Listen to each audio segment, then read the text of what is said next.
actual investigation? Well, that's the right question. But I think you forget that a lot of well-intentioned people work for the FBI. So even if they do something, that makes it to the top and then doesn't legitimately make its way to us, most FBI agents we've had on this show are good people.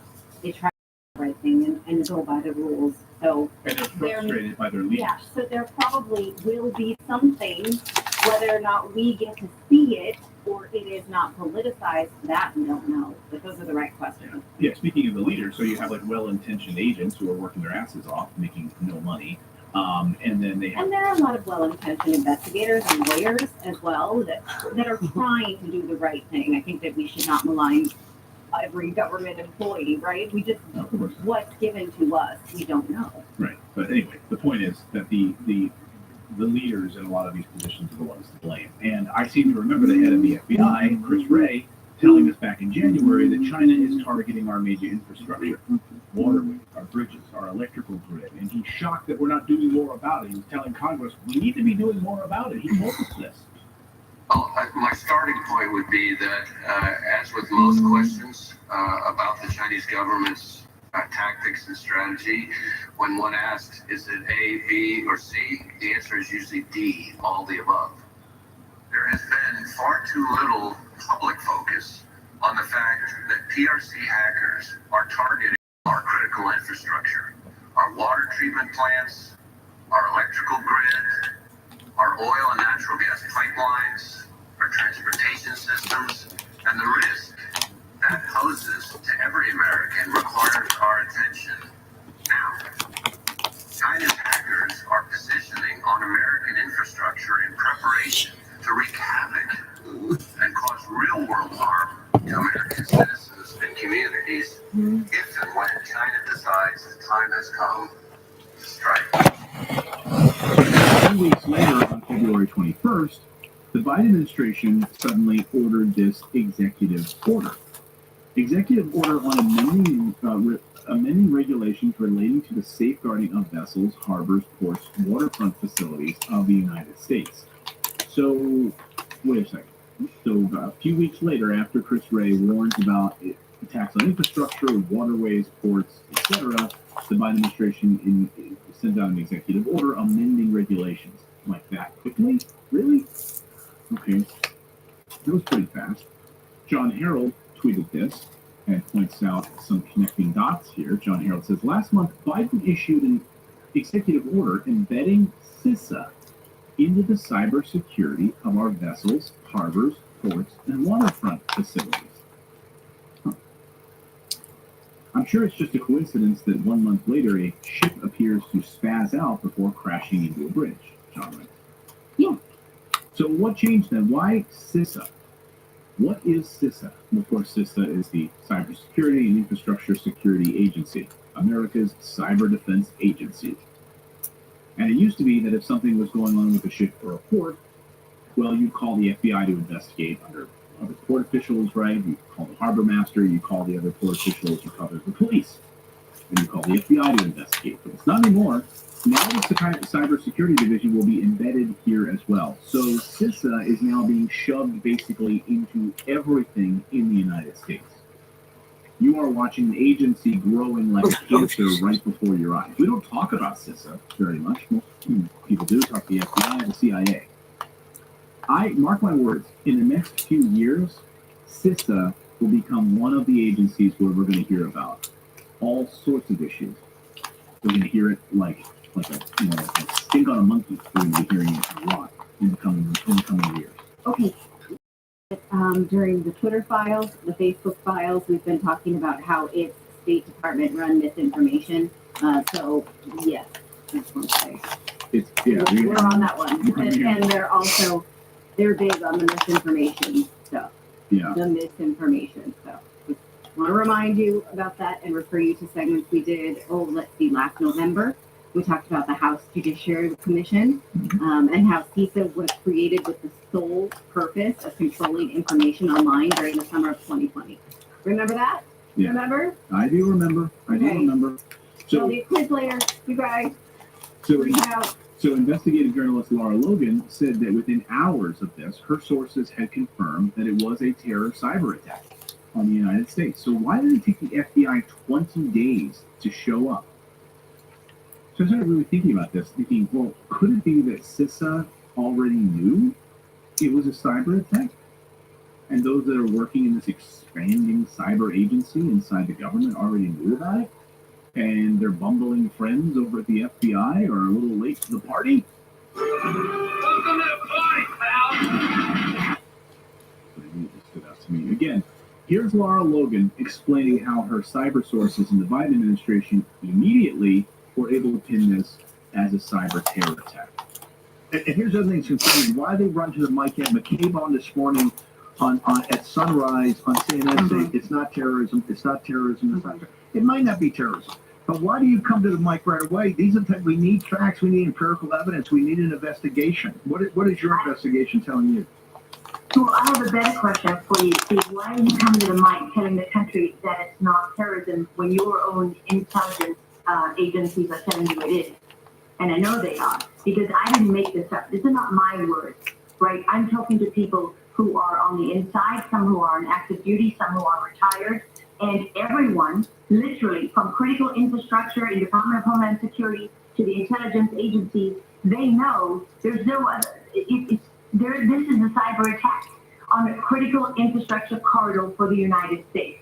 This is, for those people who think this is just a river, this is in Baltimore, what does this matter? You don't know anything about what you're talking about.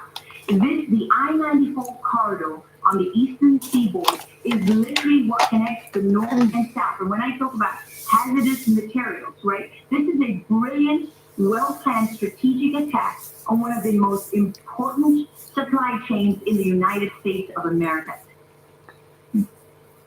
So that's interesting. On the very morning, she's able to speak with her cybersecurity experts in the Biden administration who work in cybersecurity in the Biden administration who already knew that it was a cyber attack.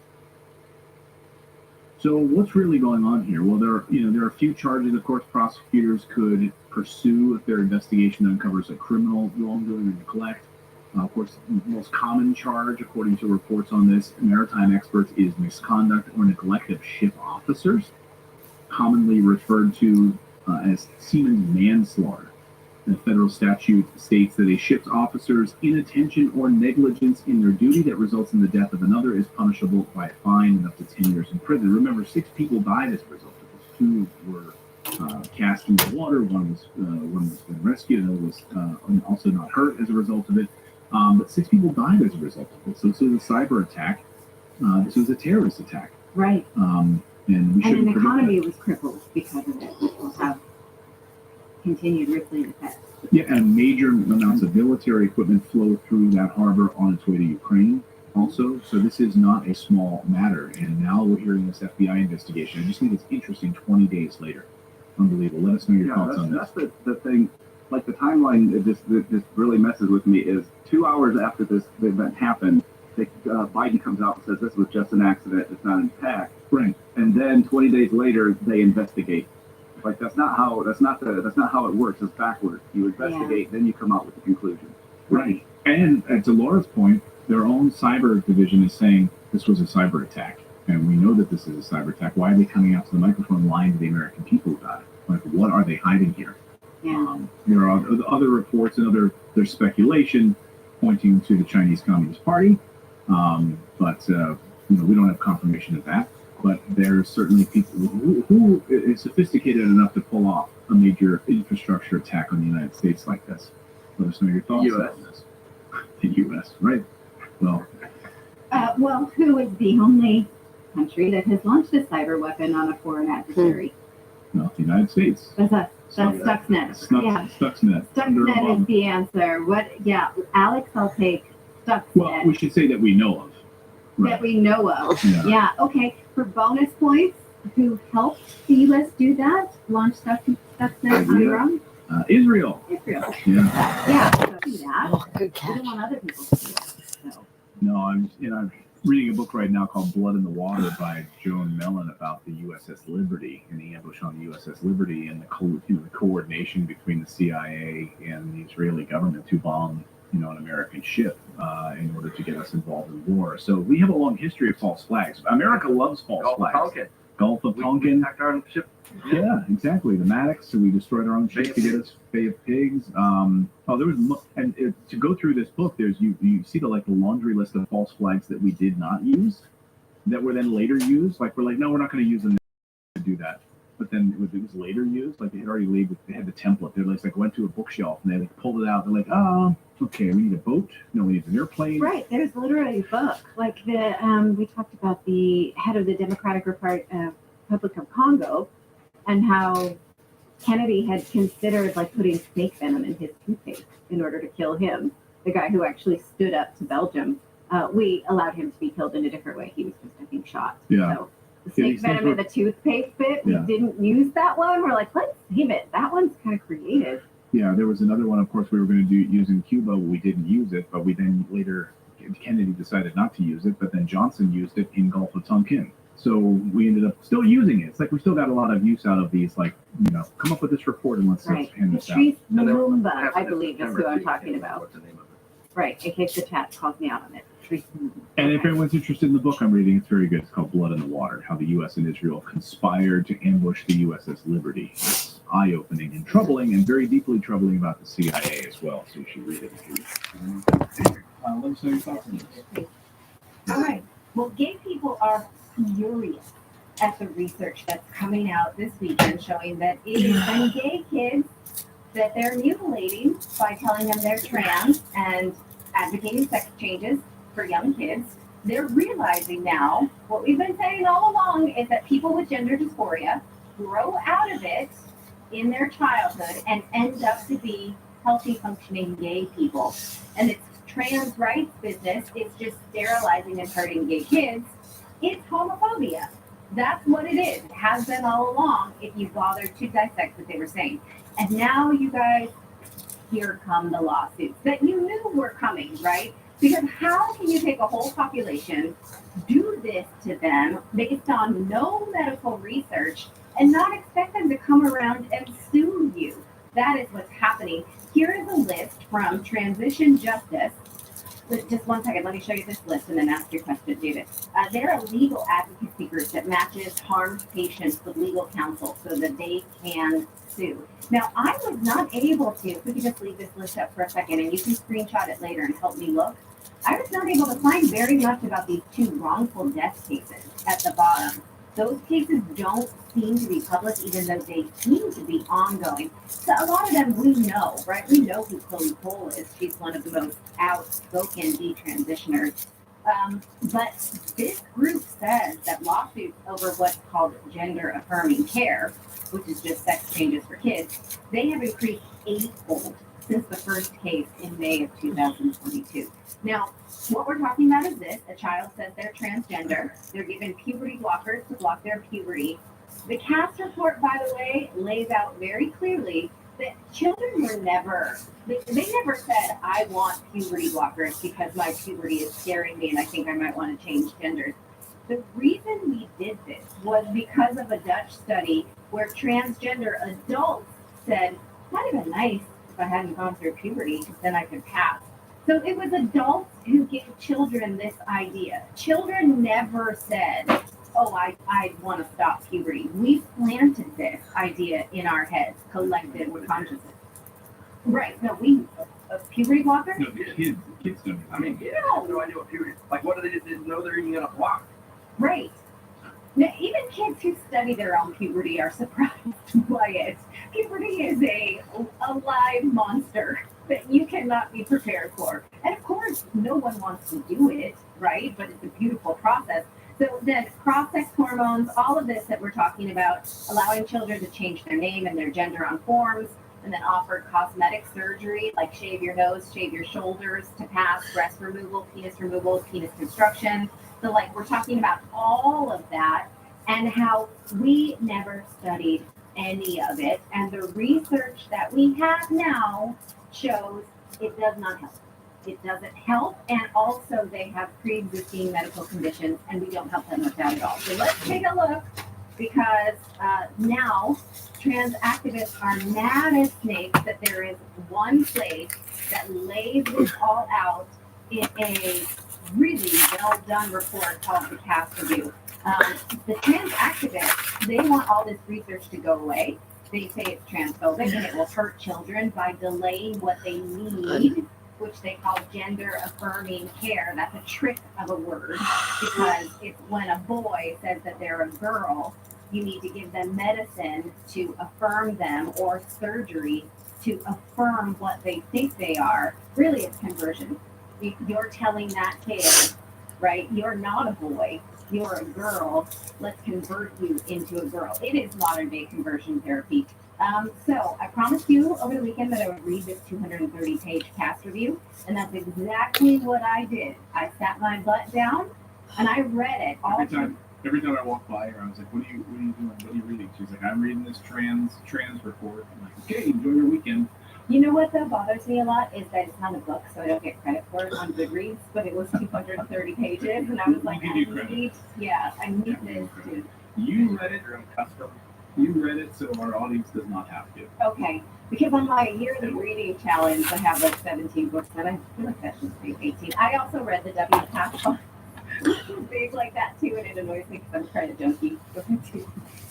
Why was this? My question I was going to ask earlier is like, does this mean we might actually get LGBT back, and that's it? Like Possibly. All the Possibly. Yeah. I hope so. So let's go over it a little bit. I have things to share with you that I think that if you don't want to spend a whole weekend reading it, that it would be useful for us to know collectively. It is a very important review of transgender medical care for young people in the UK. One of the most bonkers, crazy bananas takeaway is they don't even have a standard practice for diagnosis of gender dysphoria. So if a kid comes in and even mentions gender in any way, there's not a checklist, there's not a prerequisite for how much time they've felt this way, there's not a prerequisite for how many specialists they've seen, nothing. They know nothing. There's no standards of how, and they don't even know how many of them. I'm going to show you this in a second. It will blow your mind. I'm sorry I'm screaming. They don't even know how many they put on medications. They don't even know the percent. So they don't have a procedure for it, and they don't even know how many they put on medication. So you come in, you're like a 12, 13-year-old girl, like, yeah, we don't been playing with a lot of footballs lately. I feel like I want to play with my brothers, and and they're like, oh, let's cut your boobs off and let's give cut you your some boobs off. testosterone. Yeah, we don't. Is that normal procedure? I don't know, but it just sounds like you're kind of a tomboy. Maybe let's just nip that in the bud right now. Yeah. Yeah, there was there's a person that's a detransitioner that I've watched on YouTube, and she said she walked in Planned Parenthood, got a prescription for testosterone that day. Said they didn't even take her back and ask her any questions or anything. They're just like, here you go, here's a prescription, and she went on it thinking, and now she still has a man's voice, and she's like that for the rest of her life, and is just pissed off about it and trying to tell kids not to. How old was she? 12. Oh my God. Wow. Holy smokes. Now, not only the boys issue, but anyone with a vagina, extremely uncomfortable. The WPATH files that were published by journalist Michael Schellenberger showed that when you put a girl on testosterone, it thins the lining of the vagina so much that it gets cracked and it starts to bleed. It's not a period. It feels like a perpetual yeast infection. It's itchy, and you have to use lube all the time. You're basically making it so you constantly feel pain in your vagina. That's terrible. What it does, that's if you put a girl on testosterone. If you put a boy on estrogen, it's a very common side effect to have painful erections. And these doctors know this from only experience because they refuse to do any scientific studying on it. So their patients are coming back and saying, it really hurts when I have an erection. And you know what they tell them because they have no research to help them? They say, try not to have an erection. That's what they're telling young boys. That, to me, sounds like conversion therapy, doesn't it? Yeah. Trying to tell a teenage boy not to have an erection. Right. Yeah, That's like telling somebody not to eat food. It's cruel. I mean, you can laugh about it, right? But that's cruel to send away a boy and with painful erections that they do not have before. And you're talking about the physical things, but they're not talking about like what is an instant supply of testosterone is going to do to a girl that's never had testosterone. Yeah. It's not something your body's just going to be like, oh, this is just a little different. No, that changes everything about the way you think. And I mean, Yeah. it's Well, also, this is interesting that I had never thought of before. The cast review says that it takes these young girls and it makes them more sexually aggressive than they may have otherwise been, and so they don't know what their sexuality would have been if they hadn't had this perversion of hormones in them. So you can't say that you didn't change their sexuality. So you may have taken a girl who would have been either heterosexual or a lesbian and completely changed how they now see themselves. But not only that, then they're sterile. So they feel this sort of sexual aggression, but they can't achieve orgasm. So they're always going to be hyped up and frustrated. And that also to me sounds cool. I mean, we can make lots of jokes about sexual frustration and sexual aggression, but really that sounds awful. well, yeah, and it's the rest of their lives. I mean, it's like Yeah, I mean, you can sort of, come down from these hormones, and you won't be always sexed up like this if you're not on testosterone. But you have done something, and these are your formative sexual years where you realize what you're into and what you're not. How do they know themselves if they've done this to themselves during their adolescence? So let's get back to the cast report. I've already given you the juicier tidbits, but I want you to know who it's from. This was a years-long project written by Dr. Hilary Cass. She is a pediatrician who was formerly president of the Royal College of Pediatrics and Child Health. It is very thorough and very child first. If you read it, you'll see that what she wants to do is throw the politics of trans ideology out into the trash and help every child. She does not want any toxic debate around this. She just wants children to be stronger and healthier, period. She says that she says exactly what those of us who have been studying this have said all along. These are gay children being sterilized and experimented on no solid science. And in many cases, these children have autism, ADHD, anxiety, depression, and low body image. Often they come from single parent households, either from a traumatic event. A lot of them have a single parent because one of their parents died. These are kids that need adults to be strong and principled and tell them that ruining their fertility is not the answer. This is what they need. We've let them down because we've given them the opposite. We let advocates and stakeholders change their mind using social media instead of being the adults in the room. Cass says that most children should not transition. Even just changing their name or their gender in a social transition is not a neutral act. In fact, if a child comes to you and says, I want to be called Stanley now, even though I was Jessica before, if you go along with that, you can fast track them into a pharmaceutical life of constant medication. And so she says that young children should only ever make these changes as a last resort. They should only ever be given these hormones in the context of research, and they should absolutely have informed consent on the consequences, such as memory loss, bone density loss. We've talked about all these, loss of fertility, lower IQ. She correctly points out how the research we do have has been hidden and ignored. Look at this. Although the gender services at the NHS had set up research study to evaluate the use of puberty blockers, it failed to publish the result for 4 years. And even when it had it, the NHS continued to act outside of its own findings. So they know that puberty blockers are bad shit for kids, and they hid the research and they kept giving them out. This is a common theme throughout the report. And it's also a common theme throughout the UK. We now know, of course, thanks to the lockdown files, and we also know thanks to the COVID files. So seems to be an ongoing thing. We know that this is harmful, but we're going to continue doing it But we anyway. keep doing it. Yeah, good point. it just shows you the power that the pharmaceutical industry has over this world. Yeah. I mean, because of the pandemic, because of this, like, it all boils down to them trying to get us on some kind of residual drug about money. And they couch it culturally, right? So the brilliance of the biopharmaceutical complex is they couch it culturally, so we get into a culture war back and forth. Yeah. When they then get to stay out of the argument, the biopharmaceutical complex makes billions of dollars off of these puberty blockers and these. Well, lawyers for the trans activists have emails were leaked in Scotland or in Ireland, I think it was Ireland, where they literally said, don't bring this debate into the public because people will not want to do sex changes for kids or decimate all single sex spaces for women. So let's have this quietly. And they had instructions for how to keep it from the public. Let the public, debate about trans issues in a different way while we get our way furtively. Go ahead, David. Well, I was gonna say, like, you have these people that are just like, they're anti-corporation and anti-consumerism and all this other stuff, yet they're completely on board with not only taking pharmaceuticals, but promoting them and pushing them. It's like they don't even have to pay for marketing at this point.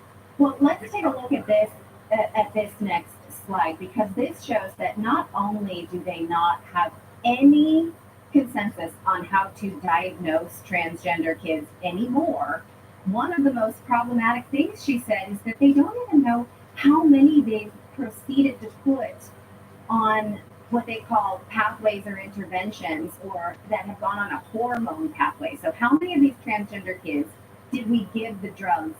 They don't know. The government's giving this out, and they literally don't know how many of them they have put on these harmful medications because there's no database. She says, this seems unacceptable in the digital age. You think? She says that our working assumption based on original data was that it's approximately 20% of those referred to this gender identity. 20% of kids go on a medical pathway.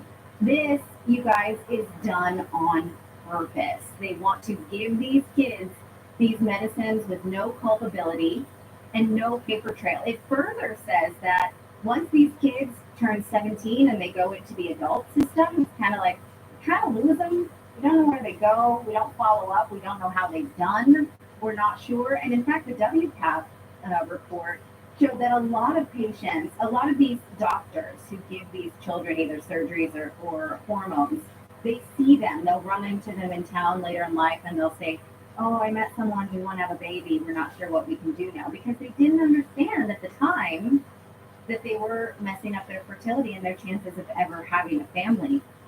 So it's one more point I'd like to make. Also, they lose these children because they allow these children to switch their national health number. So when you're a UK resident, you get a national health number that you use in the system for all of your medical care. And a child can say, well, I'm trans now, I'm Stanley. And so Stanley gets a brand new medical number in the NHS, and then they lose him, and they can't track what Stanley's medical record was when they were Julie. It's a mess. That is a mess. Go ahead, David. Well, I was gonna say, you have all of these people that are in favor of all this, like they're citing all of this scientific data that doesn't exist, but the way that they're doing it, it never will. And like you said, that's by design. They'll never have the scientific data if they're not tracking these people every step of the way after their medication or after their transition. Now, people are screaming, trans activists are saying, well, she left out 100 studies that didn't support her conclusion. She didn't. She looked at all of these studies, but she concluded that most of them were low quality for this very reason, is because they don't track kids. The maximum amount of time that any British or American study has ever tracked these kids is about 5 years. And the studies in Denmark and Finland that have tracked these people for long term are not very positive in terms of their life trajectory for living out their lives as a transgender person. So she's right about that. Go ahead. Can I also point out, like, the tracking, like, we saw how they were tracking adverse effects with the vaccine. You got a drop down and you can only select from certain things. So even that, you don't even know what they're tracking. They might have, like, do you have this, and this? And it's like, no, everything's fine. If it's not fine, you're out of the study. Like, well, what they want to track is, yes, fertility, They want to track bone density. So what she's saying is that children who are given this should only be done so in a research, only for research purposes, and that we need to track them for long term and know what happens to them, because the studies that we do have around, specifically around suicidality, is really interesting, because trans activists say if you don't give these kids what they need, they're going to kill themselves. And in fact, what she shows, I didn't bring a screen for this, but what she shows is that there's a high and increasing number of mental illness in the population in the UK, and that trans kids have an equal risk of suicide to all kids with mental illness. And in fact, that population overlaps. So there is no data that shows that trans kids are more at risk than other mental illness patients. They're the same. And there is data, she doesn't say this, but I'm saying this, and I can provide lots of data. There is data that shows that when you do transition somebody, it increases their risk of suicide, and it increases not only their attempts, but their success rate at suicide. Because you think you're a person in their 30s, you've cut off all your body parts, you're addicted to medication in order to keep yourself looking for one way, and you can't ever have an orgasm or a meaningful sexual experience. Yeah, you can't blame someone for being depressed and wanting to pack it in, right? We shouldn't, but like, we don't have, also she says, we don't support people once they're going through this kind of thing. Also, there's no care for detransitioners, and that all gender clinics should have support for detransitioners and detransitioners on staff. How are those people ever going to get along in an office, right? That's, Chloe, yeah. I was gonna say, Chloe Cole talks about how her parents, she doesn't blame her parents because they were manipulated by the doctors. The doctors are supposed to trust, saying exactly that. Would you rather have a live son or a dead daughter? Yeah, and there's no statistics around that supports this loaded gun threat of suicide. So let's leave that aside. Now, this weekend, an investigation from the Times of London showed that Stonewall, which is the trans advocacy group that in the UK led the charge on medicalizing trans kids, hid research from education facilities, schools, and educators that was very much in line with the Cass report. This is Baroness Ruth Hunt, a current member of the House of Lords. What came out this weekend showed that she took a report that said pretty much everything the Cass report says. We have no we have no research on this. This may not be great for kids. We should proceed with caution. And she told schools not to read it. She literally said, this is not best practices. You should put it in the shredder. Think of how many educators did not read this and didn't have the chance to realize that they were being ideologically captured. And she said that medicalization and gender affirmation was the only way to go. Basically, don't look here. And now it's been come to light that she did this. She left Stonewall in 2019, and surprised, she now says she's changed her tune because all of that turned out to be not true. They had no data on that. Now she actually says, this is rich. She said she's worried that lesbians can't be lesbians the way she is. That obviously she's a more masculine version of a lesbian, and she doesn't say she's a man. She says, I worry, that like these young lesbians are being medicalized and told they're a boy. Here are a few quotes from her recently saying, the hard facts simply aren't there to back any of this up, meaning gender transition. Talking Willis is not the same as transitioning. Very few young people who access support go on to transition. Well, how does she know that, given how little the NHS knows that? She says, that's what we would expect. That's what successful gender treatment should look like.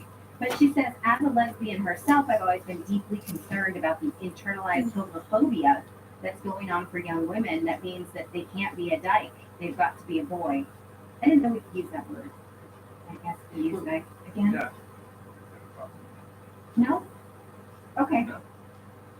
She said, I have this kind of fantasy that little baby lesbians could go to a clinic and say, I want to wear a suit, so I want to be a boy. And they're told, no, you're a lesbian who wears a suit. Meaning, like, it's okay to just be a more masculine woman, whether you're a lesbian or not. You can perform gender however you want. You shouldn't make other people say what you want about how they perceive you. You shouldn't mutilate your body. Now she says, oh, that's not what I was about. That's not what Stonewall was about. Sorry, I didn't mean it. She acted But she acted in bad faith. She was pushing sex changes on children. And the research has long since shown, again, that trans kids more often than not turn out to be non-gender dysphoric gay kids. And she's mutilating them. Now, we've been showing you this research, and here it is in the CAST report. I just took some snippets of it. I'm not going to read it all to you. You can screenshot it. The CAST report is a free download. So you can, take a screenshot of this or pause it here and look for this stuff yourself. We have long since known that these are just gay kids. That's it. And then after this weekend, now there's a Change.org petition to strip Baroness Ruth Hunt of her peerage in the House of Lords, again, because she acted against her own people. And gay people are pissed about it. You could spend hours on Twitter how many gay people are saying, I told you this. This is not the same. Trans is not gay. This is not our group. And you betrayed us. Get it out of the flag. Can you rip the trans part out of the gay flag now? I mean, I really would like to see that happen. Absolutely. Yeah. Instead of more symbols added to it, fewer. Because gay is not a circus. It's not a perversion for people to play with. Like gay people really fight against the perception that they're perverts. Most normal people who want to have a normal life, and this is not helping them. Well, I was gonna say, we all about how hard they fought to even get LGBT. Like that was and then when it became a thing, like now it's like all these other things that attach themselves to it instead of starting their own thing. And so a lot of them, like there's been hashtags on X like remove the T. Yeah. There's a lot of people that don't go with the Q, the T, all that stuff. Yeah. So it'd be nice to just have a nice quiet LGBT. Yeah. But as pissed as gay people are at Baroness Ruth Hunt, they are applauding Hillary Cass, Dr. Pediatrician Hillary Cass. Here's an email I follow on Twitter, whose initial reaction to the Cass report was that every gay bar should have a statue of Dr. Hillary Cass because she has literally ended gay conversion 2.0, and I think she will be substantially on a global scale. So let's call her the academic Cher because she saved gay people. She's championing their right to exist in a healthy and authentic way. Now, I could go on and on about the CAST report. There's just two more things that I'd like to highlight for you if you're not going to read it. One thing is there is absolutely an increase in girls identifying as trans, and it cannot be explained by just social acceptance. Looking at this, the number of girls suddenly being referred to gender clinics, whereas gender dysphoria, we've talked about, was historically only something that very young boys displayed, and now all of a sudden it's girls. And as we've discussed, many of them have pre-existing family or mental health issues that are not being treated. They go into a gender clinic, it's clear this person is autistic or has other mental health issues, and they're like, we'll fix it with your gender. We'll do that. We know that teenage girls are the most prone to social trends of any other group. I don't think you can argue anything else. We've talked about how when Princess Diana said she was bulimic, it inspired a whole generation, my generation, to be bulimic as teenagers. During the Victorian era, go ahead. I was going to say, you have girls in school that are becoming trans in groups. Right. I mean, Yes. It's almost like becoming Evos. Yeah. So I want to show you one more thing that they're doing in groups. I also want to point out, not just Princess Diana, but that during the Victorian era, it was considered feminine and appropriate for young women to just faint. That had an element of social contagion. They're like, let me just like see my femininity and like, that they literally could make themselves do it. They all did that. Yes. Like you remember the movies where they would be like, Yeah, literally that. Now, the CAS report shows that there is now research that's an overlap with gender dysphoria and young girls who imitate tics, facial tics. So one example, they say, is a functional movement disorder called functional tic-like behavior. It's a classic neurodevelopmental tics that start in childhood and last longer than a year if they then can be diagnosed with Tourette syndrome. And it's usually 70 to 80% happens in boys. In contrast, though, this FTLB is typically found to occur in young females with complex disabling and tic look-alike patterns usually triggered by exposure to videos on the internet portraying tick-like behaviors on social media. This imitation tick behavior is associated with high levels of depression and anxiety, as if these girls just went to the internet to figure out how can I display that I'm anxious and need attention, came on these videos of how to like have, I'm not going to do it, have a facial tick. Do you want to try it? Like it's like a, I mean, yeah, like I have no idea. I thought about spending some time watching for this to see if I could learn. Like, oh, if I wanted to pretend, I think that's got to be super offensive to people who have real ticks on their face. Like, it's not a toy for a young girl to use to get attention. But if we can just put this screen back up here, let me finish. It says the association between this tick-like behavior and gender diversity described by clinical staff reports that 41% of patients with this functional tick had a gender minority identity. So it's something literally they are acting out. It's very strange. And it's just like, again, like we've been, yeah, I think it is. Because it says they're looking for this on the internet. They're seeking it out. They're seeking out what they want to have. Yes, in the same way, right, that they watch transgender influencers and they say, "Oh, okay, this is the way to do it. I'm going to do it this way," right? Absolutely. So, what does it say to you? Again, it says that this is not a population of children that knows what's best for them. Like the narrative is that children know, and we should not just give them what they want because they saw it on the internet. We're the adults here. We have to look at the data and do what is best, even if the kids don't like it. I have teenagers. I know I'm never popular with them, and that's just the way it's got to be.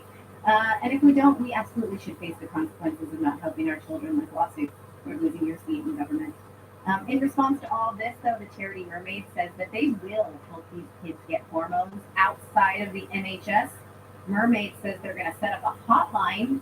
How long until that's going to not be legal anymore, or they get sued for acting against currently available research?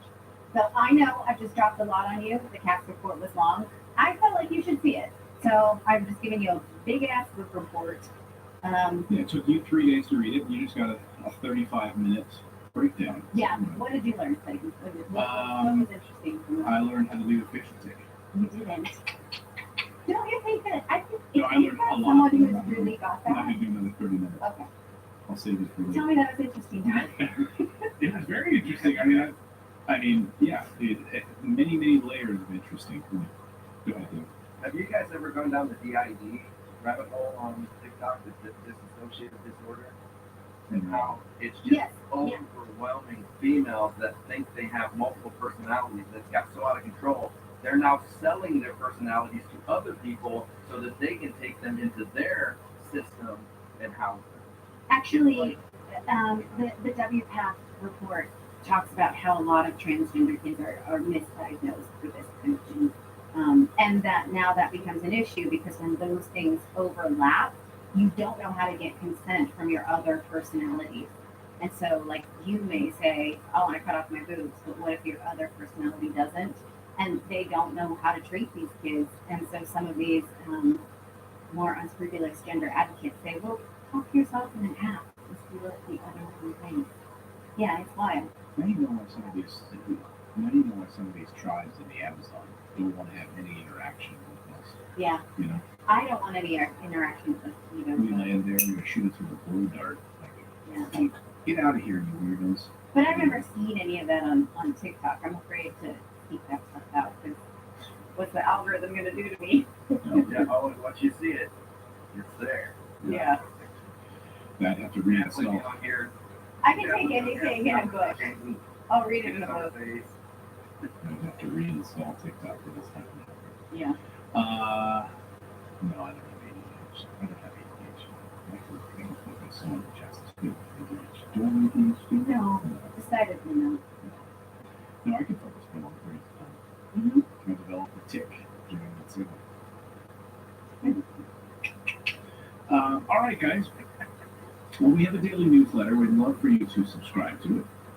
please go to redacted.inc. It's totally free. Someone earlier in the chat said the redacted newsletter is labeled dangerous by Gmail. Yes, it is. Google labels our newsletter dangerous because we cover real news in our newsletter that you can get first thing in the morning over your cup of coffee. It's free. You should all download it.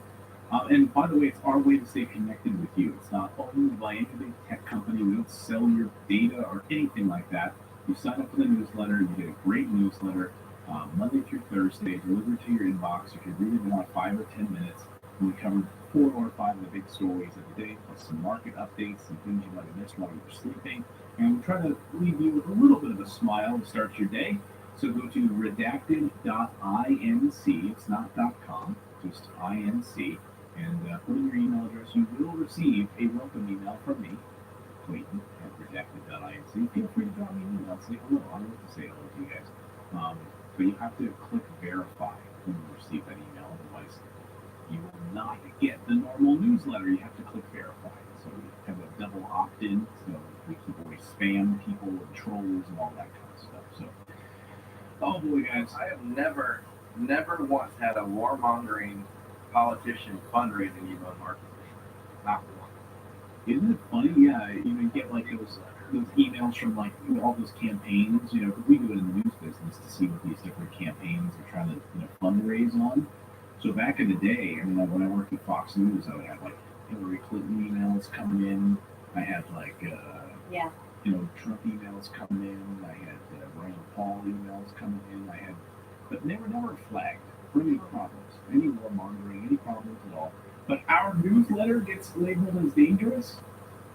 Well, I mean, there was a federal case recently about the Republican Party saying that Gmail was downranking their newsletters and pushing up Democratic newsletters. It was only thrown out on a technicality. The court did say it does seem like Gmail is doing this. Yeah, for sure. We know that that's the case. Right. We know that. Well, anyways, guys, we are praying for peace tonight. We hope that people will not be dying in droves. That seems to be what's about to happen. Israel responding. The response could be imminent tonight. Iran is threatening a 1,500 missile response if Israel strikes them. So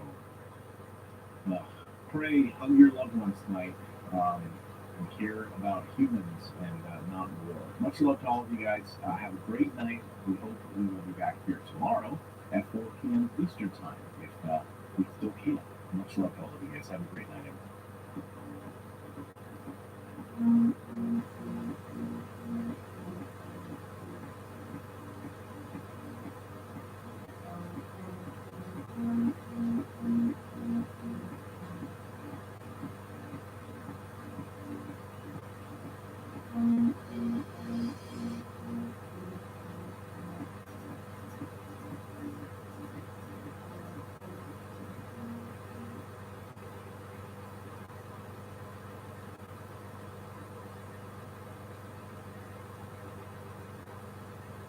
Walmart Delivery Pass. Unlimited grocery deliveries for just $8.97 per month or $89 per year.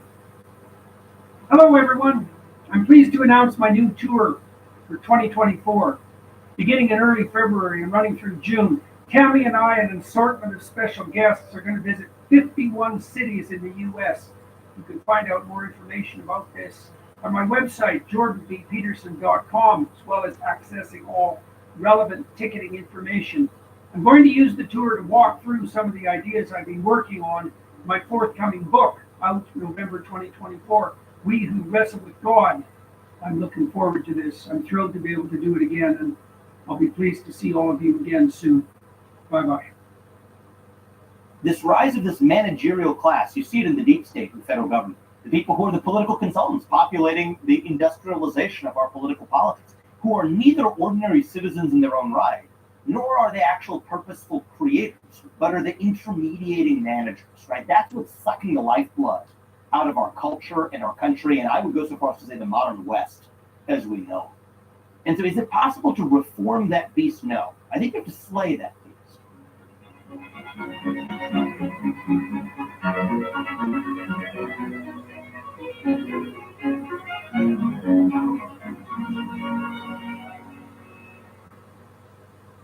Hello, everybody. I'm talking again to Vivek Ramaswamy. I started talking to Vivek before he ran for president on the Republican side with regard to his endeavors on the ESG alternative front in the financial domain, him fighting back against the climate apocalypse mongers in the economic realm.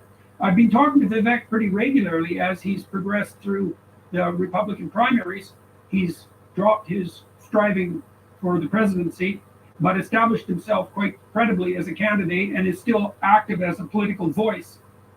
We do a postmortem of his adventure on the political stage, talking about the deep state, talking about his relationship with Donald Trump, talking about his plans for the future, talking about the viability of Trump as a candidate, Trump's divisiveness, Vivek's reasons for trusting Trump and putting some faith in a future that might include a 4-year Trump presidency, and walking through the realities of a modern day presidential campaign. And so join us for that. Hey, Vivek, thanks for coming on again. Some of the people watching and listening will know that we spoke, well, before you made your bid for the Republican leadership in the presidential race.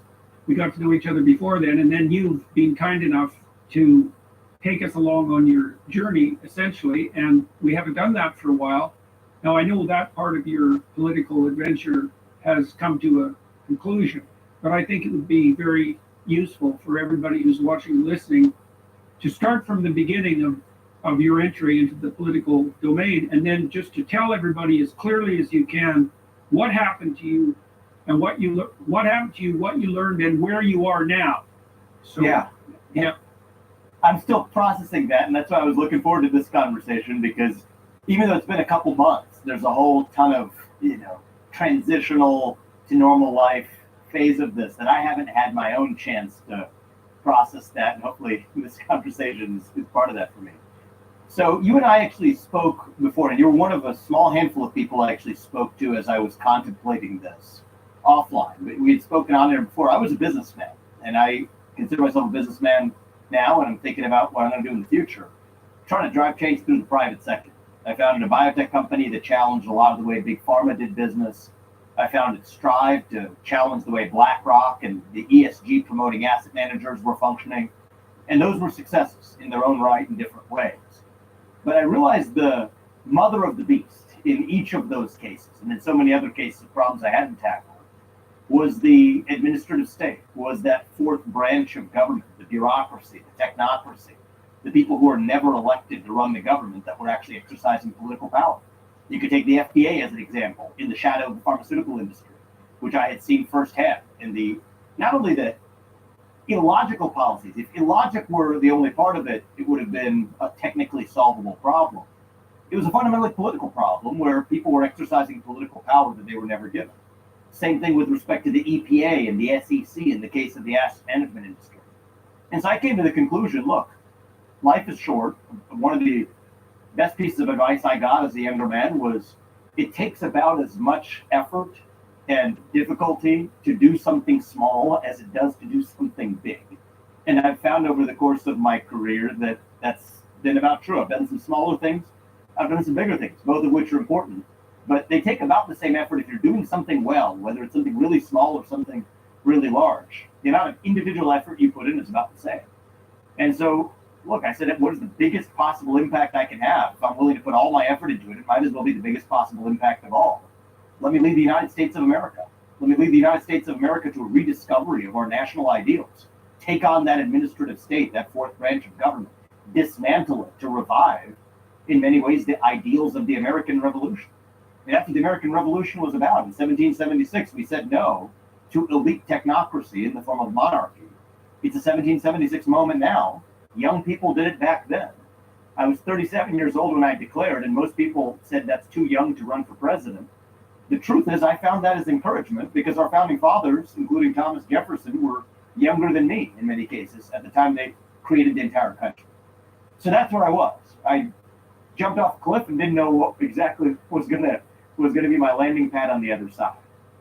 Let's just say I learned a lot over the course of that last year, and God's plan was revealed. I was not meant to be the next president of the United States, it seems, but it did take me on a journey that at least I learned a lot from, I took a lot away from, and hopefully sets me up to continue to have a big impact in other ways in the future. It just was originally my motivation. Now, a couple things I learned. I assumed that it was going to be a message that people were hungry for. I knew people were hungry for this message. I had written 3 books. I had traveled the country. I had been to most states in this union as a consequence of my business activities across the books I had written. And so I knew how people were responding to this message. I thought of running for president in part because many people on those book tours, tens, hundreds of people even who I didn't know, come and encourage me to run for U.S. president. I didn't have much of a doubt in my mind that that message was going to resonate with a lot of people. But what I naively assumed was that somehow that message was going to land on the ears of the millions of people who needed to hear it. And A, that they were going to hear it at all, and B, that when they did hear it, that was the only thing they were going to hear, versus a lot of other messages about me that would permeate the system. And it turned out to be a much more challenging initial incline than I had envisioned. The first thing I noticed was we planned a big launch of the presidential campaign, a video. I had a Wall Street Journal op-ed. Probably, I'm not saying this to boast, but one of the things that I did was probably one of the most thorough policy vision rollouts of a presidential candidate on day one when they roll out their campaign. Thought I had done it the right way. We went pretty quickly. I only decided in January of 2023 to run. I declared by the end of February 2024. It was February 21st when I declared. And we had a big lead up to it. I think I had done everything exactly as I had planned to do, laid out the message about as well as I wanted to. And then I noticed that the world continued to proceed as though I had never launched my run for U.S. president, including even the political media that was covering the race. Another presidential candidate had declared, Donald Trump had declared, and then Nikki Haley had declared, and then by the time I had declared, it was as though it was non-event. And so that was, I think, the first thing that I realized was I was prepared to go into this as a battle of ideas, a battle of vision for the country, a battle of who would be the best person to execute against that vision. And I was sleeves rolled up, ready for battle.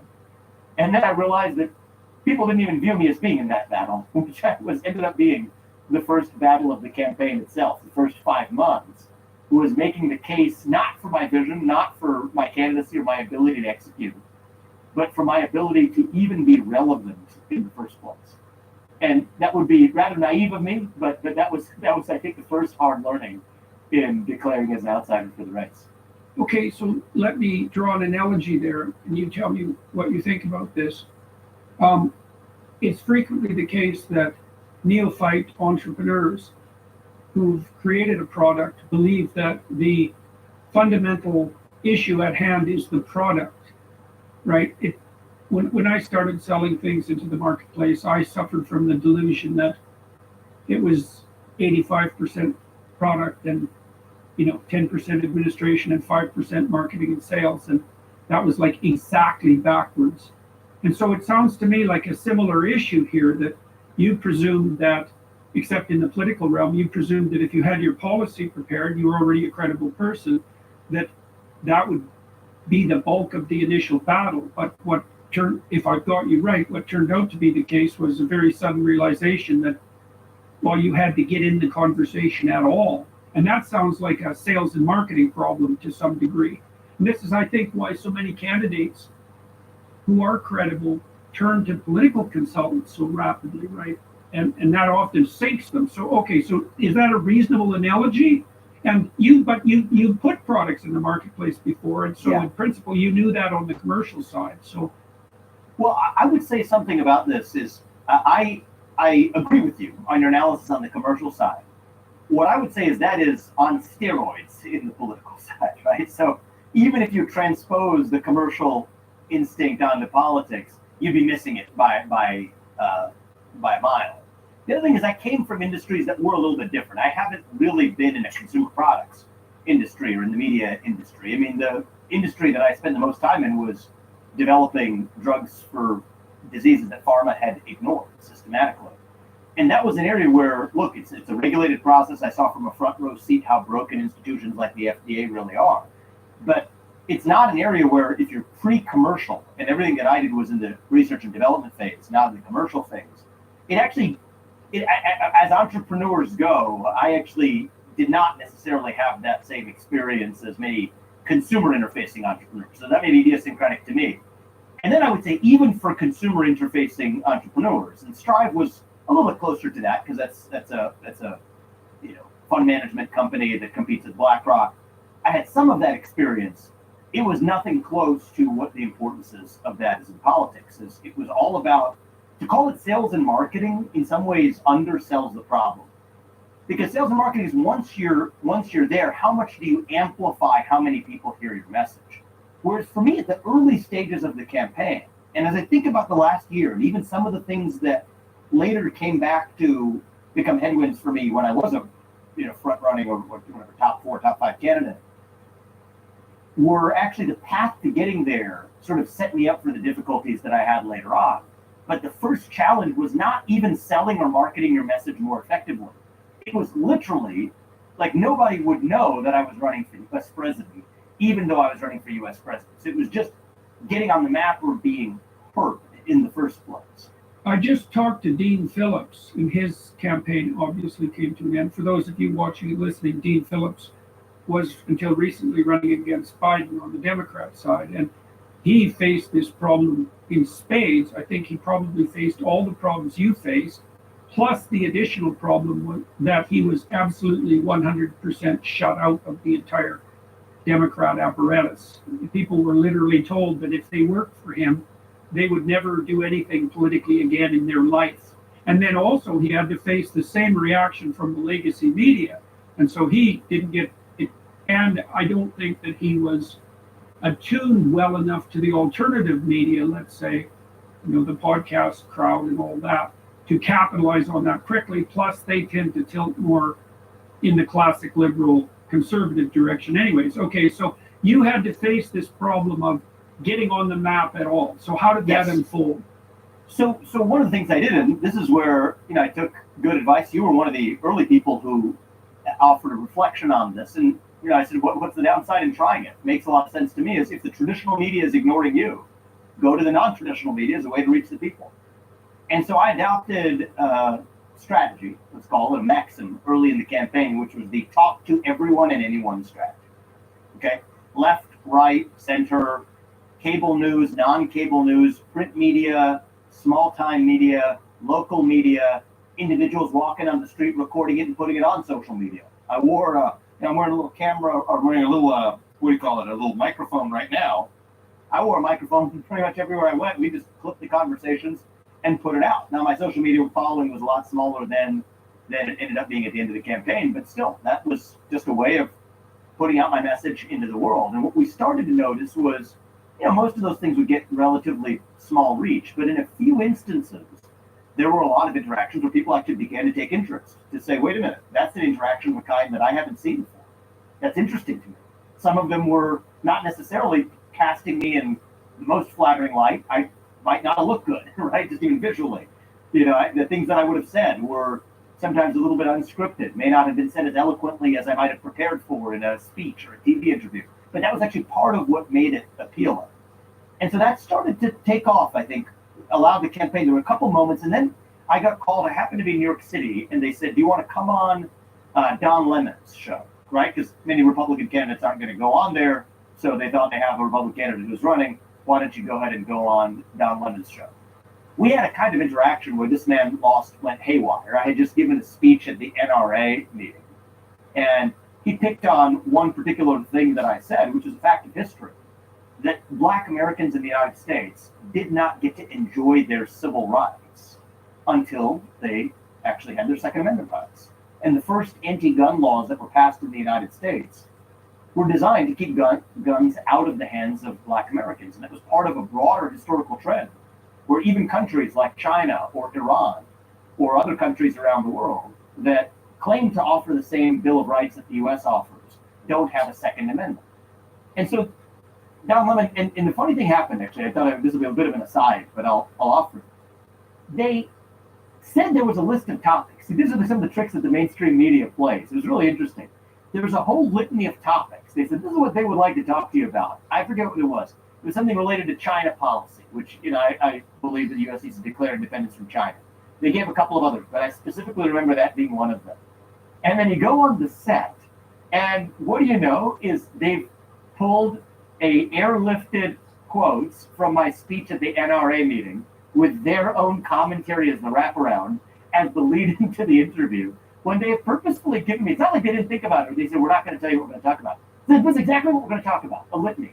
For a relatively new presidential candidate, first time on their show, it was a litany of what we're going to talk about. And it was not that it was that they decided to change topics in a spontaneous way. It was designed as a trap. And so in that case, anyway, I gave Don Lemon on air a history lesson, which caused him to, it ended up being a big favor for me on the campaign, lose his mind. The earpiece that he had in, he was screaming at the people who were the producers in his ears, saying it was distracting him as he was engaged in this debate with me. It was such an uncomfortable moment for everybody involved, including anybody watching it, that it ended up being, the New York Times reported the next couple of days later, the catalyst for Don Lemon actually getting fired by CNN. And so I had a few interactions like that started to kind of increase the steam behind people at least paying attention to my candidacy, and things went on from there. Did you know a baby's heart begins to beat at just 3 weeks? At 5 weeks, that heartbeat can be heard on ultrasound, and this can sometimes be their only defense in the womb. That's where Preborn steps in. Preborn rescues 200 babies every day from abortion simply by providing mothers with an ultrasound. After hearing her child's heartbeat and seeing its perfectly formed body in the womb, she is twice as likely to choose life. By 6 weeks, the baby's eyes are forming. By 10 weeks, a baby is able to suck his or her thumb. Preborn needs our help to save these precious lives. For just $28, you could be the difference between the life or death of a child. And if you become a monthly sponsor, you'll receive stories and ultrasound pictures of the lives you helped save. All gifts are tax deductible, and 100% of your donation goes towards saving babies. To donate, dial pound 250 and say the keyword baby. That's pound 250 baby. Or go to preborn.com/Jordan. That's preborn.com/Jordan. So let me ask you about that. So I want to know what other moments went viral, right? So that's a really interesting one, because there's two things about that I find particularly interesting. The first is the way that these mainstream legacy media journalists set up the people that they're interviewing. So the game seems to be, and this has happened to me many, many times, the game is very straightforward. The game is, we will poke and prod at you with ill-informed but provocative opinions, hoping that by being as annoying as possible, you'll say something fatally stupid, demolish your reputation online, and elevate my reputation, the journalist, as an investigator who can then walk away with, like, your scalp, so to speak, on his belt. Now, that's the kind of interview you face, where every single word the interviewer utters is a verbal trap. Okay, but my experience has been that if you keep your head during that interchange and you don't play the game, so you don't say anything stupid, you don't apologize, you don't get upset, that can turn viciously in your favor. And Yes. you said, okay, and so that's interesting. So I'd like to see your thoughts on that. And then I'd also like to know what other things you did in the alternative media and direct to consumer, direct to voter model that also went viral. Some of that's chance, right? If you put out 50 clips, you're going to get a Pareto distribution of effect. But did you start to see a pattern for the clips Yes. that you got? Okay, so let's unwrap that. Let's Yes. start with the gotcha journalism first of all. Well, the gotcha journalism, so my strategy ended up being, it wasn't really a strategy, I think it's sort of how I'm wired. First was to do exactly what you said, just rationally process exactly what they're telling you and respond rationally. As the person on the other side increasingly loses their mind because you're not doing what they expected or planned or set you up to do, which in turn I think makes them look, far more illogical as a consequence when they were actually taking the ruffian populist Republican to try to make fry of them. Even for their own audience, they end up looking like less reasonable ones. I won the Breakfast Club, had a major viral exchange there where a woman, she was pressing me hard on the fact that I had only ever really had major accomplishments in the business world, that had never been in public service. utter unawareness that the last, I believe, successful president of the United States, Donald Trump, came with a very similar background. And I think she was frustrated that I wasn't falling into her traps. And then she ended up giving a soliloquy about her experience in 6th grade, where she put together a coalition for lunch money or something like this, which to her own audience, which is a largely left of center audience, broadly panned, saying that we don't want to really hear about your 6th grade experience. We understand that somebody who has accomplished things in the business world can at least have a legitimate case for having his ideas heard. This is coming from the left. Don Lemon's firing. I had an exchange with Chuck Todd where he said, how can you have the level of certainty that there are 2 genders? And I explained in the manner of somebody who happens to have a biology degree, which I don't usually like using. You don't need a biology degree to know something about biology. You don't need to have a Harvard degree to be able to have standing to speak on a subject of science. But I have those things, and for an audience that particularly wrongfully elevates their attachment of value to those degrees, I decided to use that in my favor and broke down for them. Here's what 2 X chromosomes mean. Here's what an X and a Y chromosome mean. And that exchange went viral as well. And I think this one was more by chance, but he quickly was no longer on the air at Meet the Press, which was his big show shortly after. I had done the same thing with Don Lemon. Shortly after, we had exchanges like that at the Breakfast Club. And then you think about the exchanges that I had on social media that ended up being the ones that really caught the public imagination were, again, interactions that I had in the field, let's call it, at the Iowa State Fair and other places where we had protesters or people who were purposefully trying to either disrupt my events, or others, I got to give them credit, who were respectful but sharply disagreed with what I had to say and approached me in one-off conversations that weren't performative, but they were real conversations, authentic conversations between people who deeply disagreed on subject matter. And so if I'm to put those together, both between the corporate media realm as well as in the let's just say real world translated social media digital realm, that's the through line that I would draw, is the thing that really ended up creating not just one-off, but these ended up being a series of probably 3-4 months in there of repeated virality of interactions that were nothing more than the kind of interactions that I've been having for all of my adult life, which I enjoy, which I thrive on. You know, think about the people I went to school with at places like Harvard or Yale, predominantly had political views that were different from mine. I lean libertarian. Most of them lean liberal. Some of them are even friends of mine and remain friends of mine to this day. Authentic, heated, but earnest exchanges. In some cases, the person on the other side wasn't necessarily authentic in their motives. Take the Don Lemon. But you treat them as though they are, and then they self-immolate in front of you. That ended up really lifting up the campaign, in this case now, far earlier than we expected, okay? Because when we saw me not lifting up off the ground, I think I calibrated myself saying, okay, this is going to be a long haul. It's going to be only after the debates begin, and let me at least try to qualify for those debates. Let me at least make that table stakes, that I would qualify for the debates. And then after that, it would be a steady build up. Instead, something started happening where when I took the talk to everyone strategy, left-wing media, right-wing media, corporate media, podcasts, and interactions, we actually saw a pickup that was then far earlier than I expected after I had recalibrated my own expectations. And that created new problems of its own, actually. So what started happening was, this is in advance of the first Republican debate, I started really surging in the polls in a way that nobody expected. You're talking about just 4 months of work. The media would not give me the light of day, and many people had no idea I was running for president when I was running for president in the month of March. Now we're talking about July, early August. I mean, I was probably the Republican candidate who was most talked about, even by the corporate press, even when I'm not on there, because who is this character that nobody's heard of that's now beginning to surge in a lot of these polls, passing up, you know, former vice presidents of the United States, former governors, people who were running that were far more prominent, viewed as real contenders in the race.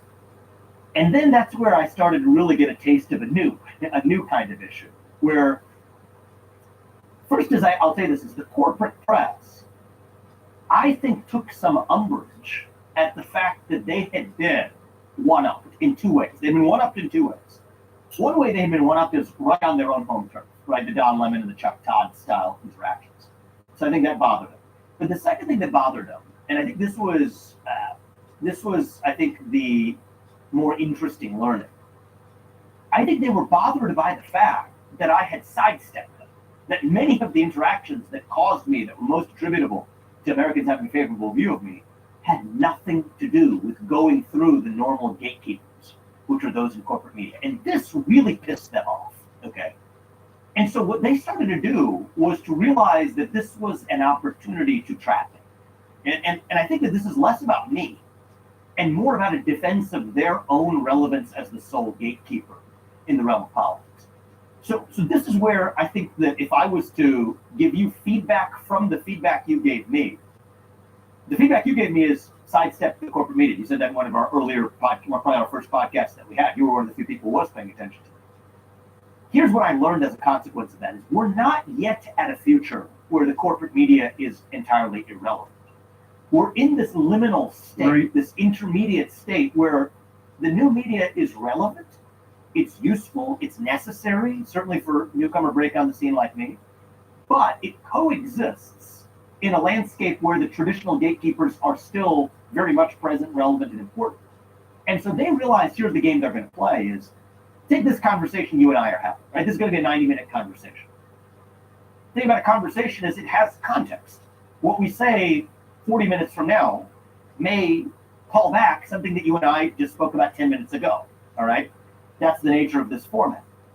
The corporate media operates television, let's just take cable television as an example, based on 2, 3, 4-minute segments. And so there started to be a really interesting thing that started to happen in July and August is by then there's a whole body of probably tens, hundreds of podcasts like this that I had done. Well, what they were able to do was to then helicopter, airlift something that came out of a conversation that had context attached to it, right? An hour, sometimes 2 hours worth of context around the statement, but to airlift that and to put that on air in a way that was asked in a completely different context than what it was intended in the context of a 2-hour conversation. And it wasn't that they were just punishing me. What they were doing in the process was creating a disincentive for anybody else to actually participate in those longer form conversations, because the message is, if you do that, do it at your own peril because you will be punished. Unless you do it the standard way where you script it, you don't go through exactly what the traditional assembly line is for political communication, and you're going to do it through the format that we have control over, or else we will punish the defector. And that's what they began to do. So in August, we lead up to the first debate, and this was somewhat damaging to me, and it created a bit of a theme that the other candidates pounced on and exploited as a theme. Well, I'll tell you, the surprising thing that happened at the first debate was, remember, my whole thing was in March, make the debate stage. What happened is in the summer, I surged so much so that not only did I make the debate stage, I was at the center of the very first debate stage. Ron DeSantis and I were the two people at the center of that debate stage, one of whom was the guy who was the preordained challenger and replacer of Donald Trump, according to many pundits in the world of conservative media, and then another guy who nobody had heard of. At the center of the debate stage was the former vice president, multiple U.S. senators to governors to other people who were irritated as hell that I was there. And I did not expect this, Dr. Peterson, but the thing that shocked me, I enjoyed it, was at that first debate, I ended up being the target of every person. You were actually, I think, in that room physically even. And that was interesting to me. But in the lead up to that is what really gave them the ammo. And this is where I wasn't strategizing at all. At that point, I was just still continuing my talk to everyone strategy. I'll talk to everybody, I'll talk unfiltered, etc. There was a reporter from The Atlantic. This is a funny story. I haven't really gone into depth on this, but I should. There's a reporter from The Atlantic who has been really asking, The Atlantic has been asking to do a detailed embedded profile of us. And my team, and I think maybe they were a little bit shrewder than me on this, said, well, we want to be careful about this. I said, what the hell, let him in. We're talk to everybody strategy. We've committed to something, stick to it, practice what we preach. So he came to Columbus, Ohio, and then he was going to come on a private flight to whatever campaign stops we were making, culminating the lead up to the first debate. And there was something funny about this guy. I forget his name, okay? But the first thing he says, it's weird. It's like bizarre. He has a very mild-mannered affect. And he goes out of his way to say multiple times, I have a stutter. I was like, okay, I don't have a stutter. I mean, it doesn't matter to me. But he went out of his way for me to understand that he had a stutter. And he told my wife and everybody else he met, apologizing profusely, I have a stutter, so don't mind me on this. My wife has a wisdom that I don't, but she said, just be careful about this guy because of that fact, right? It's not that he had a stutter. It's that he went out of his way to point that fact out to us. And she says, I think he's looking to potentially exploit you. Just be careful with it. I didn't take it one way or another. She, it ended up being a Kaiser Sose kind of character. Is what for those of you who know the movie reference there. Anyway, he following me around, builds a lot of sympathetic rapport with me, and ends up really somewhat of an intellectual, smart guy. Ended up able to be leveling with the arguments that I was making, demonstrating his sympathy for the essence, not just the superficiality, but the essence of the argument. So I feel like I'm really leveling with somebody. But at this point in the campaign, we had learned the lesson. So my press secretary, she smartly had the habit of anytime a reporter is reporting the conversation, she also goes on the record and records the conversation. Yeah, that's a good idea. On the record, let's make it mutually on the record. Now, she has worked, had 24/7 for a lot of the campaign. One of the weekends she had to go to a wedding. Okay, and this was during the flight that this gentleman and I were taking to a campaign stop where we were headed. So now he has me without my sort of press person near me, and I think without being recording, he's got his recorder on the plane. Okay, so we're talking, and I'm foolishly just talking away like I'm talking to a friend here, to a guy who's already ingratiated himself a little bit, softened his image with me. I almost felt even a little bit saddened for the guy that he had this loss of self-confidence based on some attribute that wasn't his own and seemed like a smart guy. And so we're talking, and he pulls out. So about 2 weeks before something had happened, where I was on one of these podcasts, and a guy by the name of Alex Stein asks me, he's posting kind of a quasi-comedic podcast, and he asked me, do you believe what the government's told you about 9/11? And I said, do I believe everything the government's told me about 9/11? Well, the reality is we know the government's lied to us based on declassified documents that came out 20 years after 9/11, that Omar al-Bayoumi, who was a individual who was previously deemed to be a 42-year-old graduate student that randomly met two of the hijackers, that was the story that the 9/11 Commission and the FBI published 20 years ago, turned out in the declassified documents 20 years later was a Saudi intelligence officer. So we know the government lied about that. So based on that hard fact, of course, we don't believe everything the government has told us about this. Now, that statement was the fodder, the classic move. Take something in the context of a podcast-style conversation, airlift that to the conversation about, okay, so here's the conversation we had on the airplane. He says, all right, I believe the government should tell the truth about what we know about what happened on January 6th. And that's something I've been very vocal about during the campaign. I think government should tell us everything. Everything's fair game. Were there FBI agents in the field? Tell us, were there FBI agents in the field? Were there FBI informants in the field? Just answer the question transparently. Most of the mainstream media throughout the campaign has said that the FBI director has said there were none. Actually, that's false.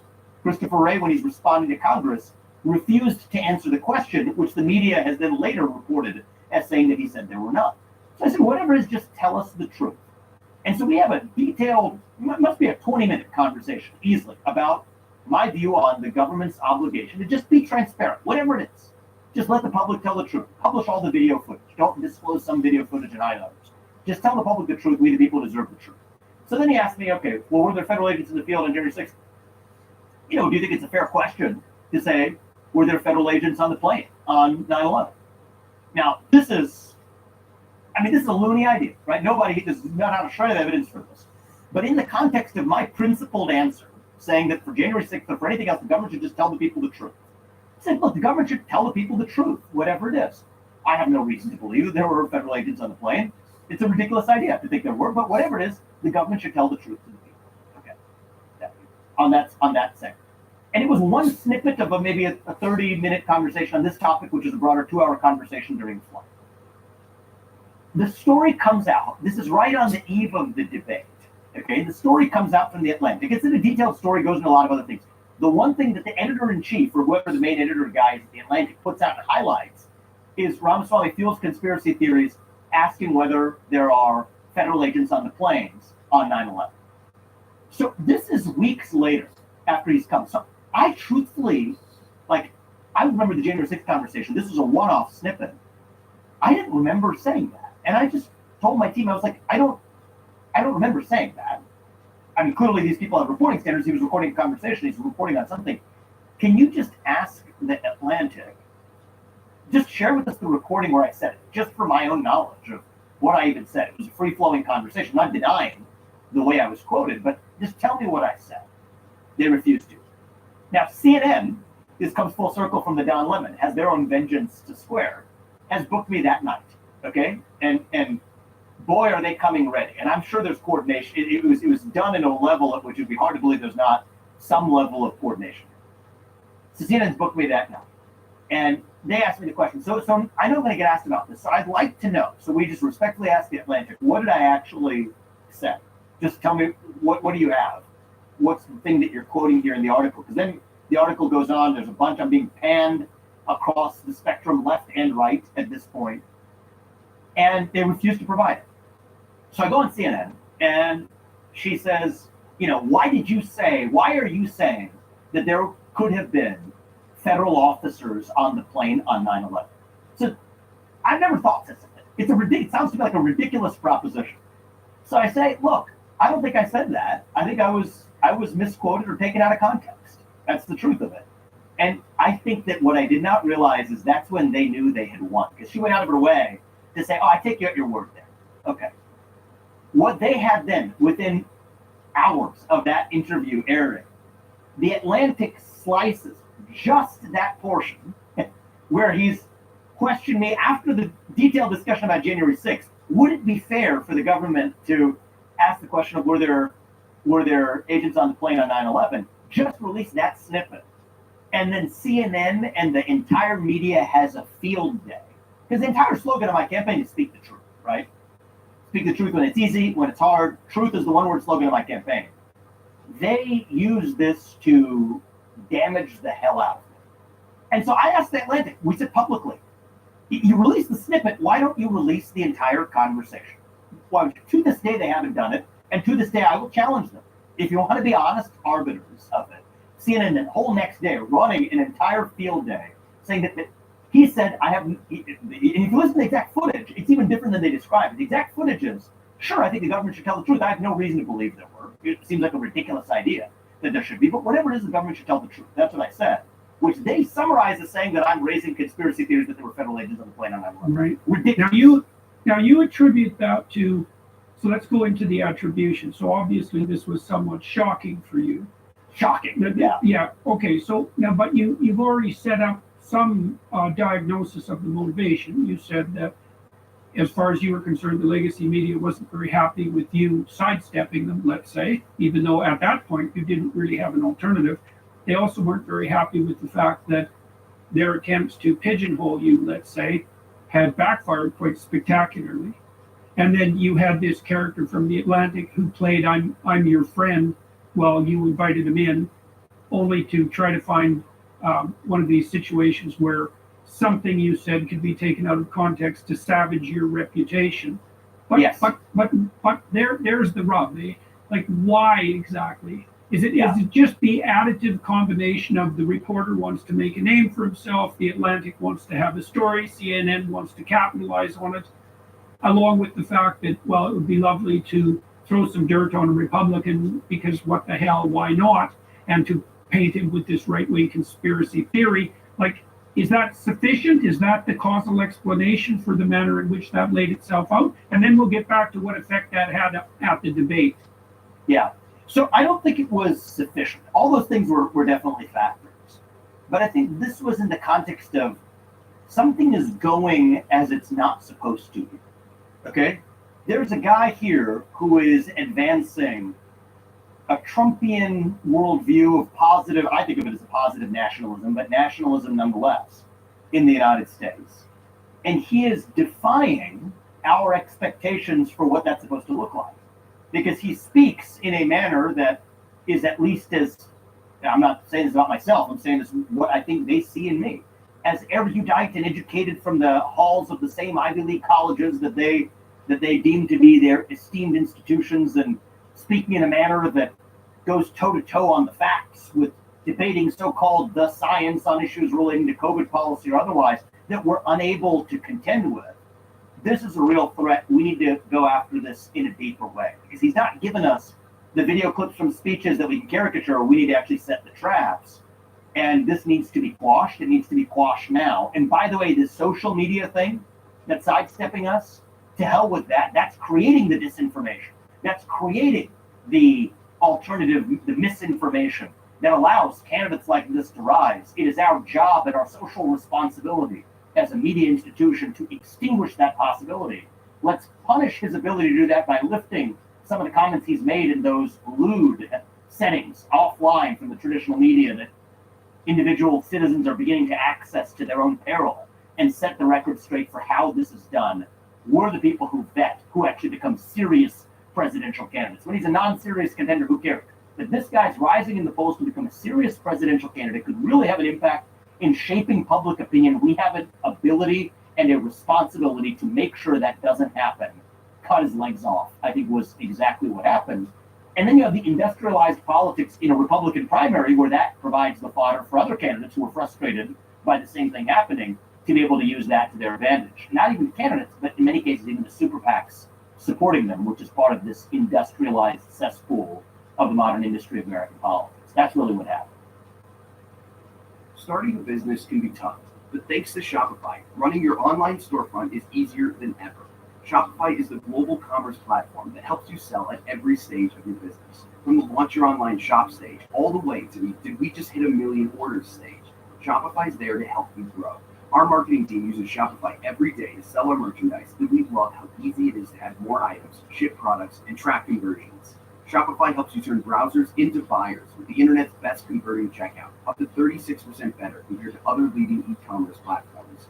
No matter how big you want to grow, Shopify gives you everything you need to take control and take your business to the next level. Sign up for a $1 per month trial period at shopify.com/JBP.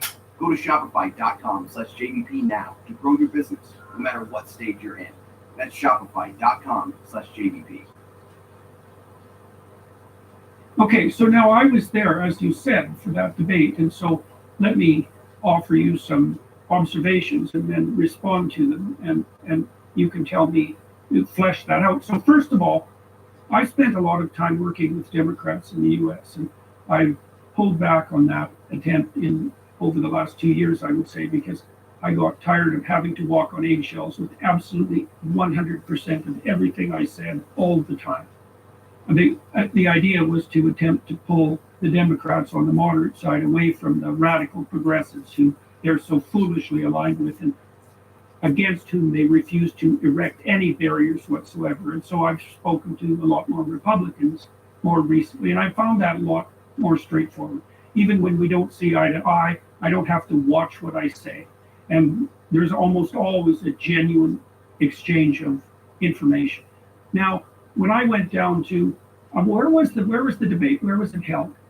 The first one was in I'm losing track here. I know the stage. Oh, it was in of course in Wisconsin. That was where in the Wisconsin. Yes, in Wisconsin. Yes. Okay. So yeah. I was impressed with the field of candidates that the Republicans had offered. I thought that the debate was more rigorous and intellectually engaging than I expected it to be. It was a real spectacle in the American sense, and you Americans are unbelievably good at that, and so it also had that.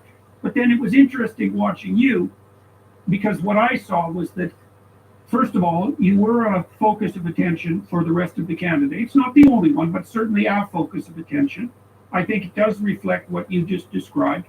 And you also elicited more positive and more negative response from the audience than any of the other candidates, right? And so I'm interested in the personal element of that. I'm not exactly sure what it was like for you to be on the stage with these political heavyweights, comparative political heavyweights, let's say, and holding your own. It wasn't much before that where it was not written in stone that you were even going to be part of the debate. So this is very new for you. So what did you think of the other people who you shared the stage with? What do you think you did well, and what do you think you did well, and what would have you liked to have improved with regard to your performance for that particular event? Yeah, so I'm still reflecting on a lot of this, and I haven't landed on firm conclusions yet. But I can tell you, some maybe half-baked, or some inchoate reflections here. Okay, I went into that feeling a great sense of liberation and fun. That was my strategy, okay? And we even put a fine point on that. You know, I was playing hours of tennis and working out, and we put out some videos on social media, you know, almost mocking the process, to be honest with you. It was a little smug of me to do it. I have to admit that. But it was a smugness that I kind of acquired as a little bit of a defense mechanism against what was already a poisonous system by that point. Right? You have a media that systematically ignored me, and then finding my way to prominence nonetheless with the actual voters, sidestepping the media, which is no easy thing to do, systematically punished the super PACs of the other candidates in the lead up to that presidential debate. I mean, you had, you know, I mean, I'm not picking on anybody here, but you take Nikki Haley, Mike Pence, all of their political consultants, you know, Ron DeSantis' machine, basically every other one, this is all public record, were in the lead up to the debate, online and otherwise, issuing directed criticisms towards me, foregrounding what was coming on the debate stage. And so I kind of entered the moment with, and I don't hold that against the other candidates, it's just how this game is played, but I entered that stage with a feeling of somewhat of a sense of disdain for the process, the industrialization of this, and what I saw were the products of it, which were in many cases other professional politicians. I had a sense of disdain. Mm-hmm. I also had a and sense you said of, you pointed to the yeah. fact that some of that might have been defensive.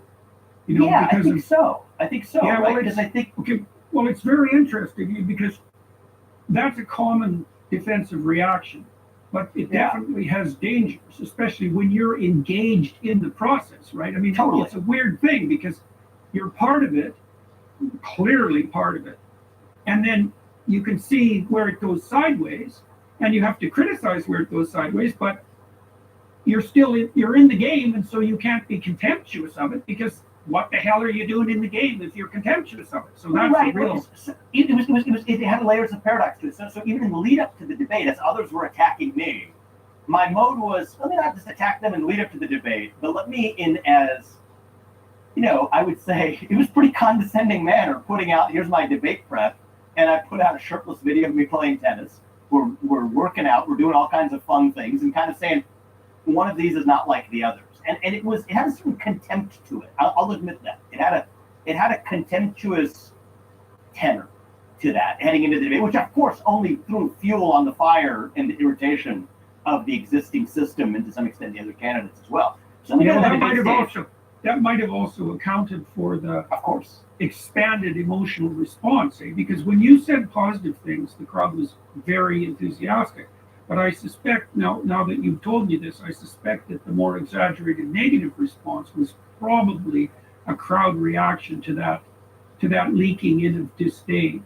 Yes, absolutely. And I'm, you know, we're being pretty unfiltered here, but I think that it's a good thing for people to be able to see behind the curtain a little bit definitely. of what is otherwise a shrouded process. So anyway, we start the debate, and I'm going in that night. I'm not one to be naturally prepped in this setting. And so there was some minimal amount of prep that I did, which felt very unnatural to me. And so the day of, I just made a decision. I'm going to have fun. I'm going to have fun one way or another. It's a hell of an experience. I think this is a life experience. And I'm going to just speak in a pretty unfiltered way. And I'm going to be a fighter. Like, it feels like you're going into an arena. You're going to have a fight. Roll up your sleeves and a little bit of a gladiator spirit. Having fun when you're going in there. Don't play with kid gloves. Bring your brass knuckles and let's go have a fight. And I think that's the tenor I was in going in there. And so I think from that point in the campaign forward, right, that effectively became my modus operandi. First was nobody's relevant, nobody viewed me as relevant, not even hearing my ideas. Second phase is they're hearing my ideas, but in a actual, I would say, I hope I tried to be respectful manner with the left. Right, the people who are actually ideologically on the other side that created this groundswell of virality, which then caught the entire political system, the establishment in the Republican political industry, which is different from actual earnest candidates, and the mainstream media by storm. The arrows then start coming in, somewhat as a defense mechanism and somewhat because I didn't see a better alternative. I just said, okay, well, I'm just going to fight. I'm going to take the gloves off, and I'm going to be a fighter for the rest of this, and I'm going to have fun while I'm at it. Ended up being my attitude going into that first debate. And what we saw, and I think that was basically the tenor from there for the second half of the race, was me being somebody who was, I didn't proactively hit anybody who hadn't hit me, but my rule from then on was, if you're going to hit me, because it had just begun to, I wasn't relevant, now it's relevant, but the relevance came in the form of being hit. Whoever it is, Republican, Democrat, media, I don't care. If you hit me, I'm going to hit you back 10 times harder, and I'm going to be unsparing about it. And that's what effectively that first debate ended up being. It's what most of the remaining debates ended up being. It won me a lot of fans. I will say the fans who loved me for doing it still ended up voting for who they saw the ultimate fighter of all, which is Donald Trump. But they loved me as their second choice. And I think in many of the polls, what we saw by the end was the second choice ranking to Donald Trump. I'd be number one in the rest of the field. But that still left me with only 8% of the vote in Iowa, 7.8% of the vote in Iowa. But it did actually probably lose me a lot of other supporters from the remainder who actually, once they were finally hearing my ideas, which keep in mind for the first half of the race they hadn't, by definition, once they really heard my ideas, they were actually prepared to latch onto that, but were put off by the pugnacious way that I handled the way that I was getting hit. And so that's the real story of the reflection. As I said, it's still not, I'm still in the process of reflecting on much of what happened last year. There's the first kind of conversation like this that I've had reflecting on it. But I think that's effectively what happened is I was unconstrained. I was a fighter, and I'm proud of being a fighter. I think we need a fighter who leads for the country, but I think we need more than that too. And I believe I bring more than that. But the formats that I was given in that latter half of the race allowed for people to see that I am a fighter, and that I am, and I'm proud of it, and I won't apologize for it. But there was no other forum for people to see the other dimensions of my ability to be a leader and, dare I say, a uniter for the country, other than in-person settings of 50 to 200 people at a time, which is what I ended up gravitating to in that latter half of the race. In those final months of the race, I ended up doing hundreds of events in Iowa, which was the experience of a lifetime, by the way. I mean, this was really probably some of the most emotionally challenging and testing period I've been through, where I'm not approaching these with canned lines, right? I'm treating each interaction with somebody at a pizza ranch in Iowa as though it's the first time I'm answering that question. That was the standard I held myself to. So every day you're waking up at 7 a.m., in some cases 11 events over the course of a day. You'd be going to bed at midnight, the next day do it again. Did more events in Iowa than the rest of the field combined. I ended up resorting to that because that was a setting in which, for the people who saw me there, which ended up being a tiny portion of the electorate, I think the feedback I would get, right, because we would do photo lines whenever there was an opportunity, I would stay till the very last person and left. The number one piece of feedback I heard, and I didn't know how to take this, was you're really different than what I thought of you coming out of the debates. And not everyone meant it in a bad way or a good way, but it was just genuinely fascinating to people that, okay, like this is a different side of you that I did not see when I saw you at the debates. And I think most people meant it in the sense that the people who were in those rooms say, I wasn't necessarily thinking about voting for you. I was intrigued based on what I saw in the debates. I wanted to meet you. I didn't think I was going to vote for you, but I'm going to vote for you now. The issue is you're talking about a few thousand people max that you touch that way, right? If you're just talking about individual events of 50 to 100 people at a time. And that just wasn't enough to win an election that's mostly decided by people who are accessing their information in ways other than showing up in the middle of a blizzard or a winter at a pizza ranch in Iowa. And so that was, in a nutshell, I think a summary of the trajectory of the year and some of the things I learned in the process. And, there's a million small things I probably would do differently if given the opportunity again. It's the first time, of course, I would have expected that, and it is the case that there are a million small things I would have done differently. But in a big picture sense, am I grateful that I ran and took the risk and bore the cost, financial and non-financial, associated with doing it? Yes, I am. I brought our family closer together. It's probably one of the most important things that I did is, so you were one of the few people I talked to before I ran. One of the people I talked to also before I ran for genuine advice when I was thinking through, I was inclined to do it, but I wasn't certain yet. And I actually talked to Tucker Carlson beforehand, and he gave me probably the two simple best pieces of advice. He didn't have much by way of advice, but he had two pieces of advice that were gold. I think the first he said was, whatever your personal bubble is, so your family environment, your closest friends, travel with that and keep them around you, and that will keep you grounded. It was very practical. But that actually was really good advice. We ended up doing it as a family. He said, hold yourself to a standard, right? And he for each person, this will be different, what he told me, but here's what he said is, do whatever would make your wife proud of you. Okay, and he said it with a smile on his face, but not as a joke, as a serious matter. So it's a certain sense that assumes that you're with a life partner, and you and I've talked about this before. One of the things I'm blessed with in my life is to actually have found my soulmate and to be married married to my soulmate. Is something that is not something that everybody gets to say, but I think Tucker told me, do something that make sure everything you do makes your wife proud.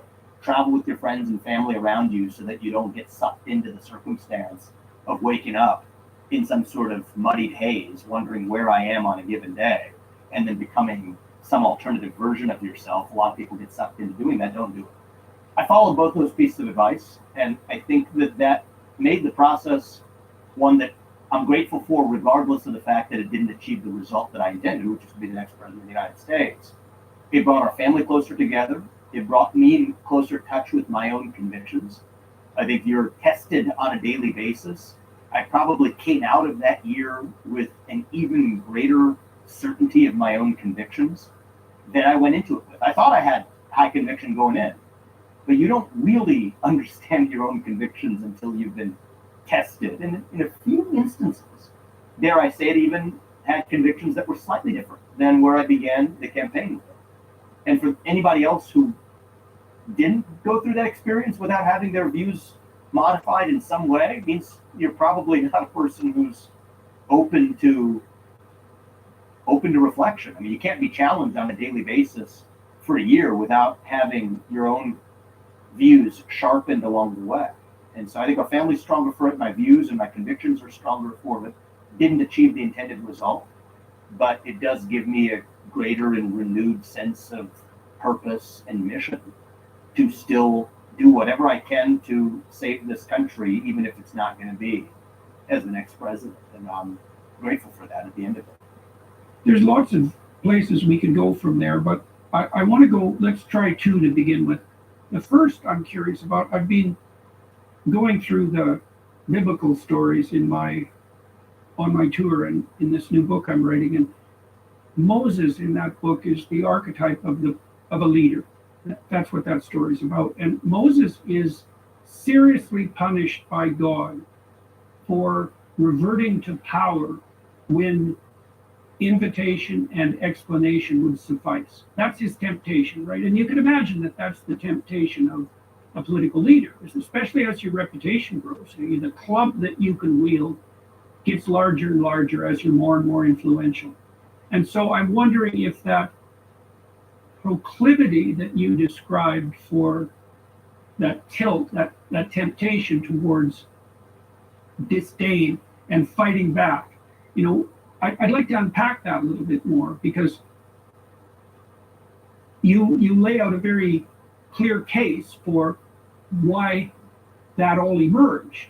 But then you also said that to some degree that interfered with people's ability to see who you were really on the leader front rather than on the fighter front, let's say. And I'm not saying I know how to negotiate that, because I don't. It's obviously an extremely complicated space. But so let's assess that. In reflection, do you think there are ways that you would conduct yourself going forward if you replicated your adventure? And then I'd also like to delve more into your relationship with Trump. Drawing on something that you did say earlier, you said that perhaps part of the reason the legacy media went after you was because they saw you providing the same attractive message to, say, disaffected working class Americans that Trump managed, except you could do it in a manner that was intellectually credible. Now, you were careful during your campaign, in my estimation, to not poke the bear, that's Trump, or his followers for that matter. And so I'd like to explore your relationship a bit more with Trump. And I'd also like you to comment a bit more on that contradiction between fighting and pushing and laying out an attractive invitational vision. Yeah, so I'll start with that latter piece. It's a hard thing to do, and I don't see a particular, for myself at least, a point to relitigate, what I would have done differently. I think circumstances, in some ways, it's hard to imagine it going any differently, because the path that led there was the entire path that I walked through in our conversation. It was almost unavoidable, because at that point, it was a sort of damned if you do, damned if you don't situation, because I put myself in a situation, which was the only way to get on the map, that had invited the level of arrows that I was taking from the other candidates in the media and from the traps that were laid from the political industrial complex. That if I didn't hit back, I'd be too weak to be the president of the United States and wouldn't deserve that job. And there was no other way other than to hit back and hit back hard. But the window of formats that reaches people is sufficiently narrow that it doesn't allow for multiple aspects of a personality to come through, right? So you get one label, you're able to get through to the people in the mediums that are available to you. In the media, I don't really mean in just corporate media, but in the collective mediums that are available to you. Fighter was the one that came through. And so, could I have done it differently? I don't know. I certainly was unable to, because the truth is, I am a fighter, but I'm not just a fighter. But that's what came across when people were finally paying attention to the candidacy. And the reality is, and understandably so for many voters, if you want a fighter in the White House, take the one who's proven, who has taken more arrows, far more than I have, and overcome them. That was Donald Trump, which is many of the people who loved me the most. I mean, like really loved me as supporters. Like the people who were guys who were maybe coming to 15, 20 events that I held in Iowa, people who were enthusiastic supporters speaking, still caucus for Donald Trump, right? And I don't blame them for it, because if what you see as the value proposition is, here's a young fighter who's going to fight for me and fight for this country just as hard as he fights to defend himself against the treacherous media and political industrial complex. I love that, and I'm going to vote for Donald Trump, because he has proven at a scale that nobody has that that's a guy who's going to be able to do it. So that's what ended up happening there. But on a go-forward basis, I guess the difference is, and I don't know what's next for me. The truth is, I'm keeping a very open mind. The only criteria is have an impact on the country that's positive and not small. As I said, it takes as much effort to do something small as it does to do something big. Large-scale positive impact in saving this country and reviving who we are. Whatever I do next, it's going to fit that description. But let's say that there was a replay of it, but you're starting from where we left off, right? This last time, I'm not starting from the place I did last time. Yeah, right. And so it's one thing to fight for relevance and then fight to be perceived in the right way. If you're starting to already from the place of relevance, but then the question is just making sure people understand who you really are. In some ways you can't, it's like an algebra problem, right? You can only solve for one variable with one equation at a time. And so in some ways I was with one equation, one linear race, trying to solve for both two variables, one of relevance and the other one of actually being seen the correct way. You had to kind of pick one. Sleep is the foundation for our mental and physical health. In other words, you've got to have a consistent nighttime routine to function at your best. But if you're struggling with sleep, then you've got to check out Beam. Beam isn't your run-of-the-mill sleep aid. It's a concoction carefully crafted to help you rest without the grogginess that often accompanies other sleep remedies.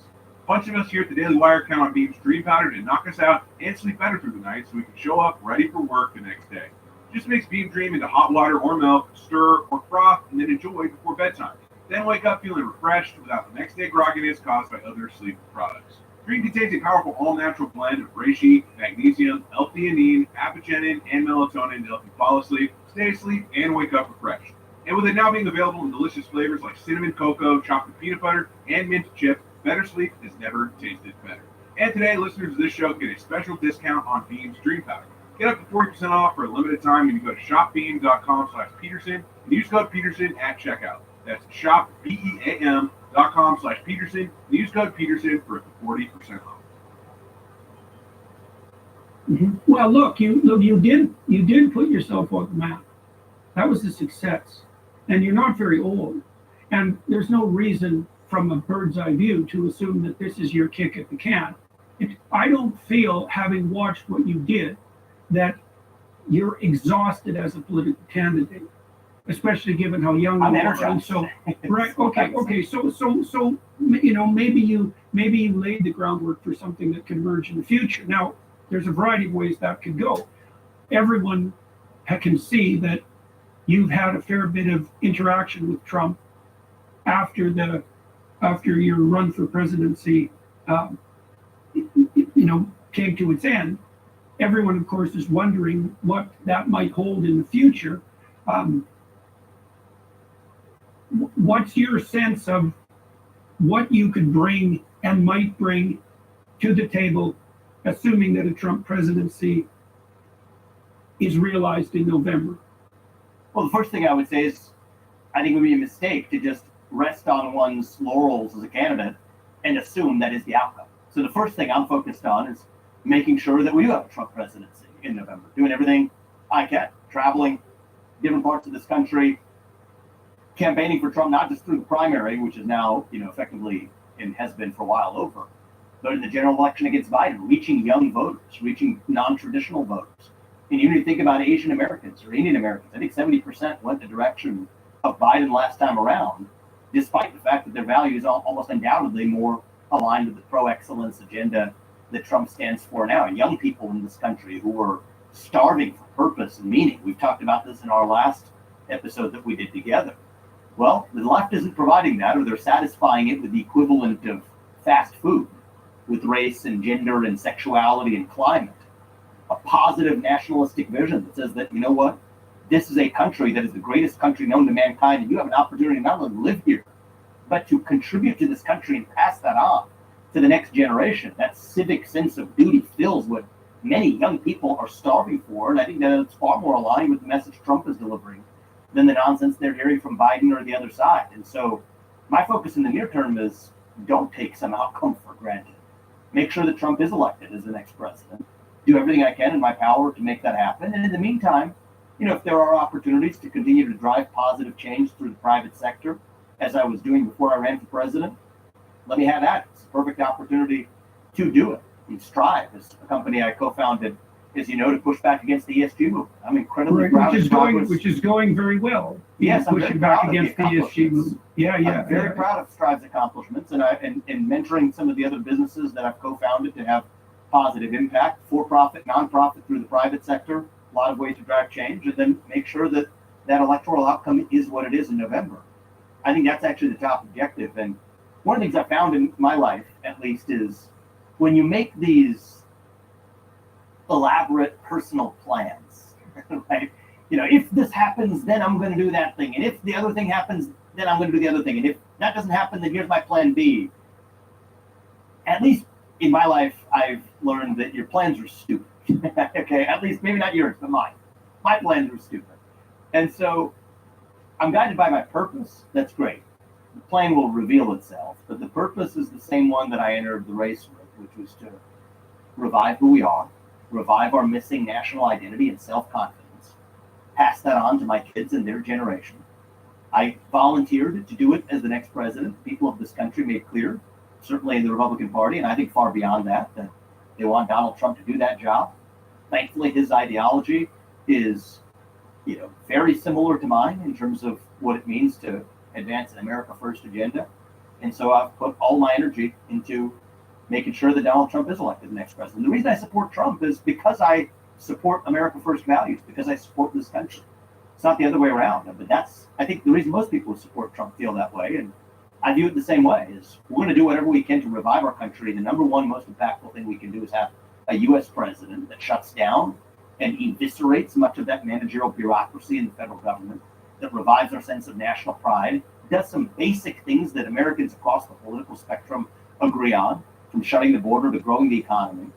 I clearly believe that Donald Trump is the man to get that job done, and I'm going to make sure that he succeeds at it. Okay, so your next part of your next plan is to continue the campaign. And now you made reference back to the way we started our conversation, and so let's pursue that a little bit. I'd like to know more about what you now know or believe you know about the political industrial complex, right? I mean, you said that you got into the race to begin with because you were concerned about the proliferation of something like a mid-level tyranny, right? Which I think is something that we're seeing all around the world. It's a collusion between mid-level state actors. They're usually not elected. They don't have to face the electorate. They're not on the hook for their own economic survival because they're paid bureaucrats. They've extended their domains radically at every level of political organization. And I think part of the reason that the MAGA types who are firmly behind Trump are behind Trump is because they feel in their bones that Trump is enough of a bull in the china shop to actually pose a challenge to that system. So I would like, and the example of the current Argentinian president keeps popping into the back of my mind because he's doing the kind of radical cuts in Argentina that Musk did, for example, at Twitter. And so I would like to know, first of all, do you actually think, now that you've seen the system per se operate at close hand, do you think that it's actually possible for a candidate, even Trump, who's only got a 4-year mandate, which is not very long, to have the power, have the ability to make a difference in relationship to this unbelievably entrenched and widespread system? So I'd like to know how you feel about the political industrial complex that you've now come up against and are also now a part of, right? Peculiarly enough. Peculiarly enough, isn't that interesting how that works? I would say it's not possible to reform it.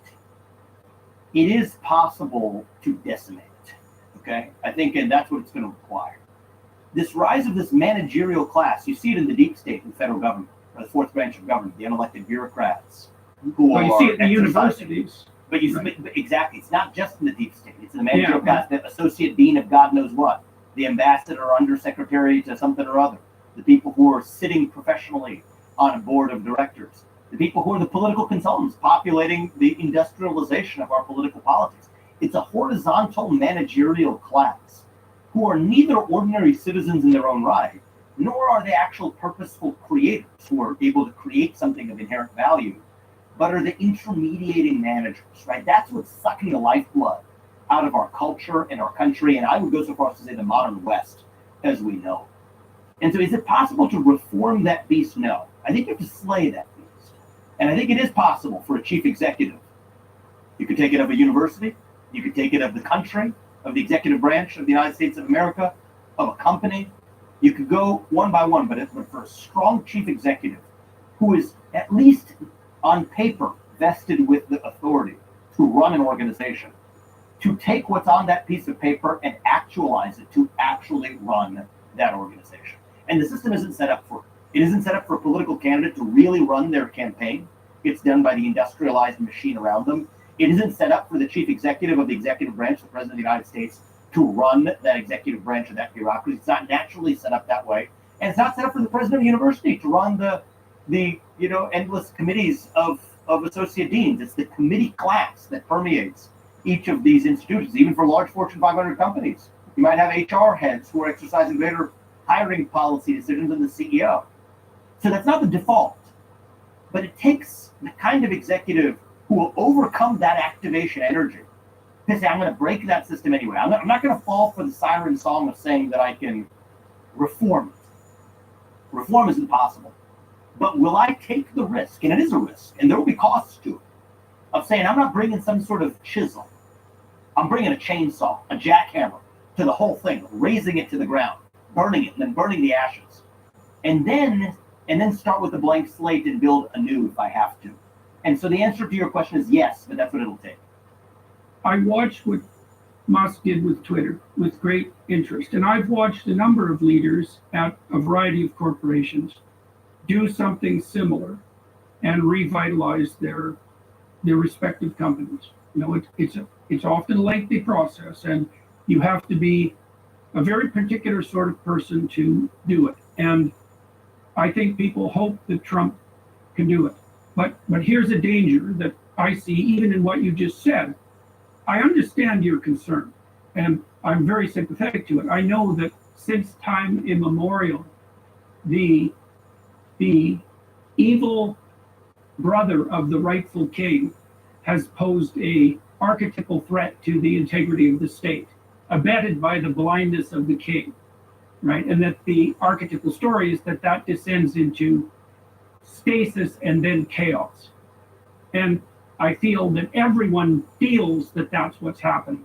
But there's another phenomenon that emerges when all that occurs, and that phenomenon has been symbolized as the dragon that eats its own tail. And that's the symbol of chaos, that's Ouroboros.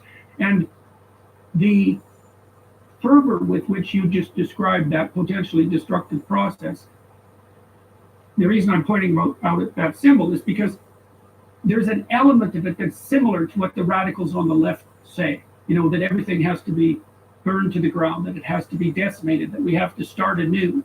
And I can see the critical conservatives and libertarians such as yourself inadvertently, accidentally in some ways, and even inevitably adopting the same dire prognosis, right? So what's the difference between your view of creative destruction, let's say? This is a very hard question. What's the difference between your view of creative destruction and the leftist view that our institutions are terminally corrupt, that we have to raise them to the ground and start anew? Sure. So I think that there is a different vision of what you create to fill the vacuum. And what you've seen from the modern left is actually the very bureaucracies that they've created, right? This vestige of bureaucracy, the committee class, is indeed the product of what has cannibalized the institutions that once existed. So we're not starting from a neutral starting point. That's what I would say. If we were starting from a neutral starting point, we would start with a blank slate and ask what we need to build anew. We need to get to that blank slate. We're not even at that start line right now. And so in some ways, I think the overgrowth of that managerial class and that bureaucracy has itself been weaponized by the left. That their tactics are no longer ones that say tear it down. Their tactics are weaponize what's already there to advance your ends, right? They're not tearing down the financial system. The question is, how do you weaponize the financial system to advance your own substantive ends? They're not tearing down the prosecutorial or justice system. The question is, how do you weaponize that justice system to go after your own political opponents and keep them from running against you in elections? They're not tearing down corporate America, they're leveraging corporate America. Okay, so what you're pointing to there is the falseness of that revolutionary claim, that's window dressing for acquisition of power and the use of the current systems, the systems that they purport to despise. Yes, it's either a falseness, Dr. Peterson, or it is a modern incarnation of the left that's different from the kind that existed when Karl Marx existed. Or even when Bernie Sanders existed, for that matter. Right, even then when Bernie Sanders existed, for that matter. Okay. Exactly. It's a particularly new strain of the left that's a little bit different from the Occupy Wall Street, let's tear it down version. This isn't that anymore. They sort of, I think, in their view, if you can't beat them, join them, became the mentality. And if you can't really tear it down if you can't invade the castle through the front door, you couldn't tear it down through the front door. Just invade it and infest it from the back door. And that's actually what's happened. Okay, so you had a clarion call to leadership, as you pointed out at the beginning of this interview, because you believe that the fundamental institutions upon which your country are predicated they're on the money. They're on the money, right? And so the path forward that I've seen for the conservative types is to see what the leftists want to do. Let's talk about the ones who do want to tear it down. They want to tear down the existing system and they want to rebuild it in accordance with the dictates of something approximating the radical left vision of Marx, let's say, radical egalitarianism, that could extend even to the notion that something like property is theft. So they're going to tear things down and they're going to rebuild it on those principles. Oh, you guys in the United States, you already have a set of principles, and one of them is the principle of distributed responsibility, right? And that's the age-old medication that's offered when tyranny looms and chaos beckons. It's you don't fall prey to either of those, and you don't fall prey to the dynamic. You reinvigorate the institutions of distributed responsibility. Now, you've been pointing in that direction, right? Because you've taken a pro-family, pro-patriotic, pro-America, pro-West, right? And I don't know where it goes beyond that, whether you're an Enlightenment guy and how you view the interaction between all of that and the underlying Judeo-Christian foundation, let's say. But your call, and I'm hoping this is the case for Trump too, is your call isn't merely to decimate, it's to clear the path so that what's true and right can make itself manifest again, which is what, for example, what Musk was trying to do, and I think did successfully at Twitter. He got rid of 75% of the employees, right? But he wasn't trying to decimate the company. He was trying to establish it on fertile ground. Yeah, exactly. Absolutely. So the decimate it is the overgrowth. I want to be really clear about this. Right. That's good to be very clear about that. Yeah, is to tear down the cancerous overgrowth itself. So I'm saying we're not trying to treat this tumor with symptomatic therapy, right? We want to decimate the tumor, but the underlying organ is still what we want to save. Okay, and I think that's actually really important. Okay. So let me ask you about this. Tell me what you think about this. Like, look, you were attacked a lot, and you said that one of the consequences of that was that, well, it got your back up, let's say, and some of that was contaminated with a certain amount of disdain. And we've already walked through that. But you also pointed out something that's relevant in this context, which is that the slings and arrows that were directed towards you are relatively trivial in comparison to the continual utter assault on Trump at every level of his life, virtually. And so my fear, let's say, is that he's so embattled and so pushed into a corner and so poked and prodded and provoked that he wise enough to separate his desire to clear away the overgrowth and let what's healthy survive, or is he pushed into a corner enough so that there are enemies everywhere and his wrath will know no bounds, let's say? So what do you think about him? And you've got to know him a bit, and like, yeah. So here's what I will say is the man I've seen is, I'll reveal maybe two insights that are a little bit different from the media portrayals, but true to my understanding of what I see. One is, I see a leader who is even more ambitious for the country as a consequence of some of his learnings from the first term. I think the first term was incredibly successful. Look, you got 4 years of Trump, 4 years of Biden. Compare the results and make your vote accordingly. If that's the way this election goes, I think Trump will be elected as the next president. But I don't think he views that as sufficient. I think that he believes that there are a lot of lessons learned from that first administration that he is ambitious for our country to want to translate in that second term. I think that's a real positive, because that, to me, signals growth, and it signals a positivity towards the future, to say that there's a lot of things that I will still have learned from that first term, and that's an advantage he has relative to anybody else who ran for president, is he actually has those learnings from having been in that office. Even relative to me, with a very similar vision, he's faced down that administrative state in a way that I've studied and have deep intuitions and knowledge about, but haven't faced in the same way that he has. And the second thing that I've noted about him is, this is in the last couple of months, but he is very receptive to the best arguments for how to do that, as long as I think they're delivered in the right, digestible way that's efficient and effective and thoughtful around him. I don't think he has patience for long dribbling of anyone's oral diarrhea on a given day. But if delivered in a pointed way, I think that he is actually very open-minded to adopting ideas that weren't necessarily part of his agenda previously, but if they're aligned with the actual vision and their ways of specific policies or specific actions to take that help advance the right America First vision for the country, he's actually very receptive to that. And the media portrays him as some sort of dogmatic, single-minded man. That's not what I see, actually. I see a leader who actually cares about the country, who wants the best and brightest to give him and arm him with the tools he needs to turn that vision into reality. I mean, this is one publicly reported example, so, feel free to talk about it. I want to be respectful of the conversations I've had with him separately, but since this is publicly reported, I can speak to it. I was backstage with him in New Hampshire. This is after I dropped out and endorsed him.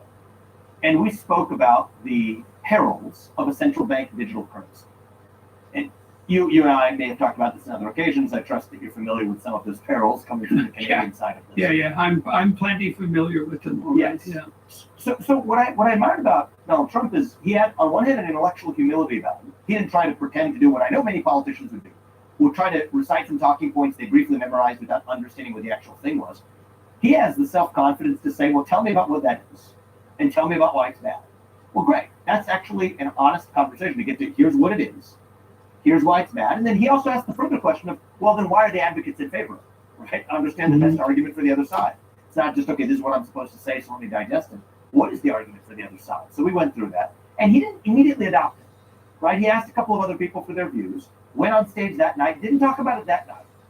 But a few nights later, we're in New Hampshire, and lo and behold, and he didn't talk to me about this beforehand, he comes out in his speech, he references my conversation with me backstage in his speech to the audience from a few nights before, and says, I will tell you tonight that I'm against the central bank digital currency, and here's why. And the audience cheered.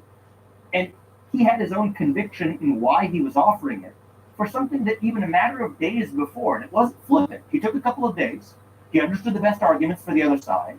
He consulted other people as well in the process, and then came to a decisive answer. That to me is a mark of a leader that isn't just behaving in a reactionary response, which is what your concern was as expressed, but somebody who is able to think through the right arguments to make sure the right policies are actually advancing the agenda rather than just reflecting whatever direction the winds of temper are blowing on a given day. And I think that's really encouraging. It encourages me, and I think it should encourage every American and certainly every person who's voting for Donald Trump or every person who's open to voting for Donald Trump to know that that's actually what I think they're going to get. And I do think it's going to take a responsibility of people around him to provide that to him in a way that allows him to lead. But, I think I'm going to do my part, and I think the other people around him are going to do theirs to hopefully make that second term far more successful than what was already, I think, a very good first term. Okay, so let me close with one final question. So when I was watching the Republican primary, I was hoping initially that public opinion would fall behind DeSantis because I thought DeSantis has a credible pro-American, truly conservative vision, and he has administrative experience. And the reason that I personally, I'm only speaking personally, and as a Canadian, preferred DeSantis to Trump is because the divisiveness that surrounds Trump makes me very apprehensive. And this is independent of his merits as a person and as a businessman, perhaps even as a president. Trump, the phenomenon of Trump polarizes people to a degree that I think is unparalleled. It's unparalleled in my memory and having watched the political scene for like 5 decades, So I would like you to tell me why you think that polarization is so intense and what you think. See, because the real critical part of me thinks, and I'm not saying I'm right about this, but the Trump presidency, the Trump phenomenon is so divisive that I think the divisiveness itself poses a threat to the integrity of the country. Now, I thought that, okay, so let's separate two things there. One is, does divisiveness itself, this is irrespective of Trump, does divisiveness itself represent a threat to this country? Of course it does. I think this country is skating on thin ice. We're at risk of dividing to a breaking point. I put a lot of that on the media. I put a lot of that in the industrialization of politics. I put a lot of that in the super PAC puppet mastery that characterizes modern politics. I think that you shouldn't have congressmen who are, I think you need term limits. I think congressmen should not be able to trade individual stocks. I think that the administrative state needs term limits. I think the people who we elect to run the government should actually run the government. Those are things that left or right people agree on in this country. Policies that you get to speak your mind openly as long as I get to in return. Inherently, most people in their value set are not actually divided, but it is the projection, the artifice of division, created much by the projection of the media, that creates the appearance of division that then becomes the new reality. So that's where I think it's actually coming from. And then the treatment of Trump is really just a symptom of that. The media puts him in such a box to create a caricature of a man that is part of the broader product of division they're creating, irrespective of Trump. They've just used Trump as another vehicle in achieving the divide and conquer strategy of a small group of people who benefit from that division. Okay, so you think, for example, I don't want to put words in your mouth, but your sense would have been, for example, that had DeSantis emerged as the Republican leader instead of Trump, that the same forces would have turned him into another Trump, let's say, in the public imagination. That this is actually a consequence. I don't think that any other person, DeSantis or anyone else, would have been a cure to the problem that you're concerned about. Now, do I see an opportunity to level up as a movement and say we're not just against what the other side puts up, which is a temptation, but to say this is what we're actually running to. These are our affirmative values of what we stand for. Like, what is the opposite of the Great Reset? Sovereignty. Sovereignty at the level of the individual and the family and the nation and God. That's what it means to be a conservative. That's what grounds our shared American values. That's our identity. Well, that's the identity that can be offered confused young people, right? That's subsidiary identity. And as a leader, I'm leading you there. Yes, I see that opportunity. And, even in the last couple of months, and I want to be respectful of all the conversations we've had, but in the last couple of months, one of the things that Donald Trump has said that I think inspires me, and I hope inspires people across this country, is, you know what our vengeance will be? Success will be our vengeance. Success is unifying. And so I see the earliest direction of us beginning to go in a direction. And he said that, did he? That's a good line. Yes. That's a good line. Mm-hmm. I agree with you on that. I very much agree with you on that.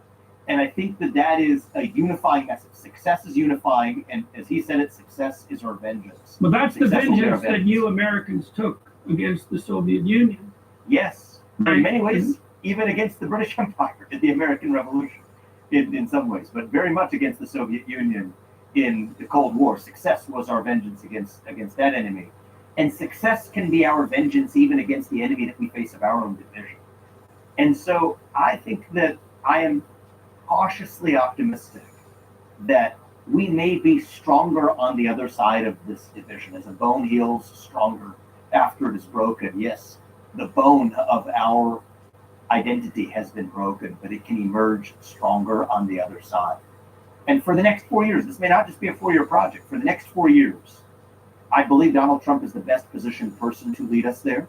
I think it is his responsibility and the responsibility of people around him to make sure he's as successful as he can be in getting us there. But it's not just a 4-year project.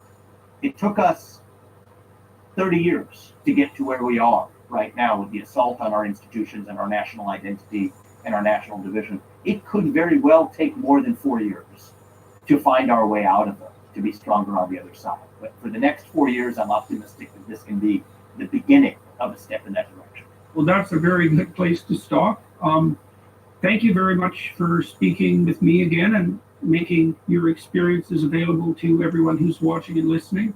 I wish you the best of luck negotiating these very complex high waters over the next few months. It's going to be fascinating to watch this unfold. I think we decided last couple of times we spoke to check in every 4 months or something like that. I think we should keep doing that as this progresses so that everybody can stay abreast of what's and useful. These are fun for me, actually. Good. Well, and good luck helping promote that positive and unifying vision. It would be lovely if Trump's campaign could turn more and more to that as he's simultaneously defending himself from the multidimensional assaults that assail him. But that vision of distributed responsibility, that is the time-tested antidote to tyranny and slavery, right? And it is the fundamental realization of governance that your country is founded on, that principle of subsidiarity. And it's such a great call to adventure for young people. It's like, take your place in a marriage, take your place in a family, take your place in a community, bear a load. You know, all the responsibility you abdicate personally will be taken up and used against you by tyrants. That's the iron law of humanity, right? And so that's a great thing for everyone to understand. And I'm hoping the conservatives can run with that, you know, because there isn't another pathway forward that isn't chaos and tyranny. So I'm hopeful, and I promise you I'll do everything in my power to make it so. All right, sir. To everyone watching and listening, thank you very much for your time and attention. To the film crew here in Toronto today, thank you guys for setting this up. To everybody who's watching and listening, your time and attention is much appreciated. I hope we found the conversation useful and revealing. And Vivek, it's always a pleasure talking to you. And, you know, keep the flag flying, man. Thank you. I appreciate it. Take care.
It is a great pleasure for me to welcome you, the audience here at the University of Illinois in Norway, as well as viewers around the world, to this year's Holberg debate.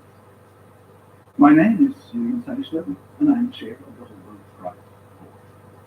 The Holberg Prize is one of the largest international prizes in the world to outstanding scholars within the humanities, social sciences, theology, and law. The prize was established by the Norwegian government in 2003 in homage to the 18th century scholar and author Ludvig Holberg. In addition to the academic events that are held each year in celebration of the Holberg Prize laureate, the Holberg debate is held annually in December in tribute to the intellectual curiosity and energy of Ludvig Holberg. The debate aims to engage prominent academics as well as non-academics in public debate on pressing issues of our time.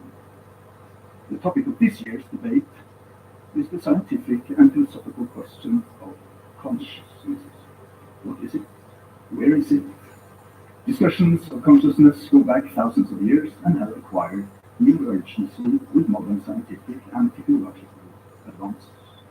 The title of this year's debate is the question, does consciousness extend beyond brains?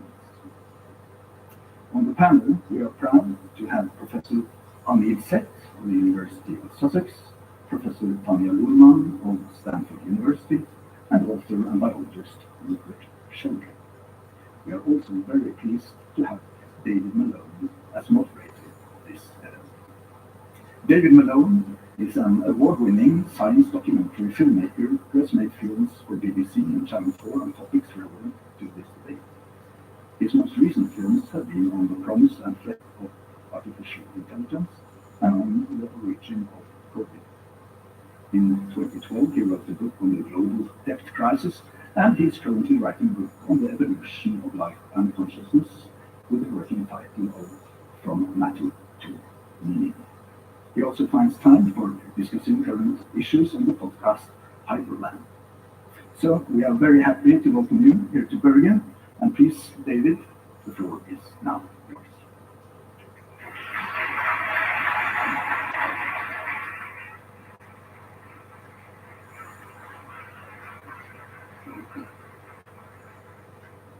Thank you, Professor Stephen.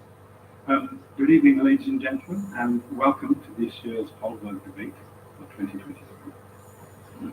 As Professor said, I have spent a lot of time making science, philosophy, and history films for BBC, Channel 4 UK, and Universal Pictures. And over the years, I've made about 10 films relevant to this topic of consciousness. I've also, over the years, chaired dozens of debates, so I thought I'd take a moment to explain the structure of this debate. There is a formula for how these debates are generally organized. Usually the organizers will invite one speaker to be what we might call the defender of the faith. And their job is to explain to you all the received wisdoms and all of the unquestionable certainties which everyone agrees are true. But then there's the heretic, and that person's job is to tell you that nobody agrees on anything, and that all of the unquestionable certainties are entirely questionable. And then there's often a third, who is a bit like the Social Democrat Centre Party, and their job is to try and agree with this side, and then try to agree with that side, and in the end, no one knows what they think, but they're there mainly to stop the other two falling out.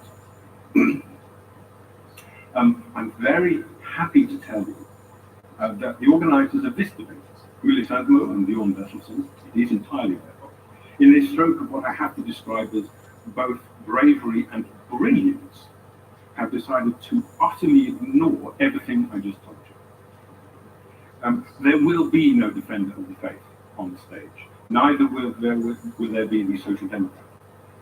There will, in fact, only be heretics. 3 of them.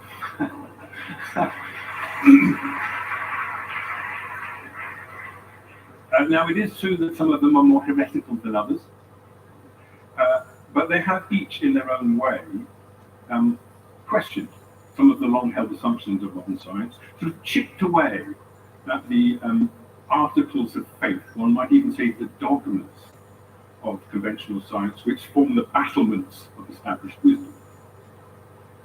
But our speakers this evening are not here simply to tell you that they disagree with conventional wisdom or even with each other. They're here to try and shed some light on why they disagree. Because all ideas have a consequence. I think people accept or reject an idea based on what they think the collateral damage to the rest of their worldview will be.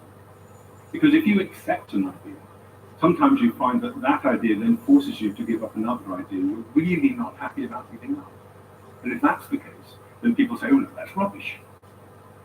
If it's not going to do much damage, they say, oh, that's terribly interesting, Professor.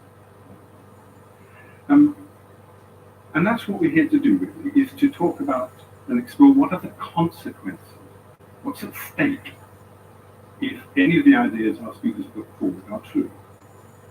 Is this a good thing to do, a scientific thing to do?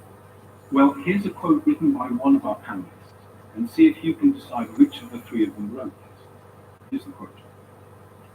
It is not anti-scientific to question established beliefs, but central to science itself. At the creative heart of science,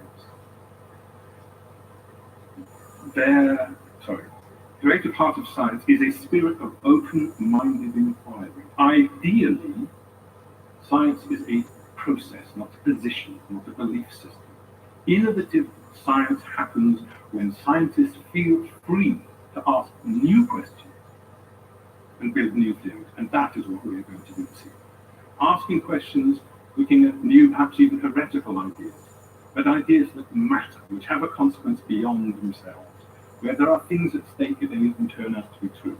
Consequences for how we understand ourselves, how we understand the people we might be able to become for our place in nature. And the central question, as the professor said, is it revolves around this idea of consciousness, which on the one hand I'm sure you're all familiar with. I think most of you, perhaps all of you, are conscious. But are you sure the person next to you is? How do you know? Is your dog conscious? Could your computer one day be conscious? How about trees? Heretical, silly? Well, maybe. So let me finish by just introducing our speakers. I will introduce each speaker in turn. They will have approximately 15 minutes to convince you of their heresy. And our first speaker this evening is Anil Seth. He is one of Britain's leading neuroscientists, head of cognitive computational neuroscience at the University of Sussex, which is, I can tell you, a hotbed of heresy. He is the recent winner of the prestigious Faraday Award, and in his book, The Being You, A New Science of Consciousness, he made it very clear that the human brain is not a computing capability. And the floor is yours.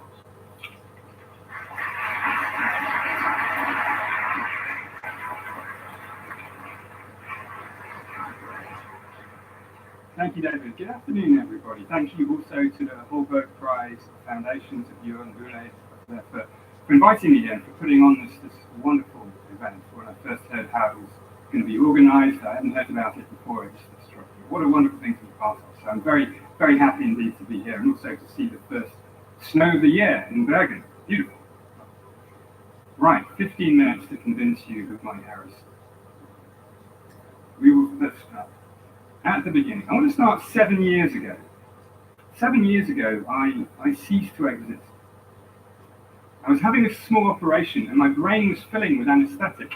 And I remember these sensations of blackness and detachment and this falling apart. And then I was back. I was drowsy and disoriented. But I was definitely there. Now, when you wake up from a deep sleep, you might be confused about the time, but there's always this basic sense of continuity, of some time having passed between then and now.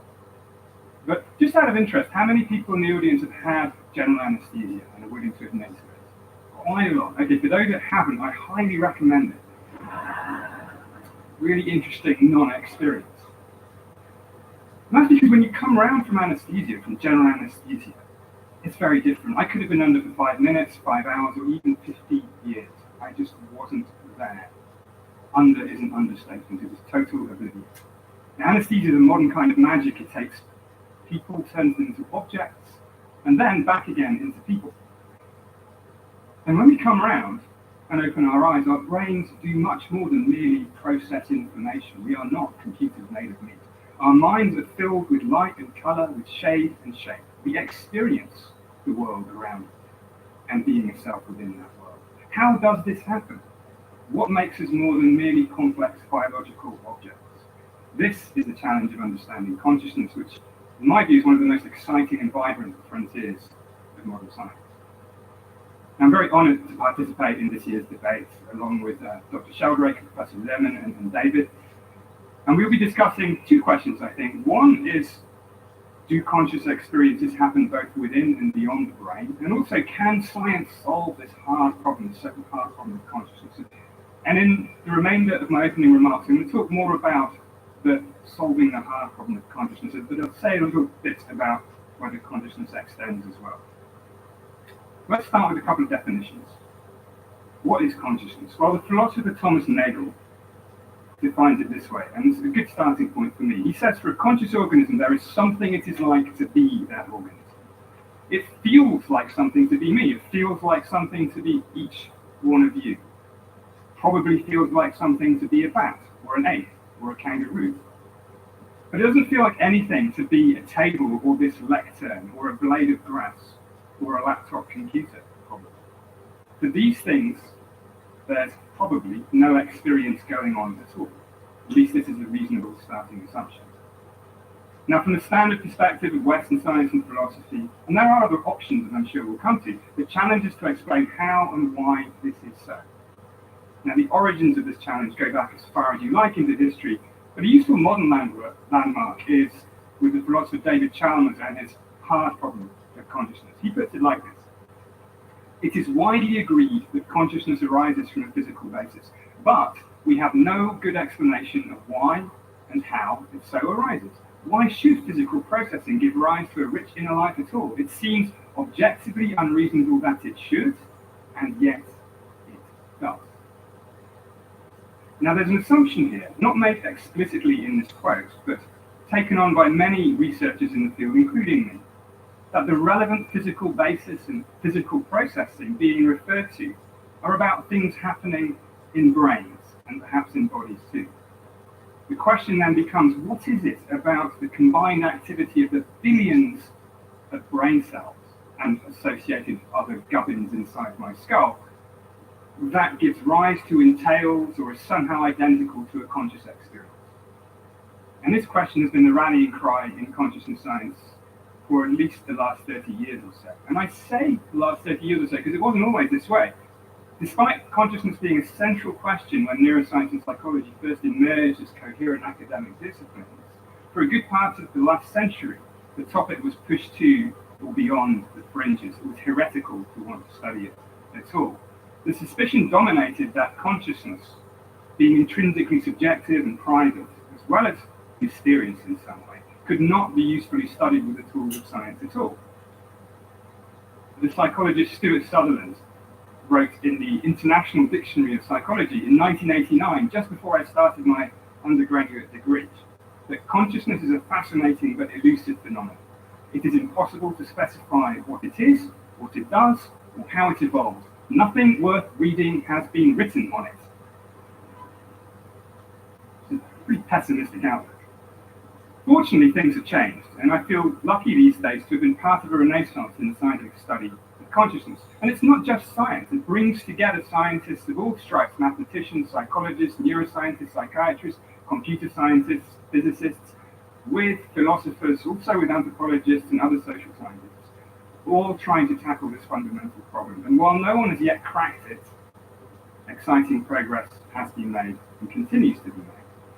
Now, the initial strategy in studying consciousness, and still a very popular approach, is to look for the so-called neural correlates of consciousness, fingerprints of consciousness in the brain.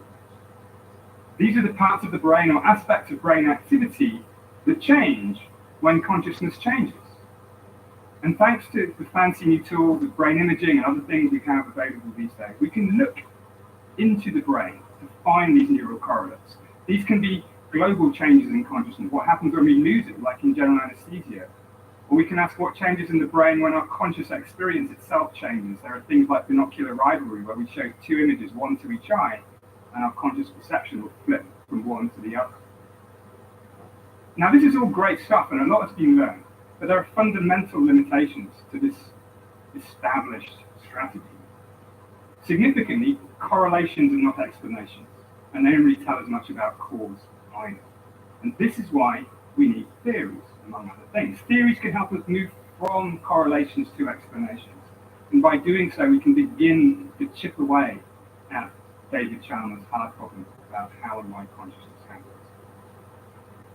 And there are plenty of theories, which is one reason why now is a particularly exciting time in the field. A couple of years ago, the philosopher Tim Bain and I wrote a review for Nature Reviews Neuroscience on neuroscientific brain-based theories of consciousness, and we came up with 22, some of them, all of them very different from each other, some of them more mature and more backed by evidence than others. And what's happening now in general in the field is we're getting to the stage of pitting these theories against each other to see which stand up and which fall down. Now, my own preferred theory, which I've been developing in various ways for well over a decade, is that the brain is a kind of prediction machine, and that what we experience, both the world around us and being a self within it, are forms of controlled hallucination, brain-based best guesses that are tied to their causes in the world or in the body, not so much by accuracy, but by criteria of how useful they are in the business of staying alive. Now, the idea of the brain as a prediction machine, constantly estimating what's going on and calibrating its best guesses against sensory signals, this is not a new idea at all, And it's been developed in different ways by different people. And my own take is to treat it as a way of going beyond correlations between brain activity and consciousness, and instead explaining why conscious experiences are the way they are and not some other way. Why an experience of color is different from an experience of emotion or of free will. And one implication of this is that what we perceive is not simply a readout of the sensory information that comes in through our eyes and our ears. It is always and everywhere an active, creative act in which the brain is continuously making predictions about the way the world is and the way the body is, and updating these predictions using sensory information. And in my take on this, that is what we experience. We experience the predictions, not a readout of the sensory information. Our experiences of the world and the self come from the inside out, just as much, if not more than, from the outside in. And this means that we inhabit surprisingly different inner worlds, as I'm sure Tanya Lemon will explain next, even for the same shared objective reality. But what this does not mean, at least in my view, is that consciousness itself extends beyond brains, or that our vision, for example, is a force emitted from the eyes. Another implication is perhaps even more controversial, which is that unlike the majority of my colleagues, and this is where my heresy takes flight, I think that consciousness is intimately connected to our nature as living creatures, so that life may be a necessary condition for consciousness. And this pushes back on the tired old metaphor of the brain as a computer, really highlights how different we are from the large language models and other artifacts of AI that increasingly dominate our societies and our lives. And I mention this in part to underline that even within the constraints of what's often called mainstream neuroscience, there is a lot of variety and controversy. Some other prominent theories, such as a neuroscientist called Giulio Tononi, who has a theory called the integrated information theory of consciousness. This makes other incredibly counterintuitive predictions, such as that vivid conscious experiences might happen with almost no neural activity at all. So lots of controversy. Will any of these theories solve the hard problem? Well, from where we are now, I think it's too early to say, but I'm optimistic. And there's a lesson here from how our understanding of life developed. It wasn't so long ago, maybe 150 years, that the challenge of understanding life seemed to be beyond the reach of science, perhaps as mysterious as the challenge of consciousness seems to us today. And according to the dominant, at the time, philosophy of vitalism, there had to be something almost supernatural, a spark of life, an élan vital, to explain the difference between the living and the non-living. But things didn't turn out that way. Instead of treating life as one big scary mystery, biologists of the day instead started explaining the properties of living systems, metabolism, homeostasis, reproduction, in terms of the underlying physics and chemistry. And bit by bit, our conception of what life is changed, and the need to appeal to some special source began to fade away. The hard problem of life wasn't solved, it was dissolved. And I think the same may well happen with consciousness. By chipping away at its various properties, how conscious we are, what we're conscious of, the nature of the self, the nature of volition, the hard problem of consciousness too is already seeming less mysterious and less monolithic than once it did. And perhaps one day, perhaps not so far away, it too might vanish in a puff of metaphysical smoke. And of course I might be wrong, both in my own theory and in this optimistic view of the future of consciousness science, but that's okay. The beauty of science is the ability to be productively wrong, so that our collective understanding always ratchets upwards. And even if we don't fully understand the problem of consciousness, what we're learning along the way is already radically changing how we think about the nature of how we experience the world, perception, the self, and other things. And this is having major implications in society, something I hope we'll talk about later, in ethics, in medicine, in animal welfare, in law, in how we deal with AI, and much more besides.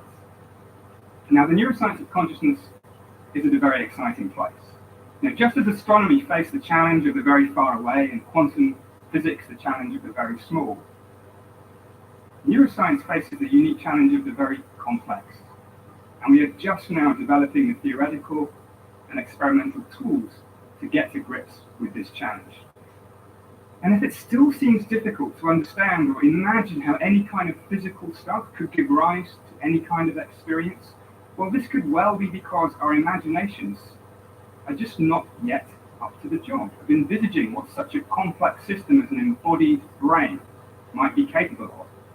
But when they're empowered with the tools of science and philosophy, bootstrapped from the insights of those colleagues now and before us, our imaginations can stretch further. And just like the apparent mystery of life, what once seemed inexplicable may not always remain so. Now, I'll finish by very briefly addressing the specific question of whether consciousness extends beyond the brain.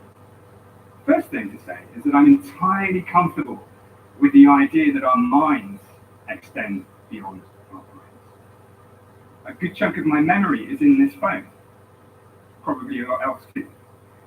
And indeed, part of what it is to be myself is in my perception of how others perceive me, and so depends, although indirectly, on things outside my own brain. David Chalmers himself, who coined the heart problem term, together with the philosopher Andy Clark, have written convincingly in my mind about the idea of the extended mind. But the mind, although the mind can broaden to encompass many things, the mind is not the same thing as conscious experience itself. Now, when I look around me, the contents of my consciousness, let's say colors, they seem to be out there in the world. Does this mean that my consciousness itself is out there in the world too? Well, I don't think so. The fact that the contents of my consciousness sometimes seem to be out there does not mean they actually are. Now, this is a useful example of something like an out-of-body experience, where people experience being in a position different from their own bodies. This is clearly a real experience for many people over history and even now, but it does not mean that consciousness itself has left the body and gone flying around. There are often many different, more compelling, more empirically useful explanations for these kinds of experiences. How things seem is important to pay attention to, but it's not always a good guide to how things are. Now, in my view, in a line of thinking that goes all the way back to the Scottish philosopher David Hume, experiencing something out there in the world is part and parcel of the brain's predictions about the causes of the sensory signals that it gets. And the interesting question, at least to me, is what is going on in the brain that underlies this experiential projection of properties like color, shape, and so on out there into the world, and things like emotion in here into the body. Now, the claim that consciousness itself can extend beyond the brain and the body, perhaps even to act at a distance, as in the case of this phenomenon of the sense of being stared at, which I'm sure Rupert Sheldrake will tell us about shortly too. This, in a sense, is a very ordinary claim. It's very likely that we've all felt that way at some time or another. But scientifically, it's an extraordinary claim. And it's an extraordinary claim because there are currently no plausible mechanisms by which it might actually happen. And extraordinary claims are in need of extraordinary evidence. And if we had that evidence, that would be very interesting because it would force us not only to have a different picture of consciousness, but to radically rethink explanations that would be very discontinuous with pretty much the whole of science as we know it. So in a situation like this, the evidence that we need, to me, it's sort of this sort of evidence, much like when physicists propose the existence of a new fundamental particle in the particle accelerator. This is a very high bar, which is admittedly rarely, if ever, met in psychology. Now, I don't deny at all that people may well have the experiences that lead them to think that consciousness is extended, whether it's an out-of-body experience or a sense of being stared at, or more generally, what Tanya Luhrmann will probably talk about in terms of the porosity of the mind. But how things seem is not a good guide to how things are. And in my view, the most interesting and empirically justifiable explanations for these experiences likely always lie within the brain itself, the embodied brain. It's a brain that interacts richly with the body and with the world, but not through any spatially extended extracranial consciousness. I'll leave my last words for the poet Emily Dickinson, who, in a beautiful 1862 poem, wrote, "The brain is wider than the sky, or, put them side by side, the one the other will contain with ease, and you decide. Thank you.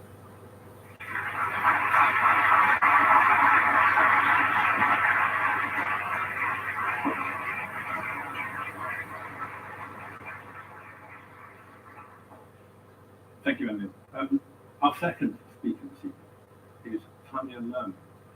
She is the Albert Ray Lang Professor of Anthropology at Stanford University. She teaches both anthropology and psychology, and is, in my opinion, and the opinion of many others, one of the most original and challenging anthropologists currently working.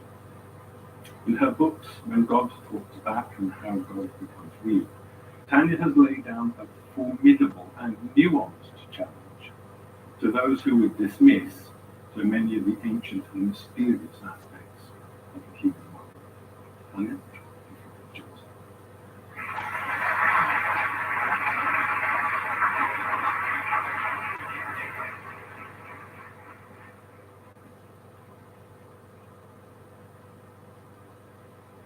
Good afternoon.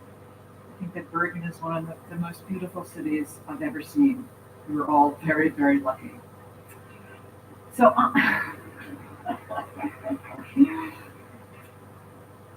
I'm here because as an anthropologist, I've seen in my work that humans can come to experience their own thoughts as not their own and as not inside them.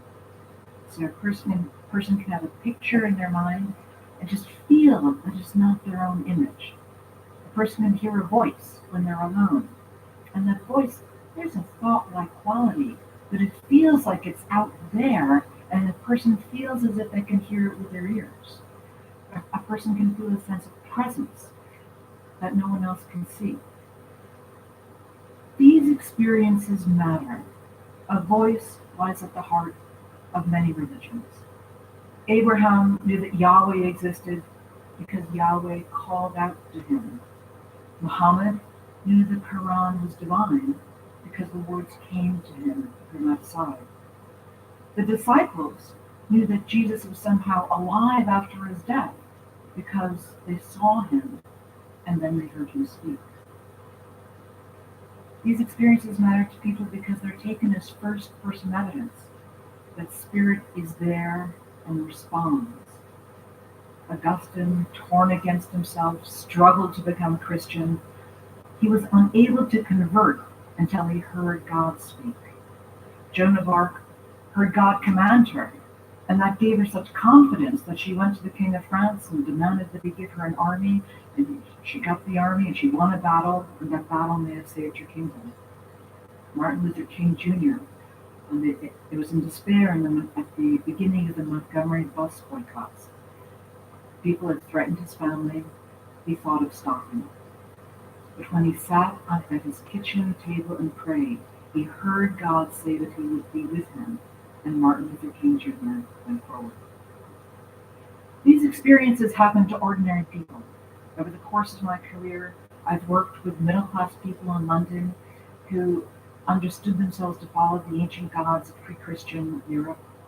I've worked with Zoroastrians in Mumbai and with newly Orthodox Jews and Black Catholics in Southern California. I've spent months in an Anglo-Cuban spirit possession group called Santeria, and years in churches for charismatic evangelical Christians, both in the United States and abroad. I've seen that many people have some kind of moment which they take to be communication from spirit, and that many people have moments in which that spirit felt real to them with their senses. I've also seen that in all those different faiths, people will say that some people are more likely to have these experiences than others, that if you pray or do rituals, you're more likely to have these experiences. And I observed that in some social worlds, people had more of these experiences than others. To understand this, I think we need to go back to a real starting point, which is phenomenology and what it is like to feel aware. And I want to make two simple observations about what it feels like to have thoughts. The first is that humans are aware of their awareness. In some way, to some extent, they mark that awareness as distinctive. You could call it the difference between interiority and physicality, or inner or outer, or we would say mind and body.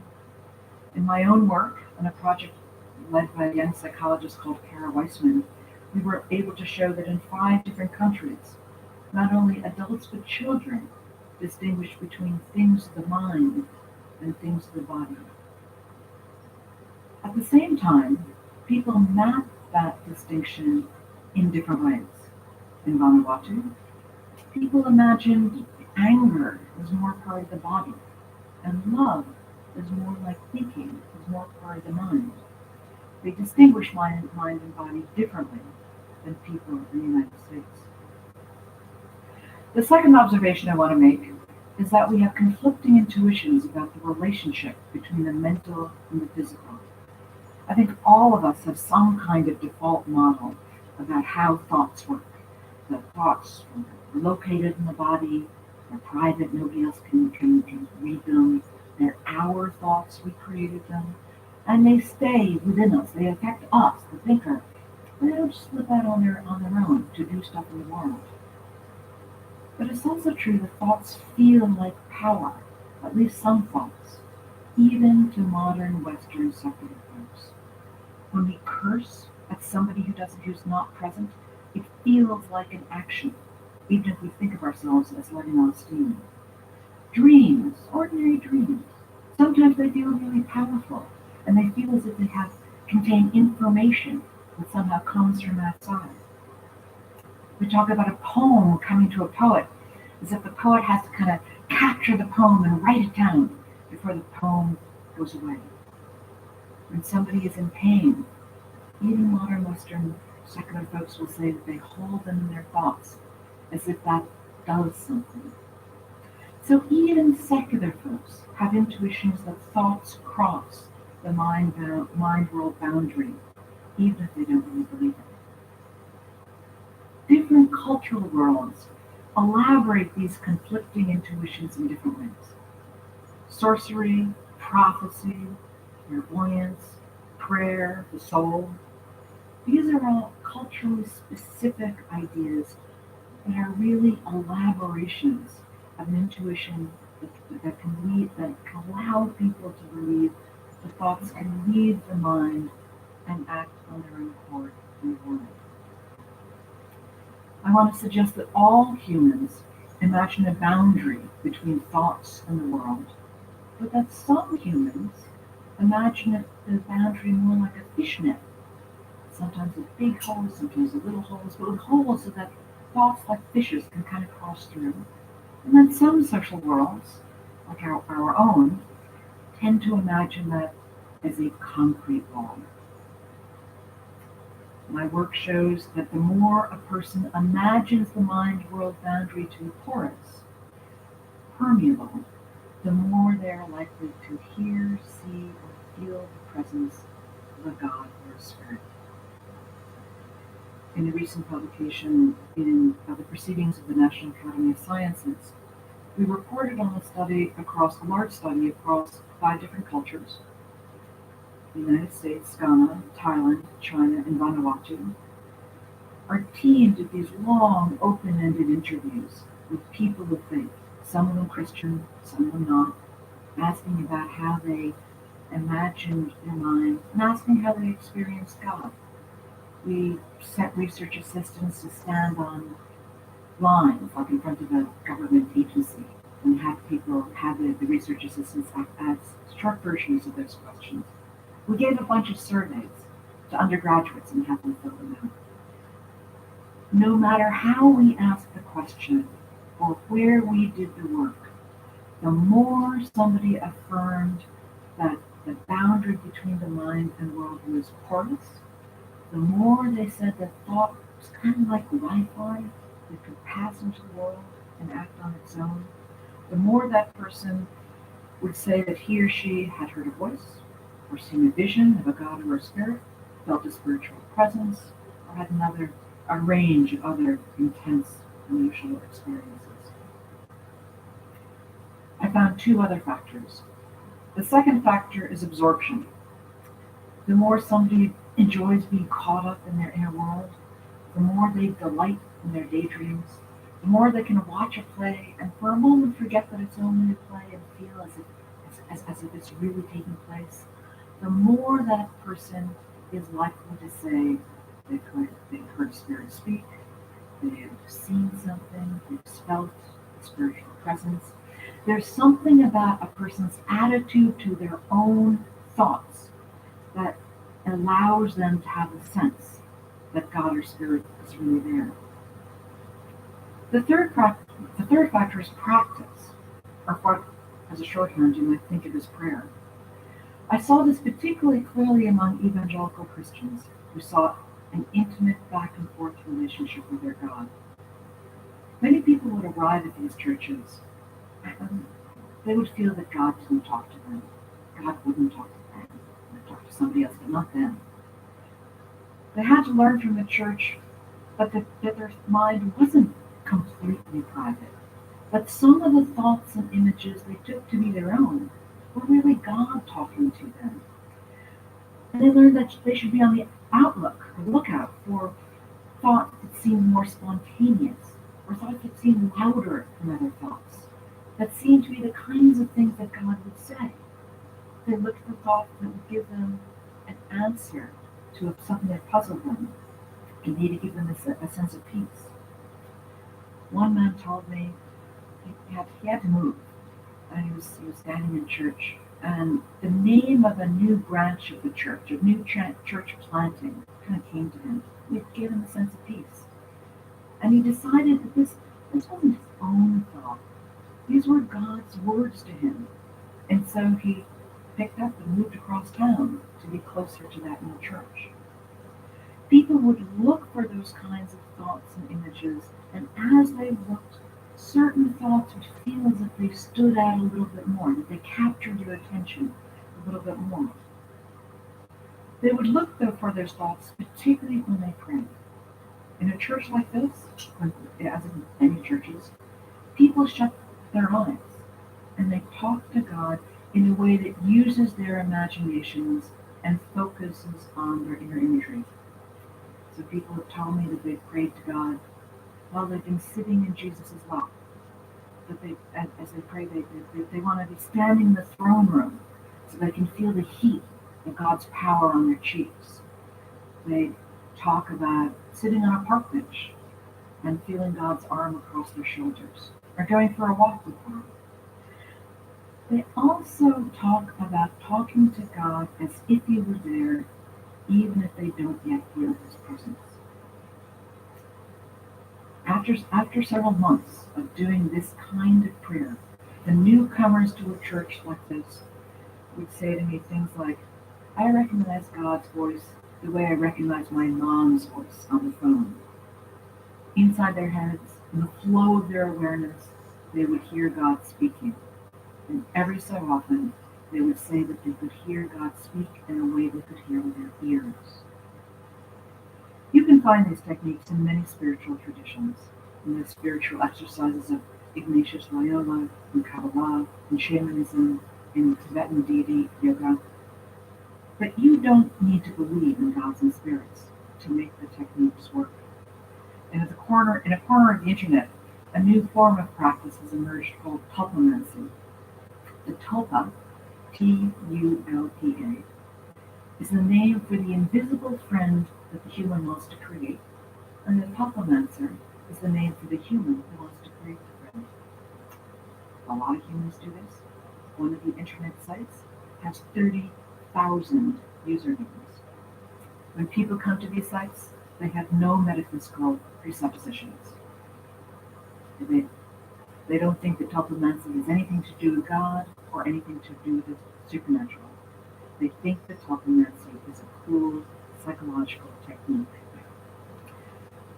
I and my postdoctoral fellow, Michael Lifshitz, have interviewed about 25 tulpamancers at this point. We fly them out to California, and they arrive at my front door. We have a 4-hour lunch with a digital recorder running. These guys explicitly use 2 techniques to create their tulpas. First, they do mental imagery cultivation. So they focus in on their tulpa's ear, nose, as vividly as they can using their inner senses. If their tulpa is an animal, they stroke the fur, they try to feel what it feels like. They might listen in their mind for the sound of their tulpa's voice.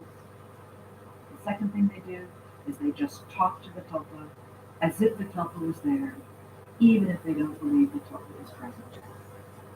And just like the evangelicals, over time they develop a distinct sense that an invisible being is present and that the being responds. They focus on the tulpa with their mind's inner senses. They behave as if the tulpa is there, and it feels to them as if their tulpa emerges out of their own awareness and feels more and more outside of them until they also have the sense that the tulpa has a mind of its own and talks back to them in ways that they cannot predict. Each person we interviewed said that their tulpa was sentient. And sometimes they said the tulpa spoke in a way that they could hear with their ears, and sometimes the tulpa would push them in a way that they could feel on their body. So what's happening here? There are many specific stories, many specific mechanisms, many unanswered questions. But some things are clear. First of all, this story is not about madness.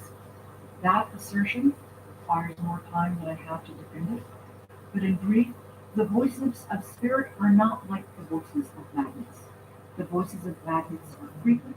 There are many, many words, and many of those words are mean and harsh. The voices of spirit tend to be short, brief, and positive. They feel different. They feel richer and less alien than the voices of madness. And the fact that training and practice seem to bring them on suggests that there's something much more basic here about the relationship that humans have with their own thoughts. It suggests that it's possible to learn to experience some thoughts as not me and not inside, and if humans do so with the intent of experiencing an invisible other, humans can come to experience that invisible other as real and responsive. I'm not against the view that there may be something non-human involved in this process, or that perhaps the practice creates something that is beyond the human. But what I can see clearly is that we can have a relationship with our own minds, and we can use that relationship to make it feel as if the invisible other is there. And I just want to pause to say what a remarkable thing this is. The most moving thing I saw in evangelical churches was that the God who spoke back felt like a social relationship for these people. Religion is complicated. It is full of politics. It's not always a good thing for society. But for the people that I spent time with, their God made them feel loved and protected. I'm sure that that social relationship is one of the important reasons behind the remarkable finding that religious observance is good for the physical body. The tulpamaster said to a person that having a tulpa made them feel less alone. The capacity to experience thought as not me and not inside is part of the amazing human capacity to heal ourselves from within. Thank you very much.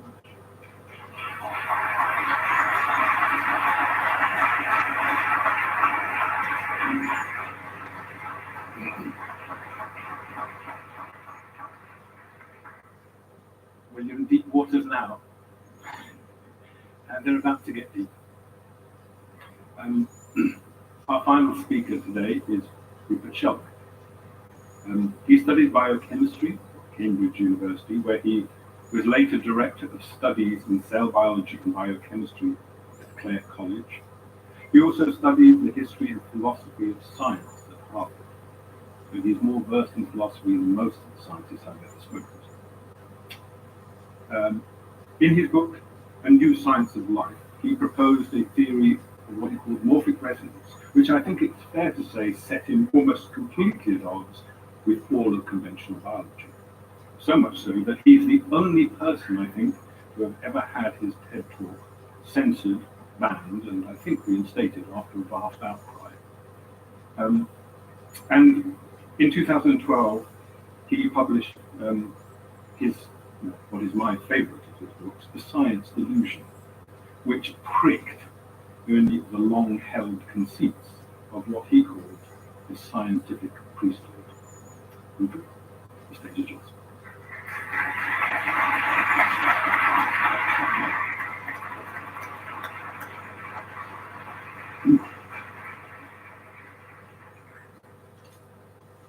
Thank you.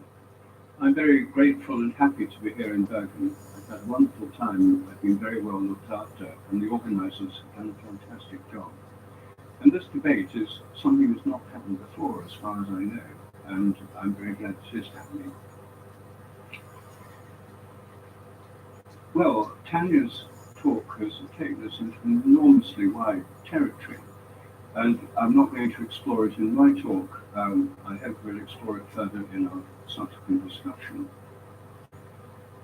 And Anil's talk has opened up ways of thinking about the mind, which I think are very helpful. I much enjoyed reading his book, Being You, and I think his idea, two of his key ideas that I really find helpful.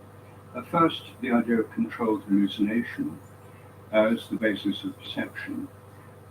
This is, as he said, not a totally original idea. It's a very good way of describing it. But in traditional Indian philosophy, there's always been the idea that we don't see what's really there. We experience Maya, a kind of magical veil of illusion, which is a kind of controlled hallucination. And Indians are very keen on the metaphor. You're walking along a path at night, in the dusk, you see a snake, you're frightened, your whole body reacts, and then you realize it's just a piece of old rope. And so it's really that it's not exactly what's coming into the eye, it's the way you interpret it, anticipate it, and how you project these images. The great Greek geometer Euclid, around 300 BC, pointed out that vision is an active process. If you're looking for a pin and suddenly you see the pin, your experience changes because you've now identified where it is. It's active seeking, and now it looks different once you've seen and recognized the pin. So I think controlled hallucination is a good way of putting it. And he also likes to talk about what he calls the real problem of consciousness, which is doing research on things which can actually increase our understanding so that it's easier, or should become easier, to solve the hard problem of consciousness. And that I completely agree with. Where I disagree is that I think that the idea that it's all in the brain is an unnecessary limitation. A lot of these materialists thinking about the brain, and he tells us he's a materialist in his book, materialists thinking about the brain is extraordinarily local. It localizes all these things actually inside the head. But within the sciences, since the 19th century, we now have a much broader view of matter and the way that nature is organized. And this is broadened through the concept of fields, first introduced into science by Michael Faraday in relation to electric and magnetic fields, then through Einstein's general theory of relativity, taken to include the gravitational field. And there are many fields in science now. Fields are defined as regions of influence. They're usually invisible. The gravitational field of the Earth is in the Earth, but extends far beyond it. The reason we're not floating in the air at the moment is because it's holding us down to the ground. It's invisible. This room is full of it, but we can't see it. It holds the moon in its orbit. It stretches far beyond the Earth. The gravitational field of the moon affects the tides on the Earth. So these are invisible fields with enormous effects at a distance, even though you can't see them. Gravitational, electrical and magnetic fields also stretch out beyond physical objects. A magnetic field stretches out far beyond the magnet. You can reveal its lines of force through sprinkling iron filings around it. but the field itself is invisible. And the electromagnetic fields of your mobile telephone are within the mobile telephone that stretch invisibly beyond it. This room is full of radio transmissions from mobile phones, from radio and television programs, but the world is full of invisible fields. This is a revelation of 19th and 20th century science, which I don't think has been taken on board by people thinking about materialist theories of the brain. And what I'd like to suggest is that our fields of our mind stretch out far beyond our bodies. They stretch out invisibly, and our consciousness is related to and based on these fields. That if we're going to solve the hard problem, taking into account fields of the mind may be a very important ingredient, as well as studying processes within the brain. The easiest way to see what I'm talking about is indeed through vision. What's going on when you see something? Well, everybody knows that light comes into the eyes. Ever since Johann Kepler in 1604 worked out that there were inverted images on the retina, we know that the lens focuses the light in each eye. With a small inverted image on your retina, changes happen in the cone cells and the rod cells. Impulses travel up the optic nerve. Changes happen in various regions of the brain. All this has been mapped and scanned in greater detail than ever before. But the mysterious part is then what happens next. How do you create images, three-dimensional, full-color images, which Anning calls controlled hallucinations? How does the brain create those? They're all supposed to be inside your head, representations of the outer world. So I can see you sitting there, you can see me here, but all of you are supposed to be inside my head, as lots of faces and the whole of this room is meant to be. And inside your head is supposed to be a little Rupert, somewhere inside your brain. That's not what we actually experience.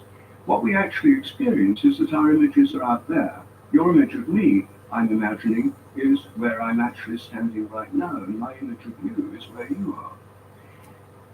So this one-way theory of vision, which we've all grown up with, and which comes from Kepler, the intromission theory of vision, sending in intromission, is taken to be the standard scientific view.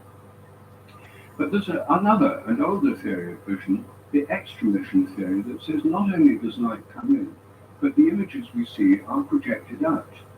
So my images of you are where they seem to be. They're in my mind, they're in my consciousness, but they're not inside my head. They're where you're sitting. Now this idea is familiar to the ancient Greeks. It's familiar to people all over the world. The developmental psychologist Jean Piaget showed that young European children, in his book The Child's Conception of the World, think that they're projecting out images, that they take it for granted. So this is in fact a very deep-seated way of thinking about vision. And Euclid, the great geometer, used it to explain in the first really clear way how mirrors work. What happens when you look at something in the mirror is the light is reflected from the mirror. The angle of incidence, the angle of reflection are the same. But what happens then is you project out the images, which go straight through the mirror, being virtual mental projections, and you see virtual images behind the mirror. And Euclid's theory is still there in school textbooks to explain mirrors. All of you, no doubt, have seen these diagrams. They involve little dotted lines behind the mirror that can go to what's called a virtual image behind the mirror, a projection of the mind behind the mirror. And so this extramission, sending out theory of vision, is actually taught to all school children, even though within most of science it's regarded as a total heresy. Intromission is the only permissible theory in biology and psychology, whereas in optics, which comes under physics, extramission is the standard theory. No wonder it's confusing. People are taught two completely different theories of vision. Now, at Ohio State University, Gerald Weiner, who's a professor of psychology, was shocked to find that most adults and children he interviewed believed in visual extramission, something going out of the eyes. Even his own psychology undergraduates believed it. So he called this a fundamental misunderstanding of visual perception. And he decided to re-educate them. And he and his colleagues told them forcefully over and over again, nothing goes out of the eyes when you look at something. And after repeated drilling with this into the students, when they were tested immediately after this, denial of extramission teaching, they gave the correct answers. But when they tested them 3 to 5 months later, almost all of them had reverted to their previous views. They were dismayed at this failure of scientific education. Much more recently, in fact just in the last few years, Arvid Gutestam, working first at Princeton University, now at the Karolinska Institute in Stockholm, has shown that by some very ingenious experiments that people attribute a gentle force to the gaze as it goes out of the eyes. And they've even shown, using fMRI, that regions of the brain involved in tracking movement are activated. And as he puts it, the results, this is a quote, strongly suggest that when people view a face looking at an object, the brain treats that gaze as if a movement were present passing from the face to the object. And they found that this occurred even in people who didn't believe in visual extramission. It's deep, hardwired in the way we see. And they tried to explain this by saying there must be an evolutionary reason for it, that it's important to track people's gaze in social situations, and this leads to the illusion that something's going out of the eyes when you look at things. It would make much better sense in evolutionary terms if it's not an illusion, but if it's real. And so is it real? Well, you're not meant to think it's real because that goes against the dogma that the mind is nothing but the activity of the brain and the perceptions are inside the head. But is it testable? Well, I think it is. If when I look at you, there's a projection from my mind that touches you, my mind in a sense reaches out to touch you. If I look at you from behind and you don't know I'm there, could you feel that I'm looking at you? But as soon as you ask that question, you realize that the sense of being stared at is very common. It's now called scopaesthesia, the scientific name for it. Scop as in microscope, seeing, aesthesia, feeling, as in synesthesia, anesthesia. Scopaesthesia is extremely common. Most people have experienced it. I'm sure most people in this room have experienced it. You turn around and find someone's looking at you, or you stare at someone and they turn around and look back. It doesn't happen all the time, but it's very common. Most people have experienced it, including most children.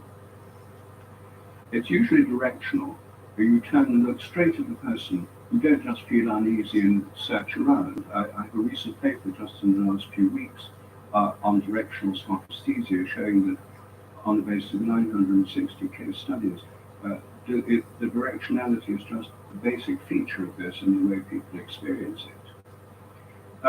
I've investigated the natural history. We've interviewed, we've dealt with through questionnaires. We found it typically happens most powerfully with strangers, often with male strangers in situations that could be vaguely threatening. We've done interviews with more than 50 surveillance officers, celebrity photographers, and private detectives, practically all of whom just take this for granted. If you've ever trained to be a private detective, and I'm guessing that most of you haven't, you will have learned that when you're following someone, shadowing somebody, you don't stare at their back, because if you do, they'll turn around, catch your eyes, and your cover's blown. You have to look at them a little bit, otherwise you lose them, but you look at their feet. So among practical people, these things are completely taken for granted. In the martial arts, it's taken for granted, and they have methods of training people to become more sensitive. Because if you can feel when someone's approaching from behind who might attack you, you'll survive better than if you didn't feel it. They train this ability, people get better at it.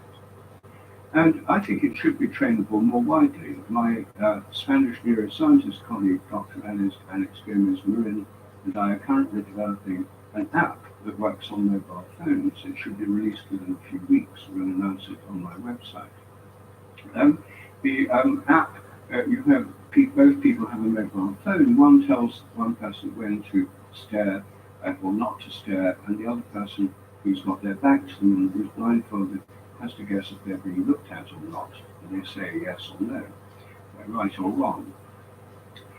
Well, many experiments have already been done on the sense of being stared at. They've been done in at least 37 different schools and colleges. They've been replicated in many parts of the world. The statistical significance is astronomical. At the NEMO Science Museum in Amsterdam, an experiment on the sense of being stared at was running for more than 20 years. More than 20,000 people took part. And it was called Have You Got Eyes in the Back of Your Head? And people had to guess whether they were being looked at or not in a randomized sequence of trials. The results were astronomically significant statistically. I mean, I didn't run this experiment myself. It was run by the Dutch Museum. The results were analyzed by Dutch statisticians. And it showed a massively significant effect. The most sensitive subjects, incidentally, were children under the age of 9. So here we have something which is extremely well known. It's well known all over the world. The scientific evidence suggests it really happens. The scientific teaching of how mirrors work assumes that there's an extra mission of influences. It seems to be deeply seated in biology. It happens with animals. Animals can tell when they're being looked at, and people can tell when animals are looking at them. So here we have a very, very well-known phenomenon, very deep-seated biologically. Many different species of animals have shown this ability. I think it's evolved in the context of predator-prey relationships. A prey animal could tell when a predator was looking at it, a hidden predator was looking at it, would survive better than one that didn't. And I think it has enormous implications for our understanding of the mind. Because if our minds are not just about what happens in brains, and if our conscious experience is extended through electromagnetic fields, which is what light is, it suggests that minds have an interface with electromagnetism. We know they do in the brain. A lot of brain activity that correlates with consciousness is electromagnetic activity. There seems to be an interface between electromagnetism and consciousness. And why it should be confined to the inside of the head is a purely arbitrary assumption. It comes from René Descartes originally, I suppose, or from the ancient Greek materialists. But Descartes, as Aniol pointed out, made a division between extended things, res extensa, matter, is extended in space, whereas mind, res cogitans, was not extended in space. It was defined by being unextended. So the idea was the mind was unextended but interacted with the brain somewhere inside the head. So I'm suggesting that actually when we let go of that assumption, which has been so limiting for so long, we can broaden our view of the mind and go further than we've gone so far in a way that will help to solve the real problems leading towards the hard problem. Finally, I just want to say that I think the extended mind doesn't just extend out into the world, it extends throughout the body. And when someone has, say, a phantom limb after an amputation, I think that that phantom limb is part of the extended mind, that people feel the limb to be really there. And I think what they're doing is projecting that image of the limb and feeling it from within as to where the limb actually is. The official view is it's all inside the brain, but I don't think it is. And so I think whilst we liberate the mind from the brain more generally and consciousness from the brain more particularly, we have a much wider context for discussing this knotty problem, the hard problem of the relation between mind and brain. There are many other ways minds are extended, including the ways that Tanya told us about through these experiences of other forms of consciousness. But those, I think, are subjects I hope we'll just take up further in our discussion. But for now, I just want to end by saying that I think when we take into account the extended mind instead of just arbitrarily confining it to the inside of the head, we're much more likely to make progress in understanding how minds are related to our bodies and to the physical fields through which we see and through which we have our experiences. Thank you.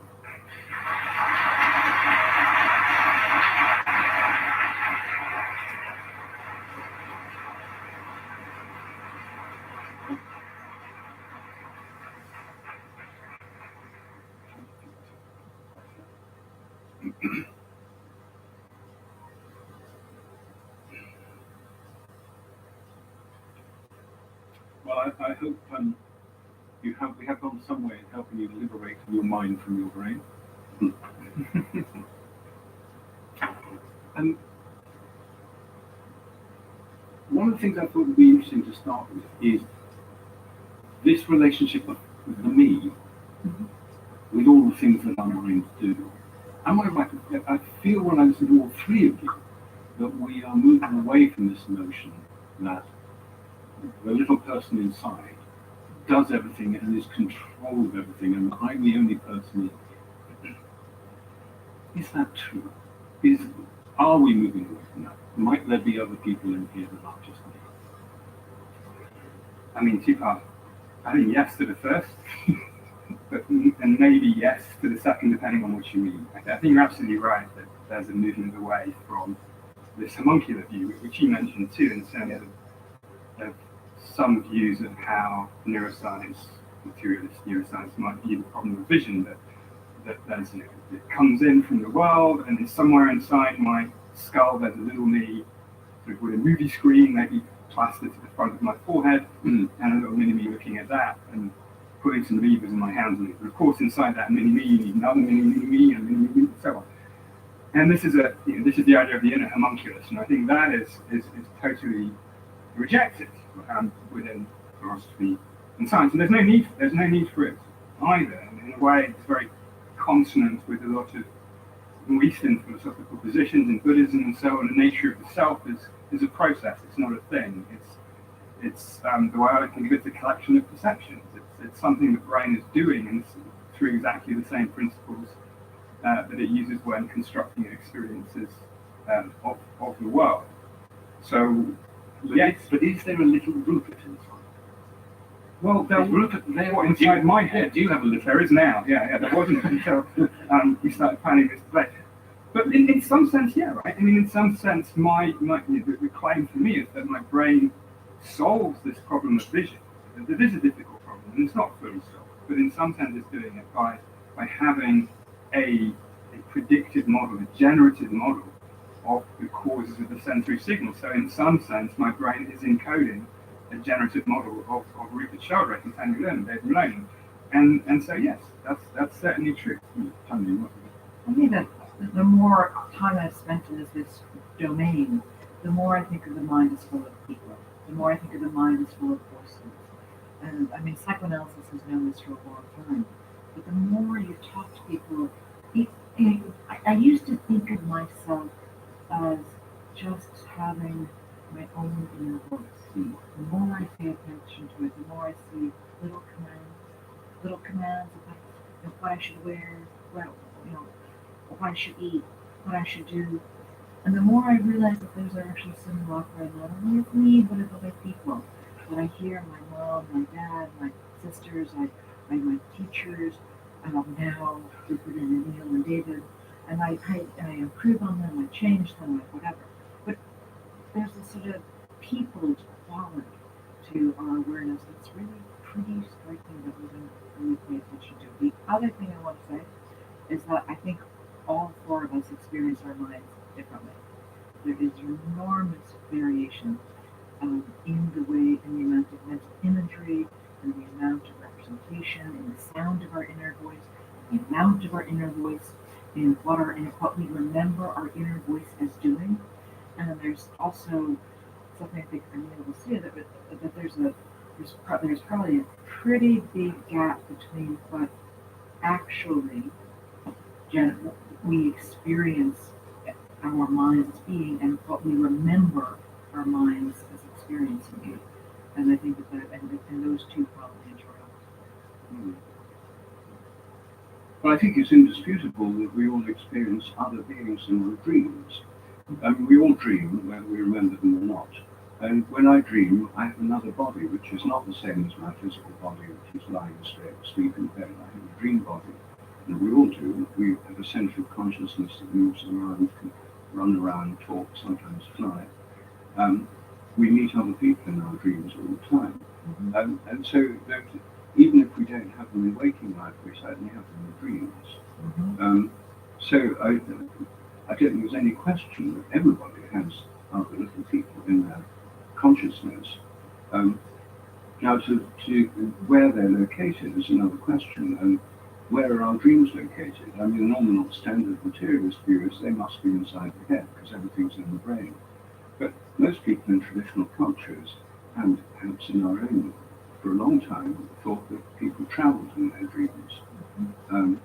And so... Why Edward Tyler thought that humans came up with the idea of religion, that because you dream and you feel that you are not in your body during your dream, therefore there must be a soul, and therefore there must be spirit.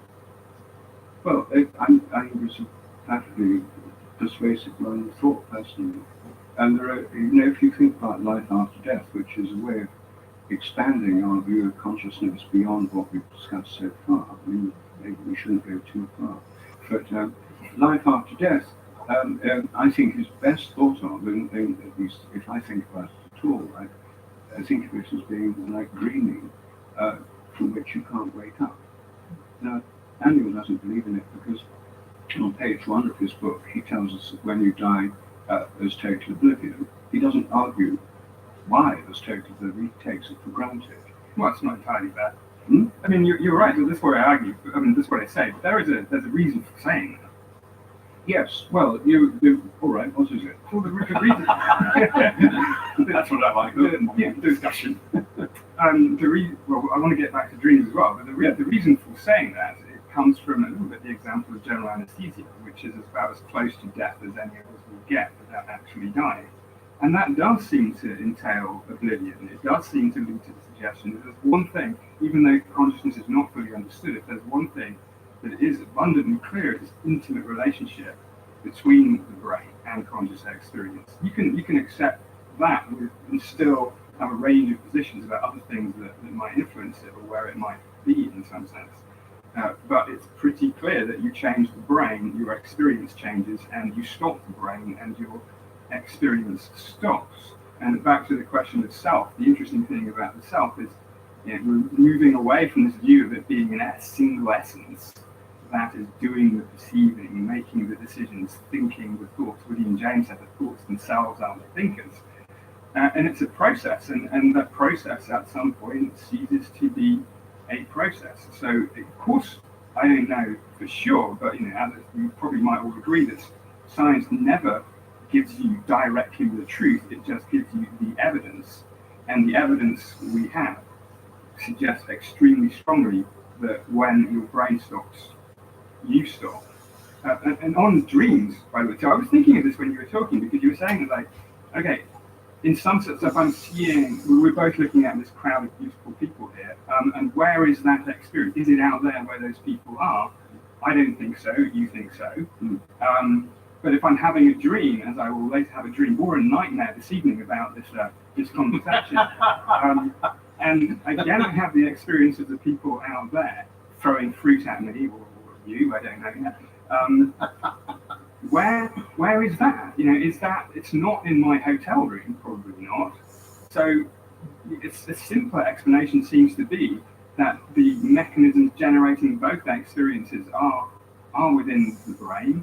And that explains why, and the fact they seem to be out in the world is a very understandable property of how the perceptual mechanisms within my brain work. If you have the alternative explanation that, oh no, in dreams my soul has gone off somewhere and started traveling around.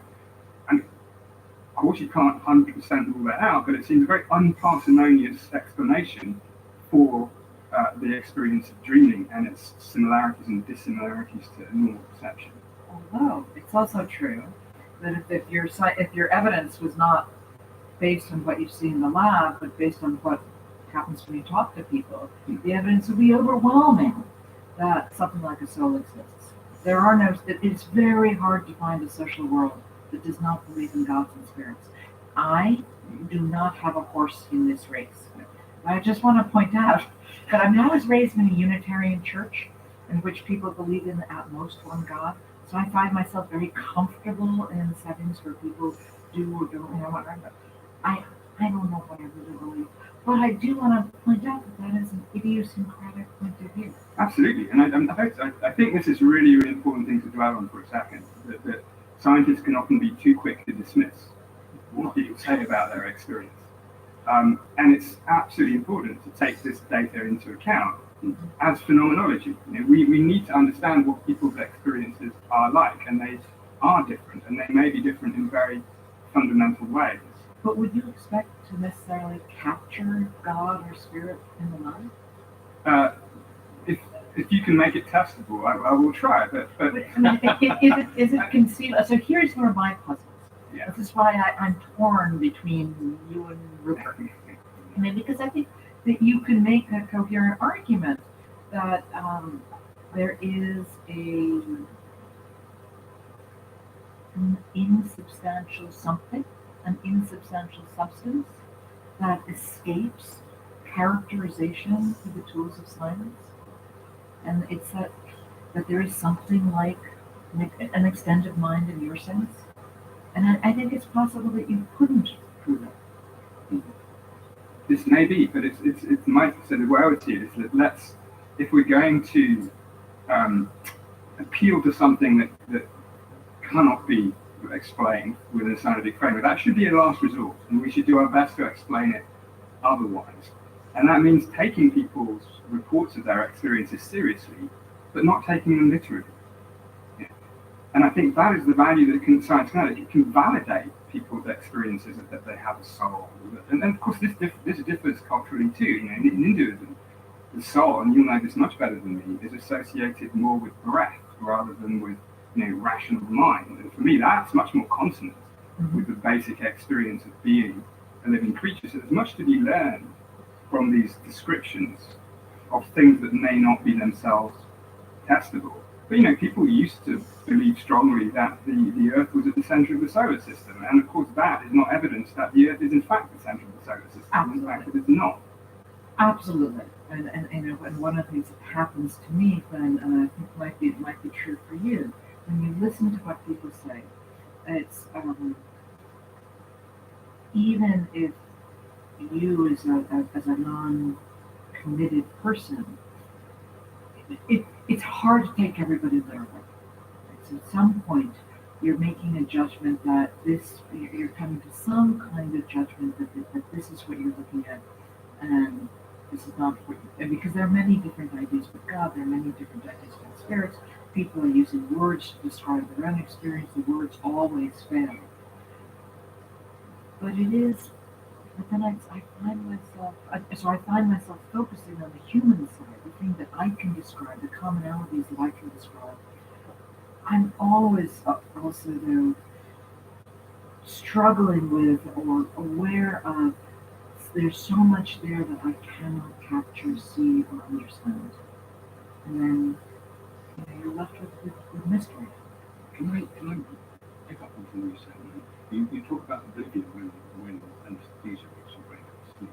But that's not quite the same thing as proof that the brain therefore is producing consciousness, because I've had the experience of a component of my radio breaking, and there was oblivion inside my radio.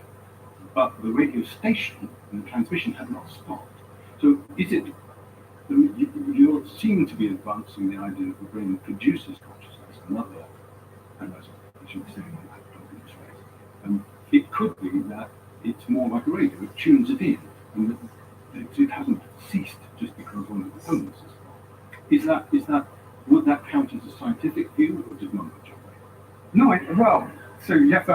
so firstly, I think you're right in the sense that is an alternative explanation for the oblivion that general anesthesia induces. I try to remain a little bit agnostic. I think the language that the brain produces consciousness is itself laden with all kinds of assumptions, almost dualistic in a sense. So, you know, that the brain might produce it, it might be identical to it in some way, or it might entail it. So I think that these are all kind of subtle distinctions. It's important to not fall into any one of them without realizing what you're doing. It's also possible that the brain is some kind of a receiver for some consciousness, but that seems again a relatively unparsimonious explanation for why consciousness stops when the brain stops, because you have to then sort of explain how it's receiving consciousness, where else it is, what the mechanisms are that might lead to this phenomenon, and you have to try and make it testable somehow. So it's not impossible, but then what explanatory role is this playing too? Again, if I don't just turn the brain completely off as an anesthesia, but just change part of it, stimulate part of it, damage part of it, our conscious experience changes in very predictable ways. Now, you could say it's a very complicated receiver inside here. So if you damage a little bit of it, you remove the ability for it to detect radio 4, but you can still tune into radio 5 live. But then you start, it starts to become a very strange kind of explanation where all of a sudden your receiver is as complicated as the whole system of radio broadcasting itself. And so what's the point of proposing something else? Fair enough. Well, to come back to a much more sort of practical level of normal vision, you see, taking your idea of controlled hallucinations, which you say are projected, what I can't understand is why the hallucination, being a hallucination, can't go through the skull.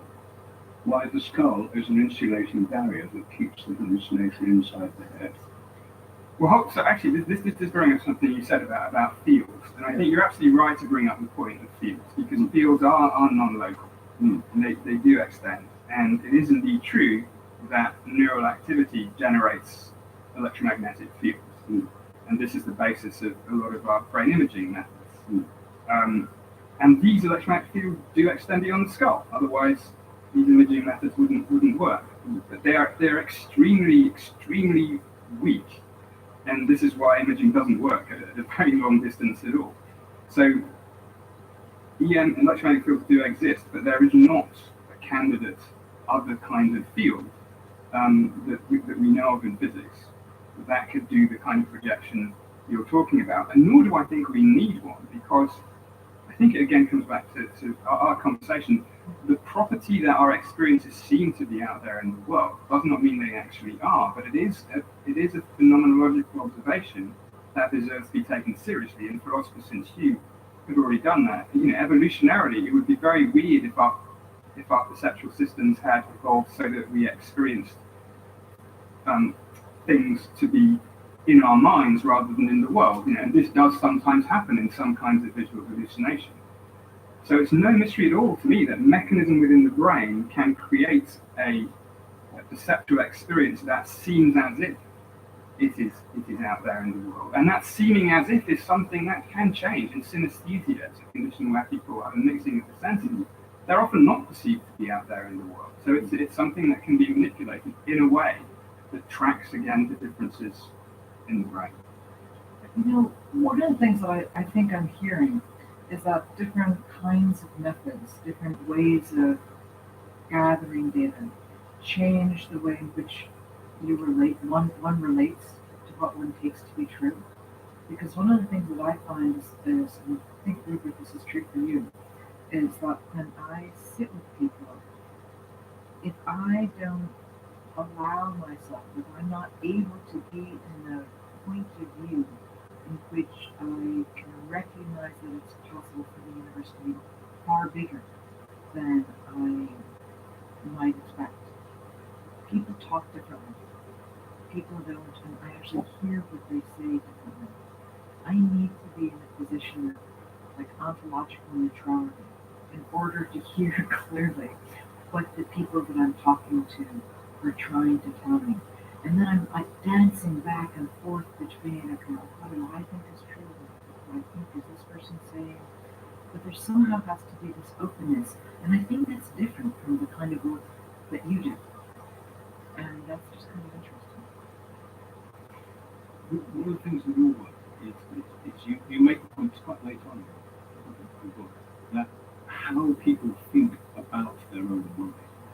changes who they are and what they are and how that mind works.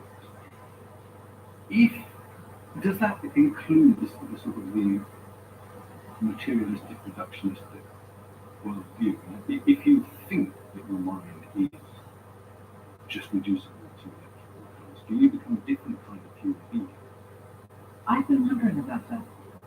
One of the things that I find so moving when people talk to me about beings that talk back is that I see a richness in their experience. I see an aliveness in their world, and there's a piece of me that envies some of the intense commitments of my evangelical Christians. The world somehow is, to be an evangelical Christian is to be committed to the view that you are happy. And sometimes I listen to this and I think, why are these people telling me that they're so happy? But then they also kind of look pretty happy. And so there's a way in which trying to manage, and I see people managing their own awareness of themselves. And I really think there may be some truth to what you're saying. Well, I'd like to ask you, Tanya, when in your book, How God Becomes Real, you point out that for people who are religious in various different cultures, they have to do a lot of things to have these experiences, rituals, singing, prayers, and so on. Does the opposite apply for those for whom God becomes unreal? Because, as you point out, it's a historical anomaly. Modern Western post-Christian Europe and lots of North America, where a large number of people are secular, and if not atheist, agnostic at least, where God has become unreal, which is very unusual in the whole history of humanity. Do you think that requires a conscious effort?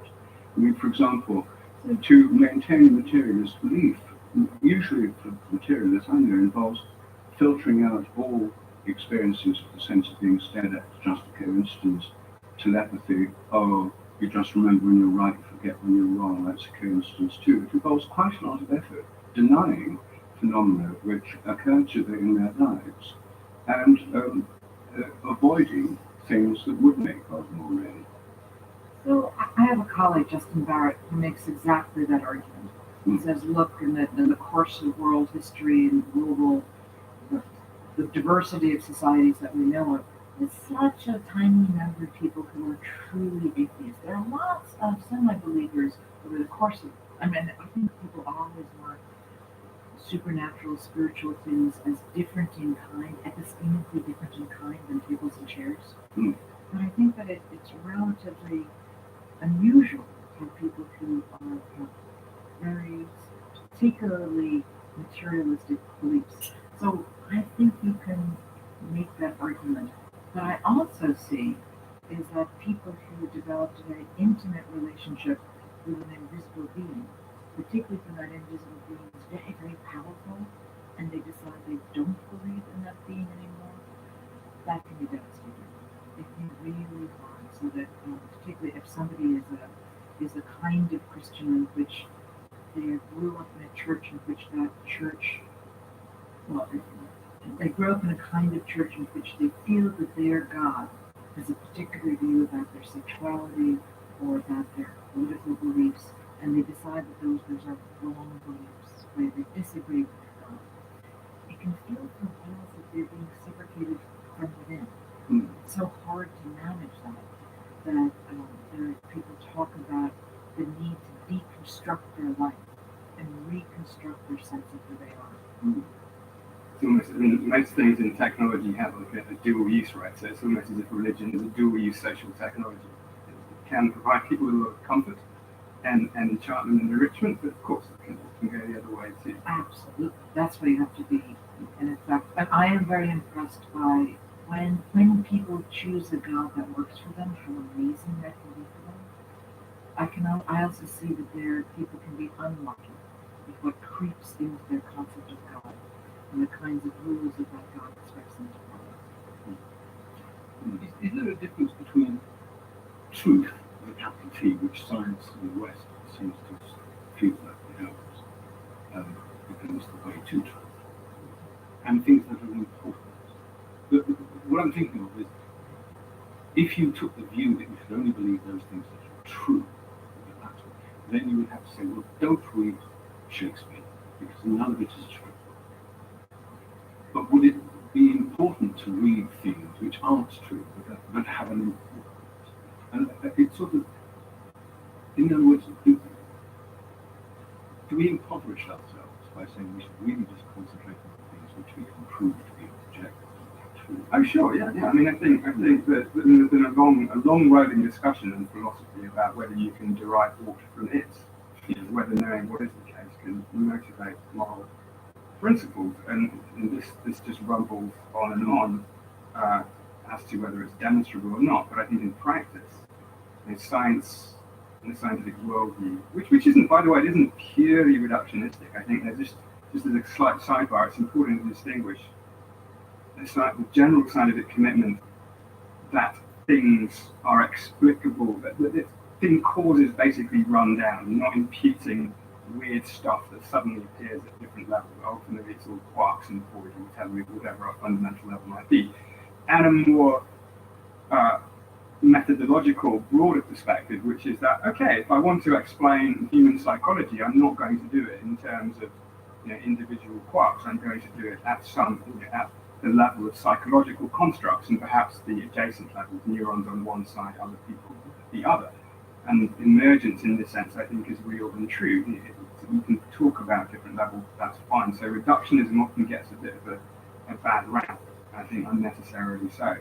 But yes, I think what we find out about the nature of the world, in terms of well-justified beliefs, in terms of evidence, can inform what is important and what is not important, but it doesn't exhaustively describe that realm. I mean, your example of Shakespeare makes the point very well. Of course, reading literature, even though it's not objectively true, is of course important and useful because it can demonstrably so, because it can shape our understanding of how people act and behave and lead to a better world in that way. So there can be things which are important for us, which aren't true, but that's not the point. We shouldn't get sidetracked saying, wasn't it truly the way that Shakespeare wrote it? And so some things, as I said, they're important, not necessarily true, but is that enough for you? Because I suspect for someone to say, well, look, yes, what you're talking about are things that are important, but, and then in parentheses, but they're probably not true, but let's not talk about that. I think we think they are also true in some objective sense. Is that right? Well, I think that the extended mind, I think things like the sense of being stared at are true. I think they happen. Most important, but true. Not just important, but true. True. And I think that other forms of the extended mind, which are taboo from the point of view of materialism, like telepathy, which most people have experienced, about 85% of people have had the experience of thinking somebody then rings on the phone and they say, funny, I was just thinking about you, or know who it is when they call. I've done a lot of research on this. It's not just coincidence, it's not just forgetting when you're wrong. You can do controlled experiments, you have 4 callers, you pick the caller at random, the experimenter picks the caller at random, they call the subject who's being filmed, and they have to guess before they pick up the phone who's calling, and they're right much more than chance. It's been replicated and so on. I think that's true. I think the evidence is quite strong that our minds extend through attention, which literally means stretching towards, ad tendere, and intention, into the world and affect others at a distance. That's one reason I think that it's not just a construct or a way of thinking of how things are happening inside the head, not just limited to the brain. I think it's also the case that consciousness, I don't know if this is true or not, but the idea that consciousness is confined to brains is an assumption as well. I call it the cerebrocentric view of consciousness. It only exists in the whole universe is unconscious, according to the normal materialist view. Galaxies, stars, the whole planets, the whole thing's unconscious, except for human brains on this planet where it's emerged, and possibly animal brains as well. But consciousness is somehow confined to this very tiny part of the universe. We happen to be lucky enough to be part where it is. The alternative view is the panpsychist view that there's levels of consciousness even in atoms and molecules. And I would say not just in atoms and molecules and animals and plants, but in the sun, in the galaxy, in the whole galactic system, and maybe the whole cosmos. Consciousness may not be confined to brains at all. And our whole discussion so far has really been revolving around the idea that, well, not the whole discussion, a lot of it, but it's all about the brain. Well, I was relying on you to get to pinpoint. Well, so I think, there's a serious debate within philosophy and science at the moment about panpsychism. Part of it is motivated by the hard problem, because some conservative materialists who radically conservative, let's say, think, well, you can solve the hard problem not by lots of research on the brain, as Annie believes, but just by saying, well, a little bit of consciousness in an electron, a little bit more in an atom, a bit more in a molecule. And so by the time you get to the brain, it's a difference of degree, not of kind. And once they've got to the human brain, they stop, because they've solved the hard problem by attributing tiny bits of consciousness to atoms. I myself think if you're going to argue that kind of way, why stop at the brain? Which is why I wrote a paper called Is the Sun Conscious, published in the Journal of Consciousness Studies, exploring the idea that the sun may be conscious, and the interface between its activity and its consciousness may be its electromagnetic field. And the sun may indeed have actions it controls consciously. The whole galaxy might be conscious, and different solar systems within it may be like cells in the body of the galaxy, of a greater consciousness. There may be many levels of consciousness in the universe. And so therefore it's not all about the brain.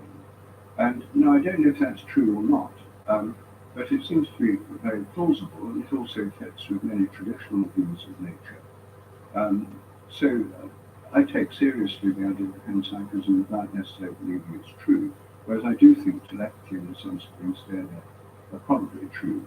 What I'm struck by is that I'm not sure, I don't know where I sit on the belief that the sun is conscious, but I do think it is an ethically more effective way to be in the world, to treat the entire world as alive. And so one of the arguments that's emerging out of my field is that if humans did accept a more animistic, panpsychic vision of the world as being alive, we wouldn't have gotten ourselves into the mess of climate change in the first place. We would have had more respect for the earth. Yeah, this is kind of interesting, whether it's back to your point about this, whether it's this thing can truth and importance. And it is kind of tricky if there are some things that we kind of know to be not true, but are still nonetheless useful if we still believe them, because we might do things a bit differently. Yeah. But I did want to, because I think this is really critical. And I mean, I know we're not going to resolve this here, but this, well, I don't know, maybe we will. But there'll be a refund later.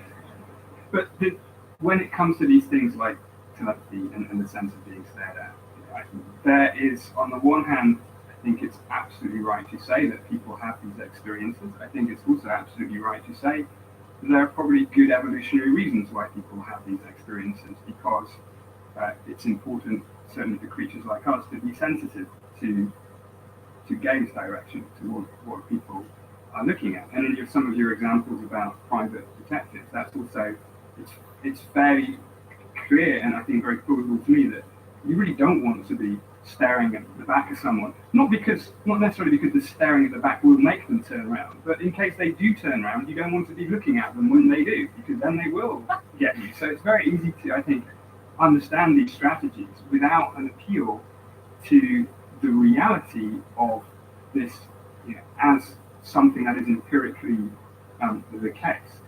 So I'm totally with you on these points, so that it's a phenomenon worth understanding and being very deep-seated biologically and very ordinary in everyday life.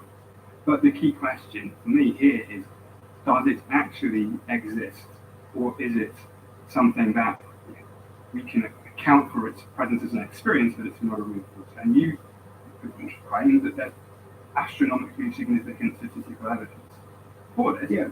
And I am not yet convinced by that. And I know we don't want to necessarily spend the next hour utilitarian. But it's the kind of, I mean, in psychology, as I think many people might know, there has been something of a replication crisis. And a lot of things just don't stand up. So, you know, there's just a lot of results in the psychological literature that when people have tried to repeat the experiments, the results aren't there anymore. In fact, there's a pretty reliable effect that the more, maybe it's the opposite of morphic resonance actually, the more often you try to replicate something, the less replicable it becomes over time. And this has been very well documented, and there are various reasons why this might be the case, because people realize more problems the more often you try to do something. So things in general are not standing up, which should, I think, give us pause and greater motivation to be skeptical of results in general. And I include in those from my own lab too, which I now would want to go back and replicate again, because there are all kinds of influences, like, and I know you've written about these things, like experimenter bias, the level of randomness when you're trying to randomize things, and so on and so forth. And the gold standard now is to really set out well in advance what your predictions are, have things done by totally independent labs, and fix all the problems in one go. So in my view, having one extremely convincing experiment is much more convincing than having a lot of experiments that all point the same way, but each of which is individually flawed. And I'm totally open to that kind of evidence, because if this is true and not just if it's more than just a well understood experience, well motivated experience that people have for all of other reasons, then this does change an awful lot. So I would say bring it on, but we need to do it in a way that is going to be immune to the kind of replication crisis that we observe in the rest of the day with science. Well, I completely agree. I mean, it's a scientific question: do these things happen or not? And it's also true the replication crisis affects not only psychology but biomedicine and many other branches of science. This happened around 2015 when it was discovered that about 90% of papers in prestigious biomedical journals couldn't be replicated. Incidentally, I mean, well, by contrast, you see, parapsychologists have been accused by skeptics for years and years and years of having non-replicable results, only publishing positive results and not negative results and so forth. And the result is that if you do a survey of blind methodologies in parapsychology, about 85% of published experiments involve blind methodologies to protect against bias, compared with about 30% in psychology, 25% in medicine, and less than 1% in the so-called hard sciences, which are unprotected science. Now, so parapsychologists for years have published negative results as well as positive results. And it's actually the Ganzfeld telepathy experiments, nothing to do with these. So a lot of people in many labs through the world have done this work, have been replicated in at least 38 different labs and experiments, and meta-analyses show powerful effects. So I think we agree it's a scientific question. We disagree about the value of the results so far. But I personally, and we also agree that if they're true, they're very important, because they actually mean that the mind is more extensive than the brain if my thoughts can influence someone on the outside of the world. I also think we disagree slightly on the need for that kind of explanation, because I tend to think that the more valuable, compelling explanations are those that we already have the resources to come up with in terms of things happening within brains. It's not as if there's something for which we really need a new way of explaining in order to account for, in order to understand people's phenomenology, which is Titania's point. People have this interesting phenomenology, and I think that's easy to account for with the resources that we already have. But I don't think it's to do with phenomenology. Say in these telephone telepathy tests, you can do tests with people in Australia. You have 4 people in Britain. You pick one of the 4 as a caller at random, the experiment. They phone up the person in Australia. Before they pick the phone up, they have to guess who it is. 1 in 4, 25% chance of getting it right by pure guessing, with success rates that come in around 45 to 50% over hundreds of trials. Highly significant. it's not just phenomenology in the brain. There's some way in which they do actually know who's calling, in a way that any amount of brain scanning is never going to reveal. I actually think that this is not necessarily a scientific question. I see that you're having a scientific disagreement, and I can see that this scientific disagreement could go on into the night. But I think that the deep question here is actually an ethical and an existential one. The question of how you imagine, I think you're both right in your own way. But I think there's something deep about and existential about the way that you choose to understand the nature of consciousness for yourself. Because we know that the way that you understand it changes your own experience and changes who you become. And that's a powerful, important question. In some sense, that's why I don't think it matters whether God exists. I think it matters how you understand yourself in relationship to what you see as the ultimate good. Well, I don't take such a relativistic position as you do. I think if something like telephone telepathy does exist, and most people think it exists because they've experienced it, and most people think that they've sensibly stared at exists because they've experienced it, not because they've studied statistical evidence in scientific journals. But Anil does have a point. You can make sense of those phenomenological experiences by looking at the human dimension of how people come to have these events. Well, no, I don't. So people have these experiences because they're really happening, not just because they prefer a worldview in which these things That's can right. People have the experiences that they say they have. And the other example you gave was the phantom limb case, which I think is very interesting, that people have this experience of a limb still being there or still hurting after amputation. And that, again, that's a really important experience for the people in question because it's usually very aversive. And it would be great to try to understand what's going on there, to try to ameliorate it. And there's a very natural, materialist explanation for why people have phantom limbs, that the body encodes a model of the brain, encodes a model of the body, and amputating a limb just doesn't update that model sufficiently, so the sensory information that the brain is getting or not getting doesn't match the model, and pain results in some sort of very broad brush way. And then you can find ways to fix it by giving people virtual reality limbs the right kind of feedback, and you find that, okay, now there's a way to treat this and reduce the phantom pain. The fact they feel the pain in the limb doesn't mean that's where the pain actually is. That's where the brain is attributing the pain to be. And taking that view, independently of whether it's true or not, although I think it's closer to being the true picture, is also the more helpful view to take when you're trying to. I'm not denying it's helpful to have these mirror things and treating pain that way.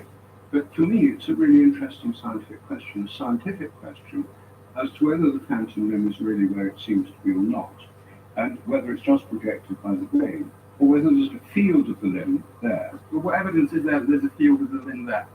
Well, some experiments I've done myself, I wouldn't claim this is conclusive because it's only preliminary, but I'll tell you the experiment because it's to illustrate you can test it. What we have is a barrier, like a door. I recruit amputees with arms, missing arms, which I did through the British Limbless Ex-Servicemen's Association. So an amputee on one side of the door, I put 6 panels, 1, 2, 3, 4, 5, 6 on the door. My assistant throws a dice to get a random number between 1 and 6, and we ask the amputee to push their hand through panel 2, for example. On the other side of the door, I have people who claim to do subtle energy healing, Reiki or other several things. So they're in this room. I don't know which, it's blind, I don't know which has got the phantom. Phantom limbs being phantoms go through solid objects. People experience them as going through solid objects. So I say to these people, look, here's 6 areas. One of them's got a phantom limb sticking through it, and the others haven't. Which one's got the phantom limb? And they feel in these different places. And they say, if it's just guessing it was 1 and 6, and the hit rate is very much significantly above that. Now, you might say, well, it's not just guessing, because otherwise it would be at the chance level. You could say it's subtle cues, they feel heat from the other side or small noises and stuff. But, and it needs replicating and so on. It's a cheap experiment, it costs almost nothing. It's really hard to persuade people to do it because even though it's cheap and simple, it's for amputees it's not hard to persuade them. It's hard to persuade scientists to do it because it goes against the standard materialist view. Can I move that? All I'm saying is it's a testable possibility. It's not just brain mechanisms, and you've got to take it to that as a matter of theory. You can test it. I just want to move this on to the point, because a lot of the discussion is often what is the evidence that we should believe claims such as these. Then just for a moment go the other way. And my question to you would be, do we have any theories at all which tell us how you can take the same atoms that are in my shoes, a bit of sulfur, a bit of phosphorus, some iron, some carbon, and mix them up in such a way, wire them up, that in a particular kind of way they go, oh, hello. There you are. Do we have any theory that bridges that gap at all? The reason I ask is because I could sense people like psychic abilities. And when we were talking about panpsychism, a large proportion of people out there were going, that cannot be true. But the other alternative is the one that I put to you. There's brute matter. Somehow, by some magical business, there's a certain way of wiring up, and it does get painful. Well, we hope not magical in the end. No, not magical. I use the term to be forgotten. That's the beautiful thing, I think, about the scientific method. But do we have anything? We have things that are making progress. I think I was trying to be very modest and clear about in the book that, and many of my colleagues might differ in terms of this. So some think we do. We have the explanation. Most people, I think, would be more modest that there's progress towards it, that demystifies it to some extent. There's one theory which is this. I'm alluding to it very briefly, the Giulio Tononi's integrated information theory. I don't want to get into that too much now, but it does claim to have solved the hard problem head on, and it's a very weird, counterintuitive theory that sort of actually entails a kind of panpsychism. Well, that's the thing. I mean, I've read that theory, and it assumes something, but it hasn't proved it. No, but it makes very testable, counterintuitive predictions that are being tested. Which, if they turn up, doesn't prove the theory, but it increases the credence we should have in that theory. So many theories can't be proved or disproved by a single experiment. That's quite rare. And what you do is you gradually increase or decrease your credence in different theories according to the relative weight of evidence for that theory and how that distinguishes it from others. Now, when it comes to consciousness, I don't think there is yet a theory which completely bridges that gap. It gives us this intuitive sense of, aha, of course, now I understand how this electrified pate in my skull is also, at the same time generating or identical to the redness of red. But what's interesting, I think, is that there are several theories which explain aspects of that and change our view of the problem at the same time. From being one big scary mystery to being a bunch of related mysteries that lead us to already think of some central concept differently, like, for instance, the concept of free will. People have often asked, does free will exist or not? Does it? It depends. It depends on whether you're still cleaving to a view of free will as some kind of uncaused cause that swoops in and makes things that happen that otherwise wouldn't happen. Now, that's a view of free will that's very, very hard to defend. It's very hard to know what it would even mean for that to be the case. There's a recent book by Robert Sapolsky which sort of said, well, that doesn't exist, therefore a whole bunch of moral and ethical things follow. I think that's missing the point slightly. We have experiences of free will, and this is the fact that I think more emerging theme of this discussion: take people's experiences seriously, but not necessarily take them literally. How else can we understand the experience of voluntarily doing something, having the intention to do something? Turns out to be much more complex and interesting and ethically important, in this case, in things like the law, when you hold people responsible for their actions and when you don't, than trying to resolve the brute question, does free will exist or not? So that, I think, is the promise and potential of, I feel I am being cast in there like the defender of the establishment view here, but there are many branches of this materialistic view, but they are, they do change our view of the problem too, and eventually I think it's quite possible that we come to an established theoretical view about consciousness, which we get comfortable with. But I think that might take a while, and I think part of the reason it might take a while is because we ourselves are conscious, and you mentioned this, Tanya, that our beliefs about consciousness impact our everyday lives. And what would it feel like to fully believe and understand what it is to be me, how that emerges from a biochemical soup inside my head? What would that be? No, I don't think so. I do not think so. I think this is another big mistake people often caricature about science, that it's the understanding things as having this basis in physics, chemistry, whatever it might be, somehow denudes these phenomena of their meaning, power, and beauty. And I think this is almost never the case. The universe became much grander when we discovered that we were not at the center of it. Our picture of life became much more beautiful and enriched when we discovered that we were related to all other creatures. And I'm optimistic that a scientific view about that grounds consciousness in physics, in chemistry, doesn't denude it of its beauty and its meaning, but it enriches it, and we'll see ourselves more as part of nature and less apart from it. And in that, I think, we probably all agree. Well, no, it doesn't. It's not saying that consciousness is everywhere. It's just saying there's nothing special that sets us apart from the rest of the universe. And the whole history of the scientific worldview can be thought of as a sequence of recognition that we are continuous with nature and not separate somehow above it. But that does sound like panpsychism. But it That's is. the description of panpsychism that Rupert Grafe, which I love. But it isn't panpsychism. Panpsychism is literally the claim that consciousness is fundamental and ubiquitous.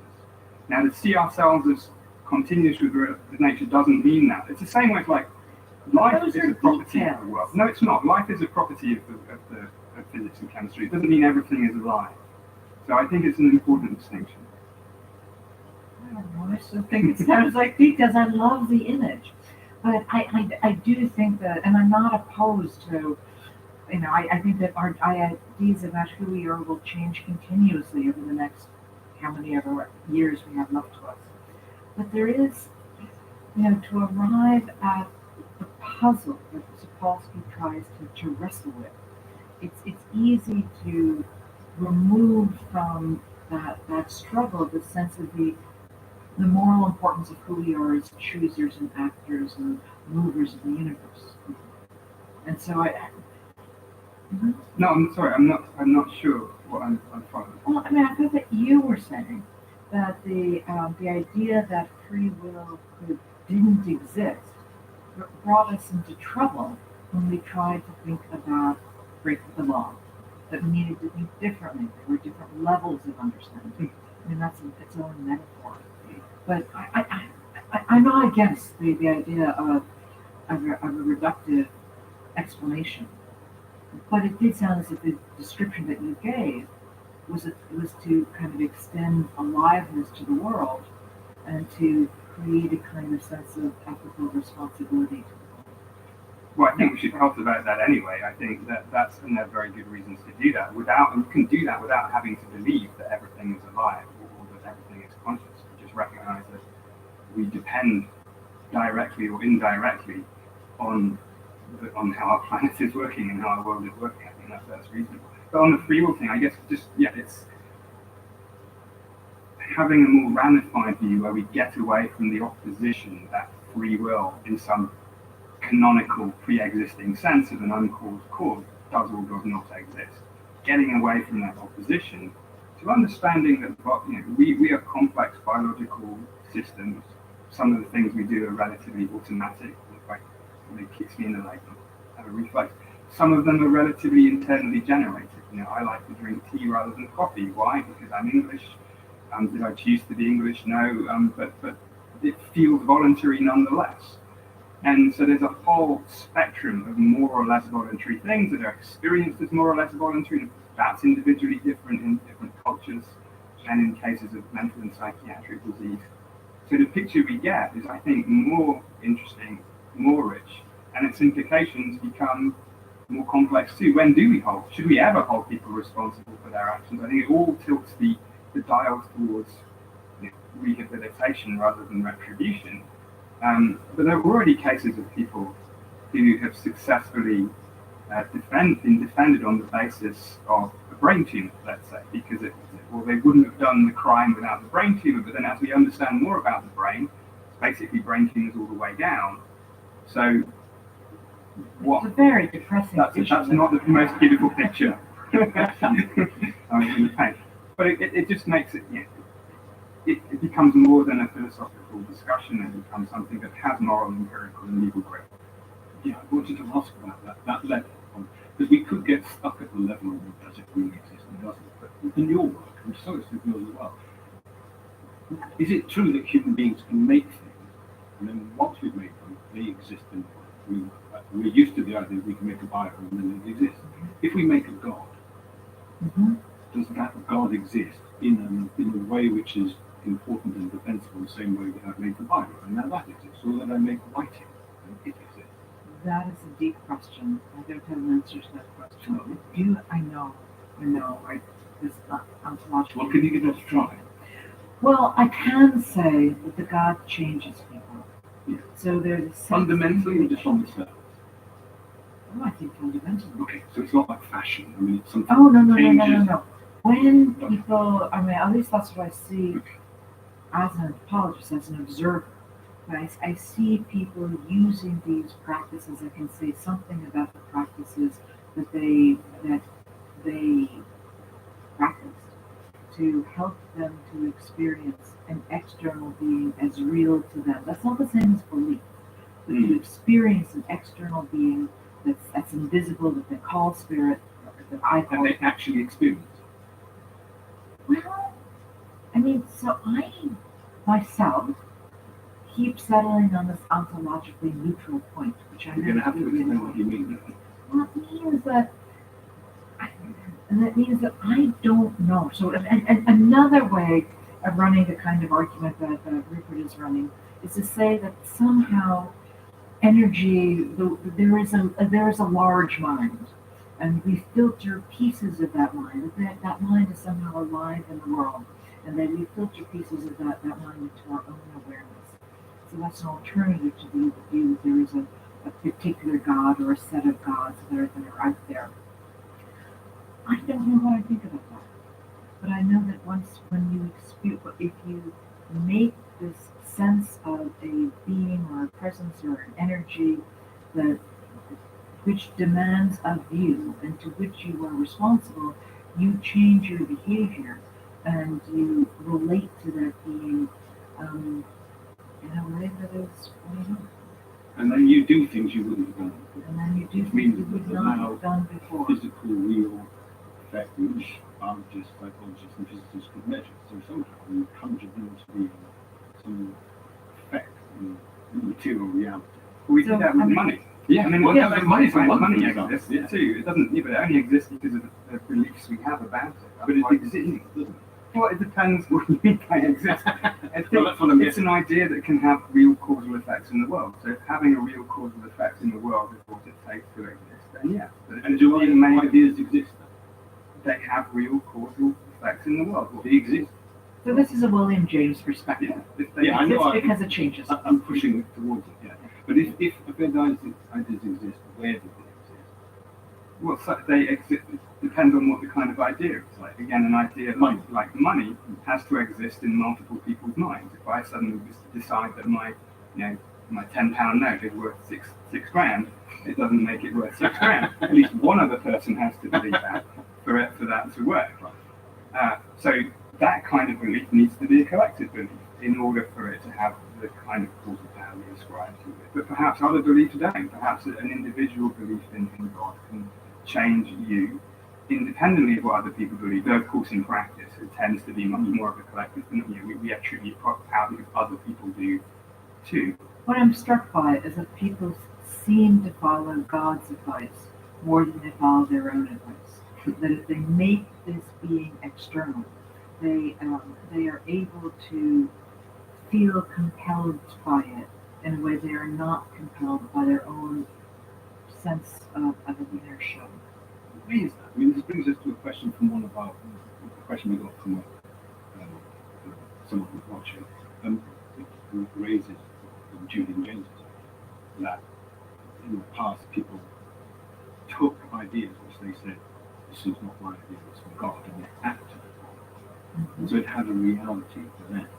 Is that the sort of thing that you mean, that we're imagining something, but then it has real agency, because we somehow give it agency? It certainly has agency with respect to us.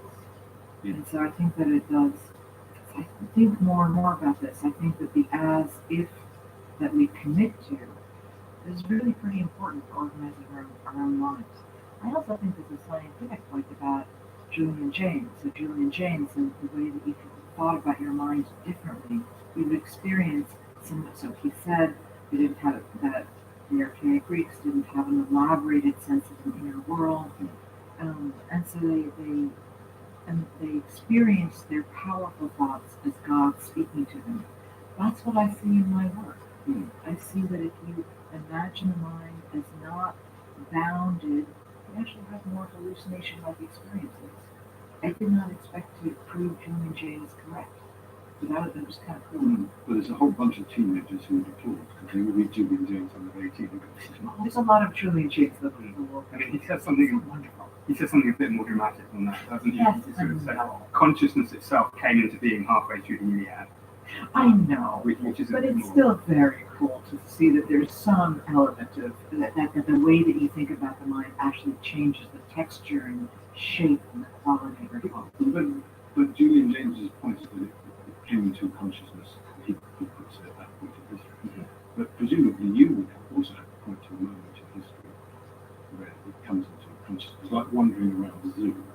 You have to get to the point where you say, everything to the right, you can't launch it because they're conscious. Everything to the left, you can pull its legs off. It's no different than taking the wheel off your car. But you also have to say if consciousness comes into existence at a certain point. What would be wrong with Julian James saying it happened then? In a certain sense, you're right that there's a point. So this comes back to something Rupert said earlier, that in the view that consciousness is a property of entailed by the brain somewhere. Yes, there were times in the history of the universe and history of our planet where it was just all in the subjective dark. There was nothing going on. Julian James, I think, in this 1980s, it's like 1970s book called The Origin of Consciousness and the Breakdown of the Bicameral Mind. It's batshit crazy, but it's really interesting. And I think he's really talking about self-consciousness rather than perceptual awareness of the world. But I don't know for sure. That's a good news. When it comes to any kind of experience, whether it's an elaborated sense of self or something else, yes, at some point, at least, if you commit to the idea that consciousness is a biological property intimately related to brains, then yes. And this is a really challenging question, and it's very hard to know, A, where to draw the line, and is it indeed meaningful to draw a line? Some things can just sort of grey out. When does a pile of sand become a pile rather than just a few grains? There are things that don't have a sharp boundary. When does night become day? It's not just when the sun sets, when the last photon in the sky. So you might not need to appeal to a sharp distinction, but nonetheless we will have an intuition that will cause us to make distinctions. Like, okay, monkeys obviously all right, bacteria on that side. And I think as we get a little bit away, we have to walk the line between anthropocentrism, thinking of ourselves as special, and consciousness being this thing that adheres to more human distinctive kinds of things like language and rational thought, like Descartes tried to do. This is in a sense unavoidable because we know we're conscious, so it's a starting point. But as we begin to figure out why and how that is the case, we can begin to generalize further and further out. But there is no consensus about where that line ought to be, and it's changing. So recently, a law was changed, not that recently now, about 10 years ago in the EU, that meant cephalopods like octopuses were now to be treated differently because of the weight of evidence that they may well experience things and not just reactively respond to things. I think a really important current ethical issue is about how we treat fish. We're generally going to treat them as if they're conscious in the fishing industry. Perhaps we should reevaluate that position. Personally, that's the grey area. Well, I just don't know. I don't know what to say about salmon. Is that to do with the number of neurons the size of brains? I mean, it's an easy thing to fall back on, but I think it's an unreliable thing to fall back on. One of the astonishing facts about how consciousness is related to the human brain is that 3/4 of the neurons we have don't seem to matter at all. You know, we have about 86 billion neurons in our brains, roughly, and 3/4 of them are in the cerebellum, which is this mini brain at the back of your head. It's very, very important for how we move around the world, for sequencing our language, all these kinds of things. But damage to the cerebellum, or some people born without a cerebellum, or the cerebellum completely destroyed through brain tumors and so on, perfectly conscious. So it's not a matter of number of neurons. Having lots of neurons might help us have lots of different kinds of conscious experiences. And at some point it probably matters to some extent. One neuron probably isn't enough. But how many is enough? Nobody knows. So another question from somebody listening was about hydroanencephaly. So the famous case, that's people who the fluid in their head continues to be produced and it squeezes out the amount of brain matter they can have. And there's a lot of people who have that are still brain damage. There's a very famous case, I think the chap is still alive, and he was getting a PhD, I think it was at UCL, and they've been studying hydroanencephaly, and for a laugh they said, let's have a look at you. And his PhD advisor was utterly astonished because he only had 15% of the brain matter of the brain of a person, and was getting his PhD. He was a very nice chap, and had none of the cerebral structures which people who then put people's heads in the machine say, oh, look, that bit lights up, so it's to do with that. He hadn't any of them, but did all of these things. How does that rock your world? It's incredibly interesting, and but that is rare. You know, most people. And it only takes one case. It doesn't matter if it's rare. Well, it if you've got does someone kind of born matter. out of the brain and they're normal, then the brain has nothing to do with being normal. No, but it does kind of matter because it tells you in most cases that that kind of disturbance of brain development does have consequences. But the fact that it's not always the case, I don't know that as a case study. It is fascinating. The difficulty in interpreting that in the way of saying like, oh, he doesn't have the parietal lobe, so therefore the parietal lobe is not involved in consciousness. That doesn't follow because it's a developmental thing. And one thing we know about the brain is that it's incredibly malleable. So it can, during development, it can deal with a lot of disturbance and rewire itself in ways that are very different and still preserve functionality. I was really struck. I've only ever been to see one neurosurgical operation. It's a weird thing when neurosurgeons and neuroscientists almost never meet. But I was friends with a neurosurgeon who did a very, very extensive operation on a 6-year-old child who had brain damage during birth and had tractable epileptic seizures many times a day. He exhausted all medicine. The operation was to remove his whole right hemisphere, actually to leave it in the brain but disconnect it from everything. This took 8 hours. And what's astonishing is that, that he was fine, and fine very quickly. The damage to the right hemisphere had been accommodated by the development of the left hemisphere very, very easily. And if you do it early enough, it's totally fine. If you did that to me, I would not be totally fine. Don't try it. Rupert, the kind of things that we're talking about, do they strike you as important, or do you have that feeling that we're still stuck in the worldview, which is ignoring what we're trying to get at? Well, basically, I think brains are overrated. And I think the hydrocephalus cases shows that normal structure of the brain, in some of them, is only 5% of the normal amount. That consciousness obviously is related to the brain in all sorts of ways, but not in the way it's usually assumed. And so my own view is that consciousness is, because I have a kind of panpsychist view, or put it more technically, my view is what's sometimes called panentheism, the idea that God is in nature and nature is in God. But panpsychist view is that there's a kind of consciousness in the whole universe and in all self-organizing systems within it. It does exclude tables, chairs, socks, and computers because they're not self-organizing, they're made in factories. And it's really about things that have a wholeness that's more than the sum of the parts, which is true of self-organizing systems. So I think all of them have some level of mind, and a lot of mind is unconscious. I mean, the cerebellar function may be habitual and unconscious for the most part. And as Freud and others showed, a lot of our mental activity is unconscious. In fact, as soon as something becomes habitual, it becomes almost unconscious. And consciousness is concerned with making choices and other possible actions. I think that's its main role. And therefore it's to do with the realm of possibility and choice. And I think choice is real. I won't get back to the free will argument, but habit is terribly important, and I think most of nature is habitual.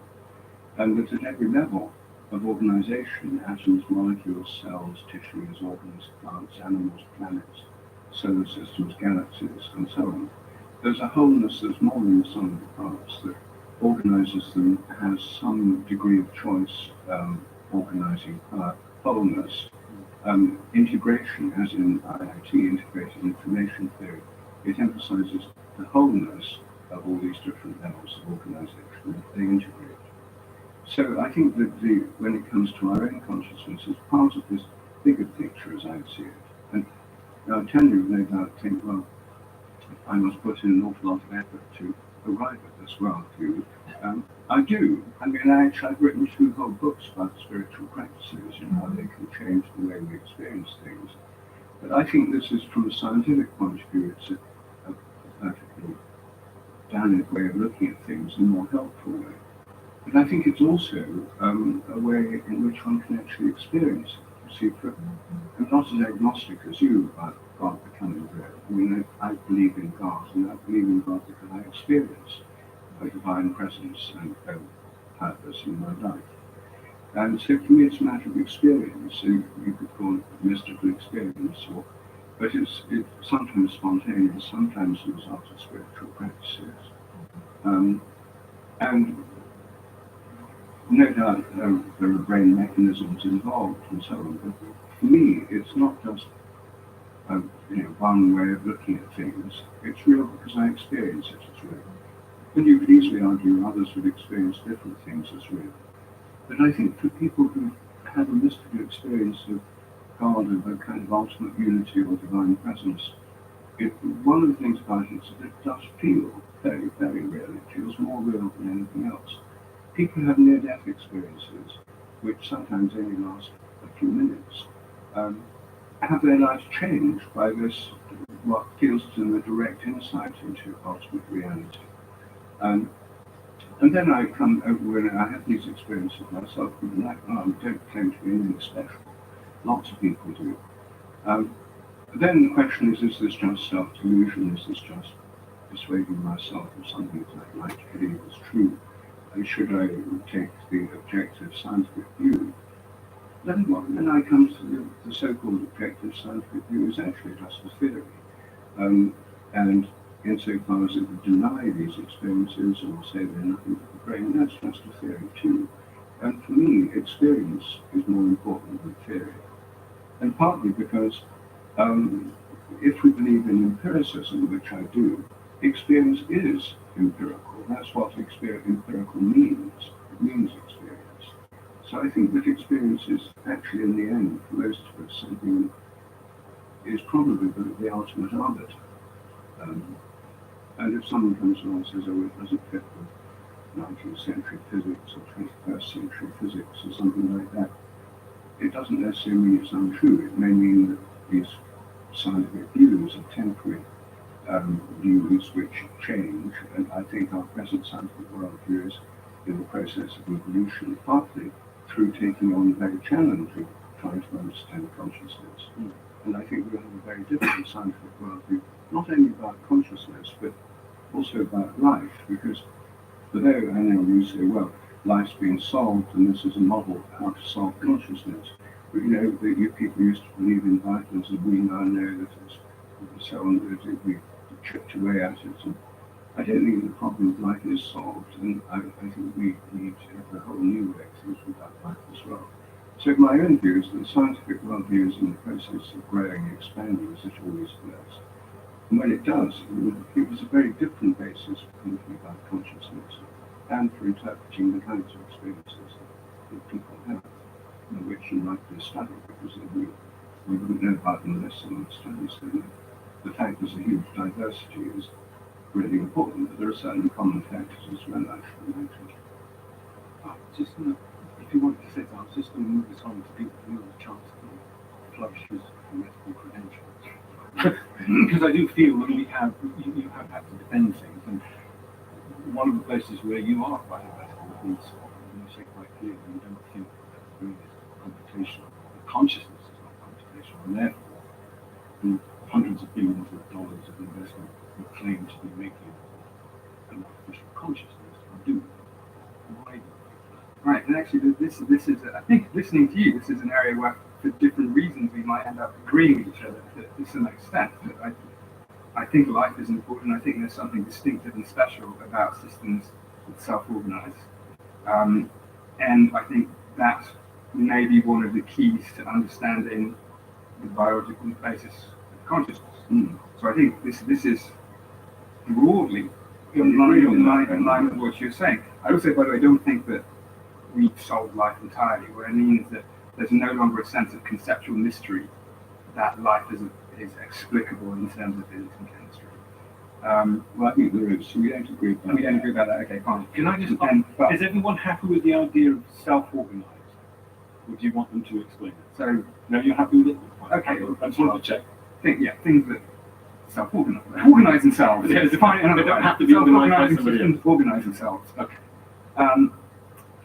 So there is this prevailing. So this is where I'm probably the heretic in my community a little bit. Is that there's a prevailing view that's been there certainly since I started out, that the brain is some kind of computer, that the mind is some kind of mindware running on the wetware of our brains, and that consciousness is some form of information processing. And these terms are used almost without giving them any thought, as if it's obvious that what the brain does is process information and that consciousness is a property of getting that right. And that assumption, I mean, that's what licenses all kinds of claims that AI might at some point become not only smart, but also conscious, also aware.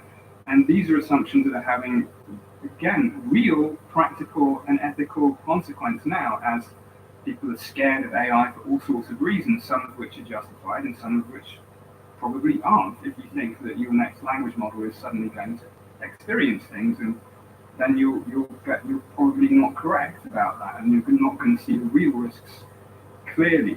So there is this prevailing view. I think it's still a bit of a hangover from this old idea of the brain as a computer, which people say they no longer buy into, but if you look at the language that is used, it reveals a trace of that. And you can certainly describe the brain that way, but it doesn't mean that's what the brain actually is. Other ways of thinking are possible. So yes, I think there are many reasons to push back on that assumption. Firstly, just to recognize that it is a big assumption, and in the brain there's no sharp divide between what we might call the wetware and the mindware. In a computer there is by definition. That's what computers do. You can run different programs on it. And the brain doesn't keep where is it? The neurons? No, each neuron is very complex. One neuron finds the whole structure of the brain changes. There are chemical portion.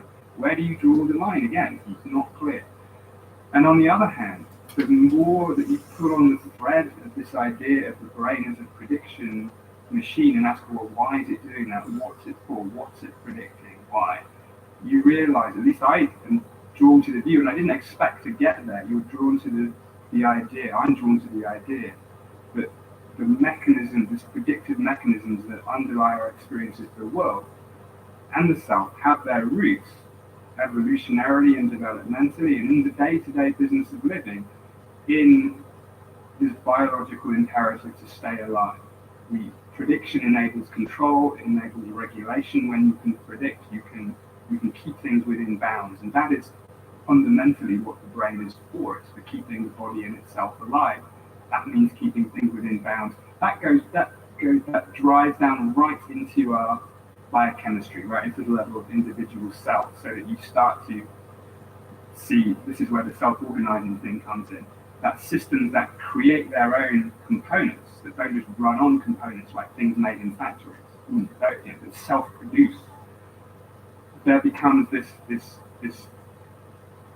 sort of porous boundary between what we might call the dynamics or the information processing and the metabolism, the energetics of the same system.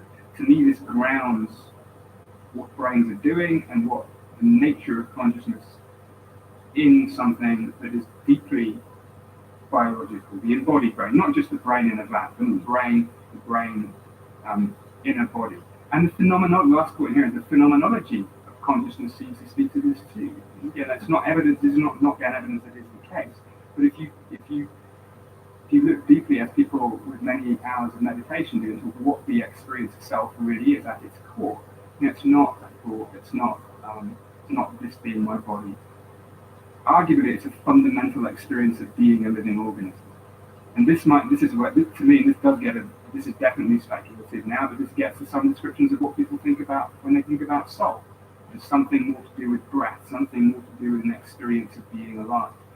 And I think that phenomenology is a clue to the mechanisms that underlie all our experience that become grounded in our nature as living systems. Now, I don't know if this is the case, but I think it's a position that is worth articulating because it is different from what seems to me to be an weakly supported set of assumptions that consciousness is something that a computer could have if you programmed it in the right way. What do you think?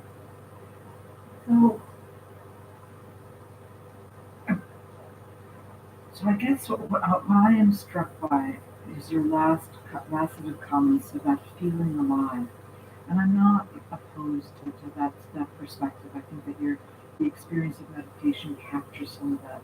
What I find so moving is that people feel a sense of an other. They feel a sense of being communicated to. It is so much more common than we imagine. And that's not the feeling of aliveness, that's the sense of a universe sort of pulsating back. And some of these experiences are silly.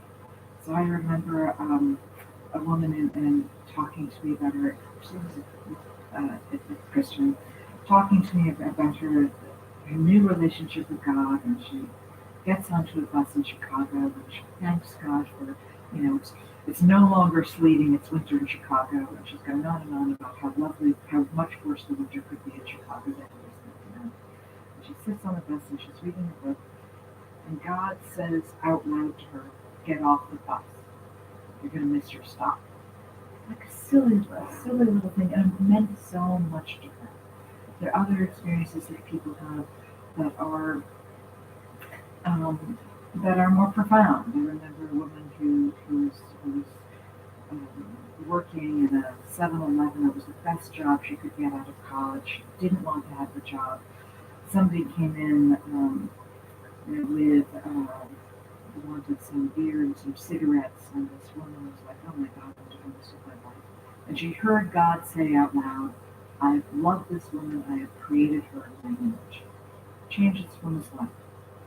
And so that what I hear from people is this rich variety of senses of being spoken to, communicated to, felt to. I think that's also part of the story of consciousness, being in community with others. I don't know whether to call that God myself. I do know that the making of that as a real phenomenon in the world for somebody changes the way they orient themselves to the future, changes the way they orient themselves to the good, and profoundly matters. If we could make an artificial consciousness, do you think that it would believe in God? Some of them would believe in God and come up to you one day and say, I'm an artificial consciousness and I've experienced God. And would they perhaps also say, I've experienced people looking at me? Well, it's hard to know whether experience. I mean, we can look at non-living systems to see if any of them respond to being looked at. I think it's quite possible some might. But that's an empirical question. I think if we made an artificial consciousness, it wouldn't necessarily. I mean, if we think of the consciousness that may exist already about the other animal species, would they believe in God? No, I don't think so, because belief in God would require being able to formulate ideas and so on. But do they have mystical experiences? I think they may. I think of a lizard basking in the sun, maybe in a blissful state of samadhi. We assume that these higher mystical states are available in humans. I think they're probably what motivate all life. And so I think that they may, even a cell, may have experiences. I mean, maybe for an egg cell, it may be orgasmic when a sperm penetrates it. It may have a kind of at cellular level, a sense of destiny or unity or achievement or amazing key moment. So I myself think that these kind of mystical type experiences of being part of something larger than oneself may be available to all sorts of organisms at least some of the time. And they're not available to us all the time, only some of the time, but they may be a key part of all life. What do you think of that? Yeah, I certainly don't. I agree with actually a lot of that. I don't think being conscious inevitably means that the conscious system develops a belief in God as well. That requires a certain amount of cognitive corruption where we seek explanations for things that don't necessarily have explanations in that sense. But I really don't think we should try to build artificial consciousness, in fact, in the sense of like building an AI that has experience. There's this sort of, again, I think, Silicon Valley tech bro rapture attitude that this would be a great thing to do. Like, let's do this, let's build a conscious machine because maybe that's the breakthrough we need. I think it's very unlikely for the reasons that I was just explaining that we probably have to have a living machine first. But I might be wrong. Of course, probably I'm wrong. Maybe it is possible. But it would be a terrible thing to do because as soon as you make something that has conscious experiences, you have a moral responsibility towards it. You don't even know whether it would be suffering or not. Maybe it would be suffering in a way you wouldn't even recognize because it wouldn't exhibit it in a way that we would naturally understand. And of course, these things could then exist at industrial scale. At the touch of a button, they flicker into existence in a billion server farms. This is not a cool thing to do. So don't build things just because you think you can. Yeah. So I'm very against that kind of narrative of let's try to do that. And even AI systems that merely seem conscious are already wreaking havoc in the world. Language models that are powered by deepfakes. People can't help projecting consciousness into them. We are anthropomorphic like that. We project mind into our fridges sometimes. So no wonder we do it into GPT-4. Yeah. And that can be very psychologically destabilizing for us because either we care about these things and we know they're not conscious, in which case we sacrifice human and other animals' interests in the service of unfeeling hunks of silicon and code, or we learn to not care about them even though we still feel they are conscious, and that brutalizes our minds. So there's even aside from the philosophical contention of this possibility, it again becomes an issue that matters ethically and morally. I think that, in fact, I realize that I think that the experience of consciousness does create something like a sense of God, whether or not God exists. But the feeling of thoughtless power and the sense that there is an action in the world, I think that it starts to carry with it the sense that there is an other responding to you responding to, even that mystical experience, that when the world breaks open, we don't know why people have these experiences, but they have these moments in which something suddenly time stops. Their sense of self dissolves into the universe.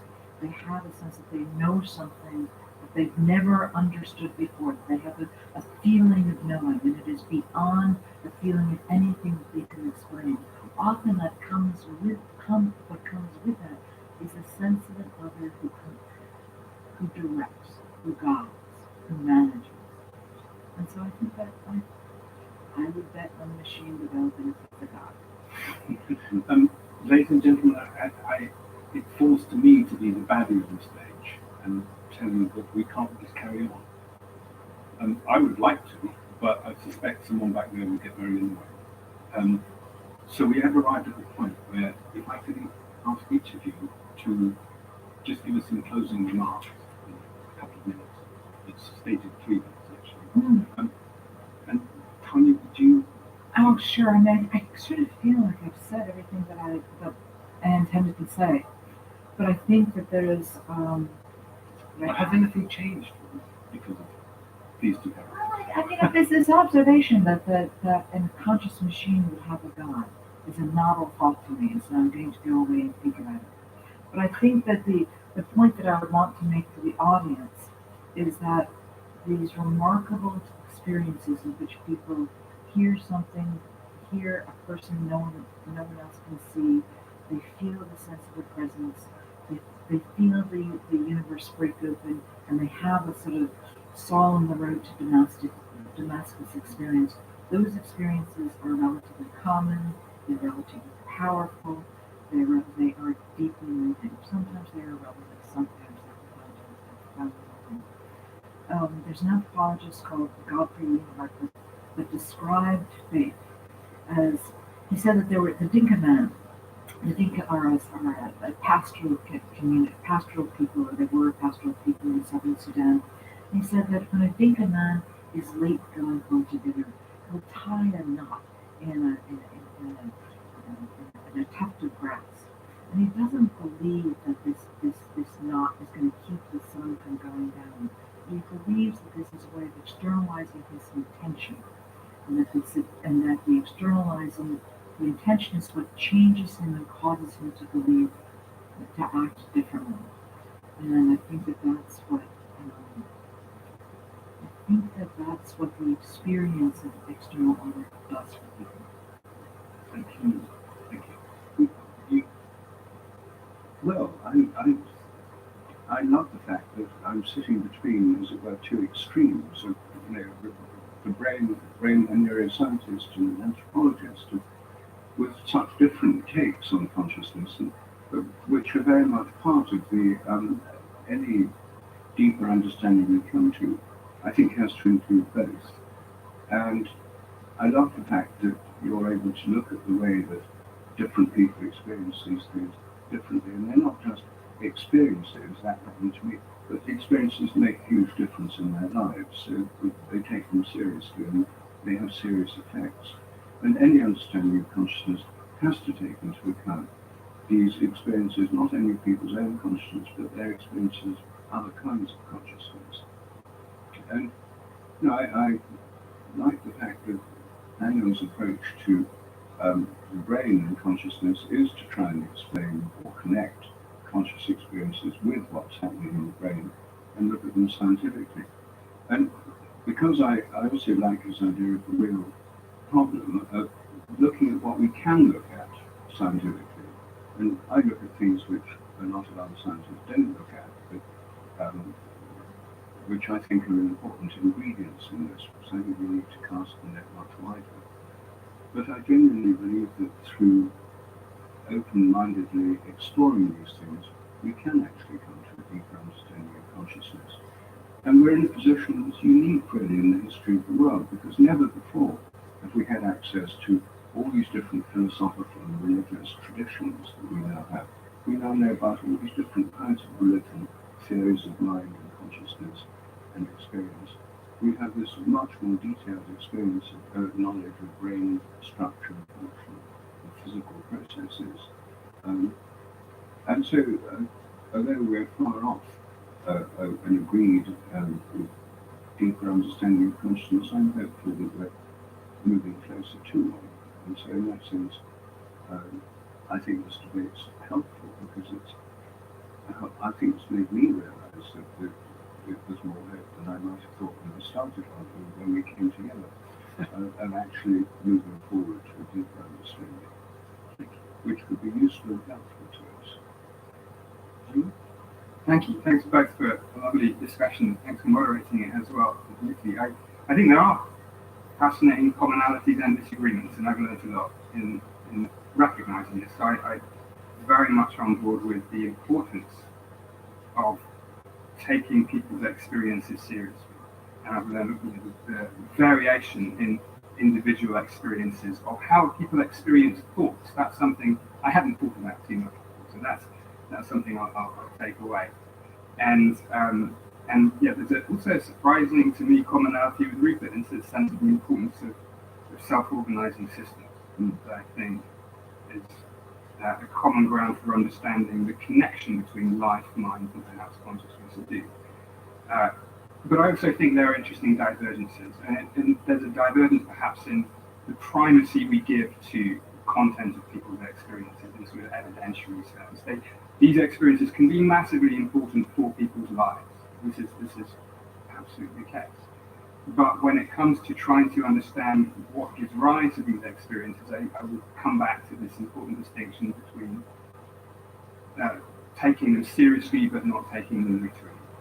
And when it comes, and this I think is clear in these examples of the sense of being stared at, we should take those experiences seriously, but to take them literally, I think is a very different claim, and here's where I think a disagreement persists, because to take them literally would need overturning almost 400 years of accumulated worldview about how our universe works. And one doesn't want to do that without extremely good reason, but if it is necessary, one ought to do that, because at the core of science is a humility and a recognition that we will never have the full picture, we'll never have direct access to truth.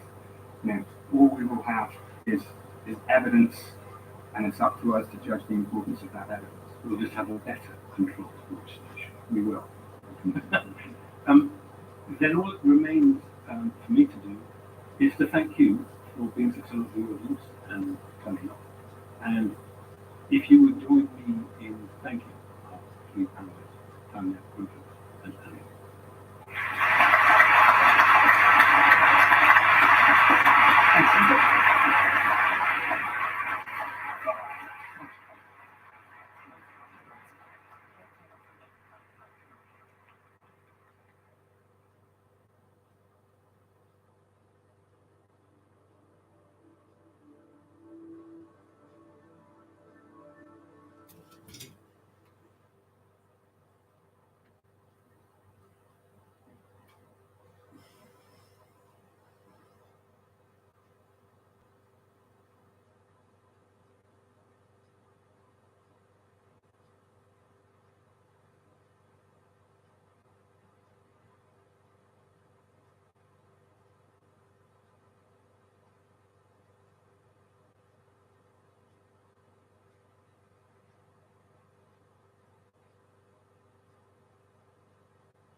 and I work at a place called the Imaginary Institute, which is next to my bedroom, and it's where my dog likes to be.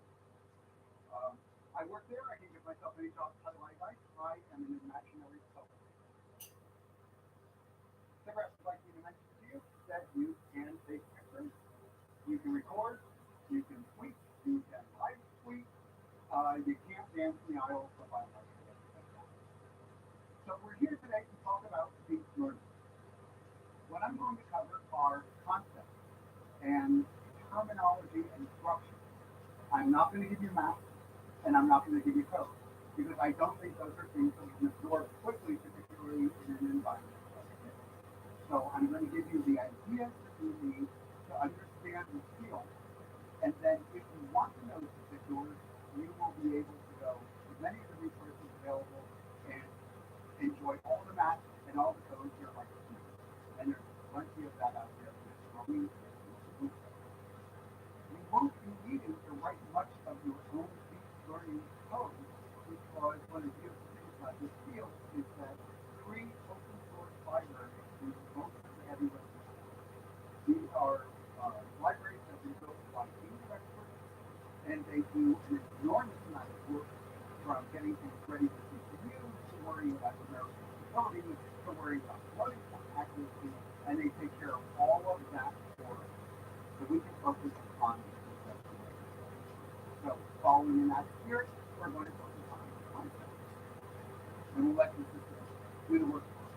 And the good news about the libraries is that they're available in a wide multitude of languages and operating systems. So whatever your favorite way of working is, you can probably find a free library that will work.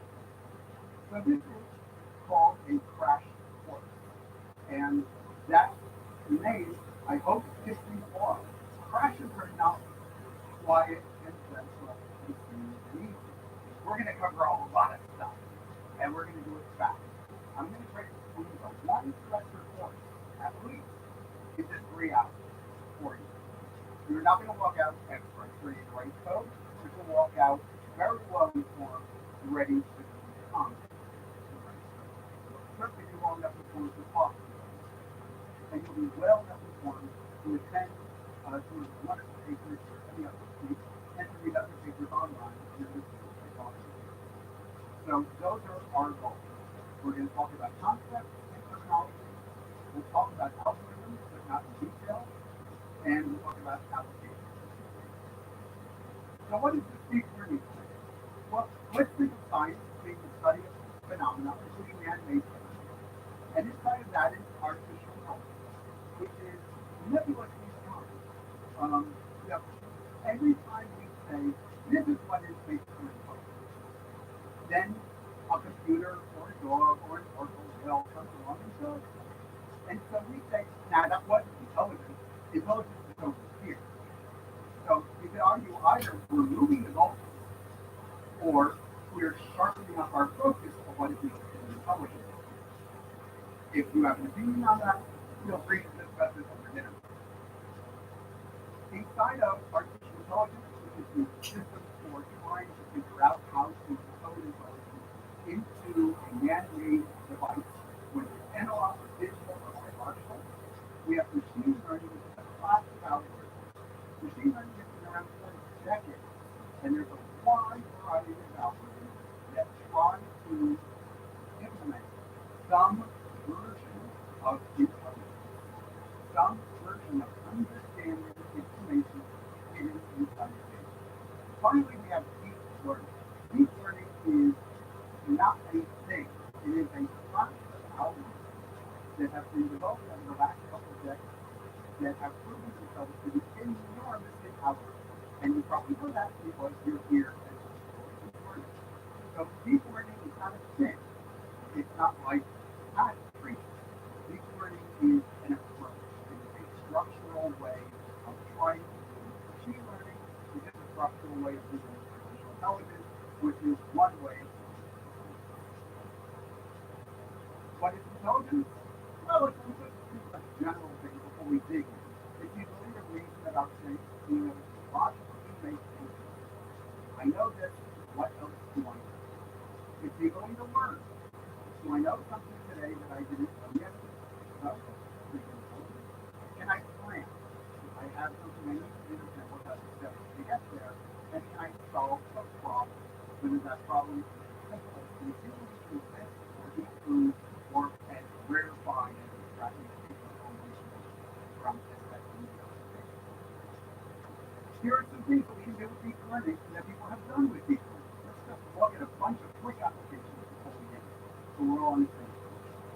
post office needs short mail. So they've got to look at the zip code in the bottom right hand corner. In the United States, we have 5 and 9 digit zip codes. And they're usually hand drawn. So the post office wants the consumer to be able to look at the envelope and figure out what those 5 digits are. And it wants to do it with extremely high accuracy. When you write a check, the bank wants to look at the numbers written in the upper corner and the words written right in the middle. Those words are written in print, they're written in script, they're written with people's small lines, they're written with clear text, they're written by left-handers and right-handers. If you ever try to read a stranger's handwriting, you know what a challenge it is for a human to read a piece of handwriting. Imagine how hard it is for a computer. But we want the computer to do it, and indeed, they're pretty good at it. Deep learning, of course, is able to do facial recognition. You can look at a picture of someone who has never seen the exact form before. If it's lighting, they're wearing a hat, there's a shadow fortunately, they're turned away, maybe they have some facial hair, and the system can say, that's a face, that's a person, that's a man, that's a 24-year-old man, that's your grandfather. That's pretty amazing. That's one of the things we need to teach learning. We can talk to our digital assistants. We have vibrations in the air, they turn into phonemes. The phonemes can be grouped into words, and the words can be grouped into other concepts. Again, deep learning can do all of this. Physicists are generating petabytes of data, and they want to look through this mind-boggling huge amount of data, and they want to find out what does that difference. Imagine trying to do that by hand. You would never be able to have enough people looking at enough things up. Bored, cranky, tired. The computer has no choice. We can predict. This is called, this is an example of trying to predict the estimated population of fossil whales off the computer code. So we can look at the data for many years and we can say, where will it be next year? This is called prediction. It has another name. We also call this regression. You may think regression is nothing to go backwards. Regression. This comes in all terms. It comes to us back in the days of Darwin, when people were thinking that some children are born short and some children are born tall. And some children are born in the middle and they grow up as a short, tall, and people. But the human race generally does not turn into 3 races. The idea was that there was a regression or movement towards what was called mediocrity. Regression to mediocrity. Generally, over time, things move to their average value. Well, mediocrity these days has a negative connotation, and so we call that regression to the mean or the average. And shorthand for that is regression. So regression is this kind of prediction. We can also denoise. So we'll see some beautiful examples of this. We can take a picture on the left and train a neural algorithm, train a deep learning network, what it means to be a photograph, and it can make decisions on the right. Here's a beautiful example from cigarettes here, but you cannot get out. On the left is the input to their algorithm. Path tracing, not a whole bunch of paths. On the right is a whole lot of paths. That's what we want the picture to be. Their algorithm using deep learning can take the picture on the left and make it which is astounding. And it does this not by blurring the picture or smoothing it out. It's actually figuring out, based on its knowledge of what pictures look like, how to make things look fun. So now we're talking about the 3 large categories of machine learning before we get into the actual techniques of deep learning. The first we're going to look at is called unsupervised learning. The word supervised here means label. Labeled data is anything to which a human expert or non-expert, a human person, has attached a corresponding label. So, for example, if I had an envelope with the zip code 12345, I would label it 12345. So I would know when the computer got the answer right. If the computer's prediction matches my label, the computer got it right. This is unsupervised learning, which means unlabeled. We don't have them. So maybe you are an archaeologist and you unearth a bunch of pottery shards and they have designs on them, and you want to know if there's any kind of grouping, is there anything that makes these things go together? You hand them to an unsupervised learning algorithm, and it gets you back these 5 clusters.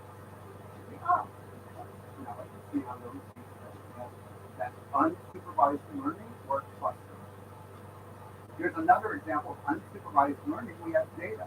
I've not labeled this in any way. I just have a bunch of points, X and Y, and I ask the system to fit a straight line. So it draws the red line. Well, sometimes our data is a little bit more complicated. Maybe we have something that doesn't fit a straight line so well, and so we want to use something richer than a straight line, like making a keyboard. It doesn't necessarily go through all the points. That's something we can control, but the idea is we are able to fit a curve to the data. We haven't labeled the algorithm. It's inferring the information it needs from the data. A second class of general techniques is called reinforcement. We're not going to talk about this a lot. We will come back to it again at the end of the course. Reinforcement learning is a way of teaching a computer how to do something when we may not know the right answer. For example, imagine that you're responsible for scheduling the elevators in a busy building. What should the elevator schedule do? I don't know. What should they do when they're idle? Maybe before lunchtime, they should all go up to the top part if people are going to go down to lunch. Or maybe people bring their own lunches in this building. And at lunch, people come in to talk to people in the building. That's something we have to learn over time. We don't know the answer. And so with reinforcement learning, the computer tries things out. And if we know the answers, or if we know the general goal, we can say, you're getting warmer, or you're not getting warmer. Or maybe we don't even know it from the end. And so reinforcement learning is famous for using for learning how to play a game. The computer, here's a game that I invented. It's very simple.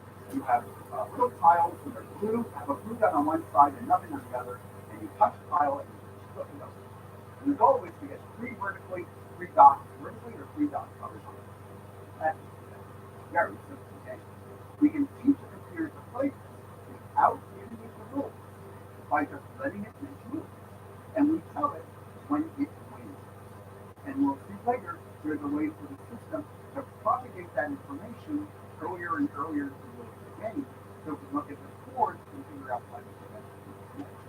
This is great for a simple game like Clippers, but it's great for a game like Go, which has more board positions than there are atoms in the universe. There's no way you're going to encode all this, but you can still learn how to play. Supervised learning is the third category. Remember, supervised means labels. So here's an example of trying to learn photographs from their labels. I've got 4 pictures. I've given them labels. So I can give this to a supervised learning algorithm, and I can try to teach it how to recognize birds, food, horses, and headphones, and get the right answer. And it will learn that the thing 3 over 4 is a horse, bird, and ship. If I label it ship, I would typically learn this is a ship and not horse. So this is supervised learning. Now there's no way, even in one crash course, we can cover all 3 of these topics. So we're going to spend most of our time in supervised learning. But that's okay, because many of the basic ideas are extensible to the other techniques, and you will be able to read about them and pick them up, because you'll have enough of the core from what we're going to talk about. So this is what we're going to focus on. First of all, it's the easiest to grasp, I believe. And second, it lets us use pictures. And this is the graph, and pictures are good. It also, there's another value of using pictures is it's easy for us to know when the system got it right or wrong. If it's abstract data, it can be hard. You have to interpret a number and say, well, it's like the right numbers. I can look at a picture of a spoon, and if the system says that's a hummingbird, I know. So let's look at the general technique for training one of these. What we'll do is we'll begin with a set of data on the far right, and I'm going to split that data into 2 groups. One group is called the training set, and that's what I'm looking at. That's going to be about 75 or 80% of the data. The other 20 or 25% I'm going to set aside, and we're going to come back to it in just a moment.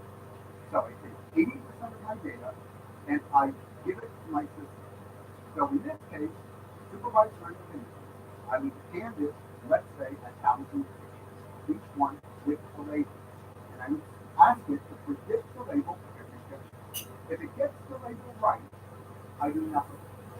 Because if it ain't healthy, don't fix it. If it gets the label wrong, tighten just the network, just a little bit, so that the next time it sees that picture, it is more likely to give you the label I want. I'll go through all of my data in the training, 1,000 pictures, 10,000, 100,000, a million or more. And a million is not an unreasonable number of pictures to use this count. So I'll give it a million pictures, and I pick a predictor label for each one.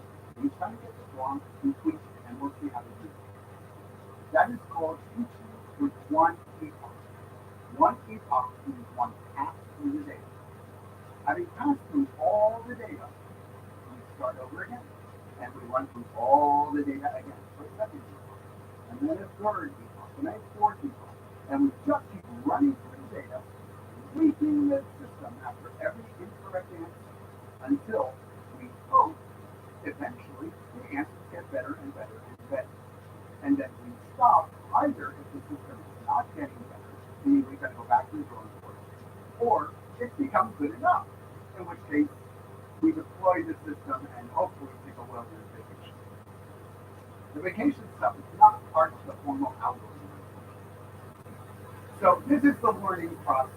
Now when you're all done and you go to your boss or your intended website, whoever it is you created the system, even yourself, you then want to know how good your system is. Now we use that other 20 or 25% of the data that we tested on. That's called the test. Now we jam that 20% of the data, 2,000, 3,000, 200,000, and we ask the computer to predict the label for each one. So we have a bird, it says bird. We have a spoon, it says spoon. Okay, great. We count the correct and incorrect answers. That tells us how accurate the system is. So if we want 80% accuracy, and if we can get to 80% done, or 80% correct, hooray, finished. If we want 90% accuracy, the system only gives us 80%. Back to the beginning. Don't just train some, and we'll see why. There's some subtlety in reusing the test data. And so that's something I want to say clearly now. And we'll get into some of the subtleties later. The test set is seen one time only, ever, at the very end.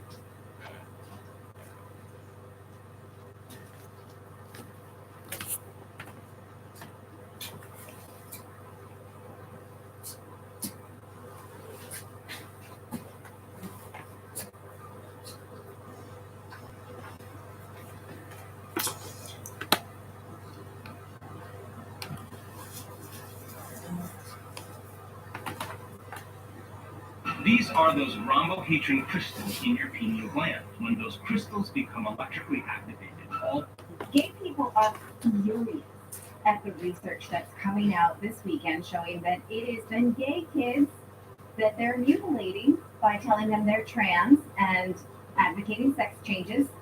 Kids, they're realizing now what we've been saying all along is that people with gender dysphoria grow out of it in their childhood and end up to be healthy, functioning gay people.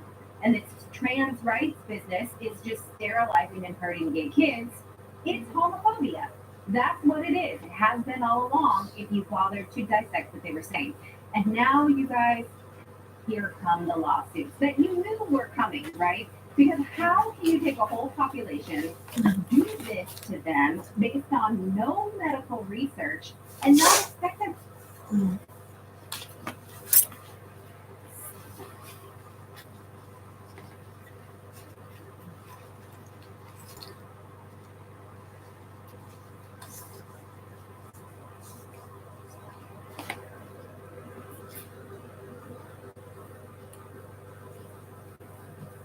Bombshell revelations expose liberal hypocrisy when it comes to who should or shouldn't benefit from artificial intelligence.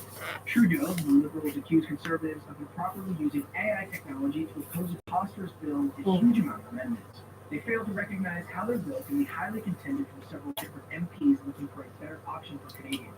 The liberals' accusations reek of dementia or clear desperation to divert attention away from shady deals.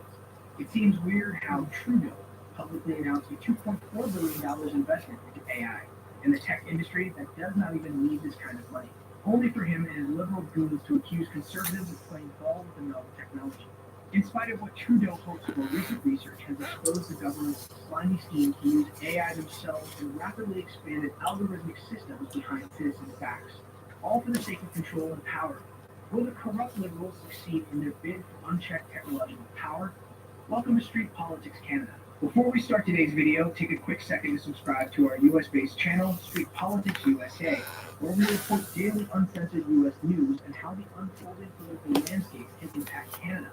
You can find the link in the description below. The upcoming vote on the Liberal government's Sustainable Jobs Act has sparked intense debate in Parliament and has given the opportunity for corrupt and malicious actors to accuse honest and hardworking Canadians of crimes they never even attempted to commit. We have conservatives doing everything in their power to find out false and derogatory accusations that they somehow use artificial intelligence to generate an obscene and inhumane amount of obstructionist amendments to the Sustainable Jobs Act proposals at table. Liberal House leader and one of Justin Trudeau's best friends, Stephen McKinnon, claims the nearly 20,000 proposed amendments proposed by the Conservative Party and House Committee were nothing more than a bunch of global amendments created by AI. He contends that the Conservatives have employed highly specialized and very efficient robot parliamentarians to filibuster efforts to stall much needed Liberal legislation. Conservatives obviously can firmly deny any of these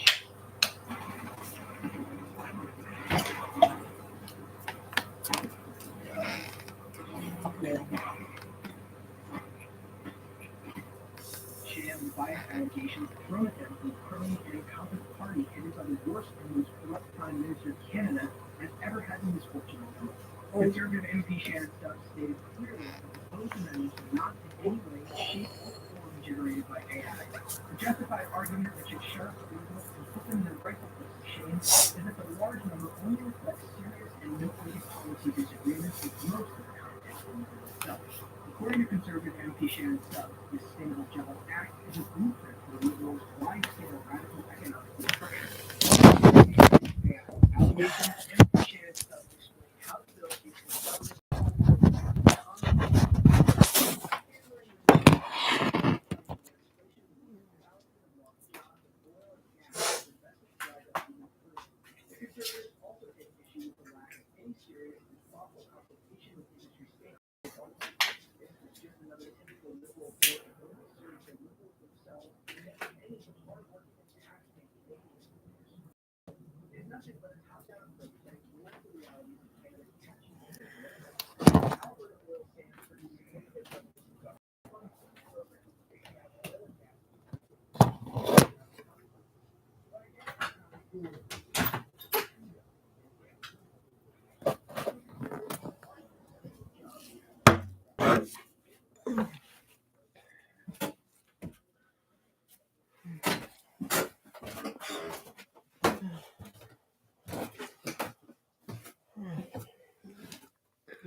Oh, wow.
the red degrees.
Perfect.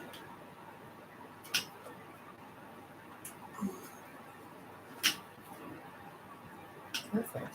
Yeah.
Oh, you fucking bitch.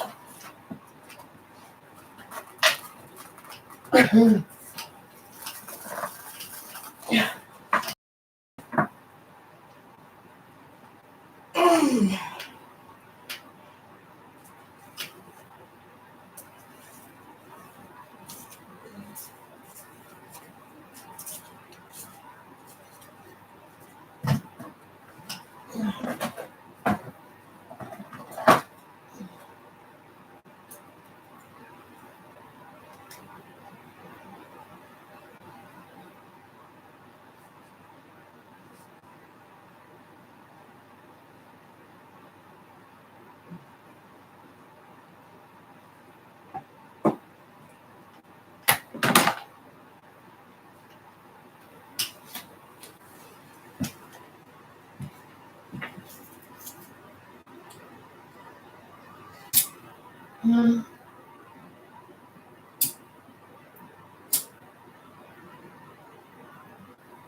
Oh my fucking shit.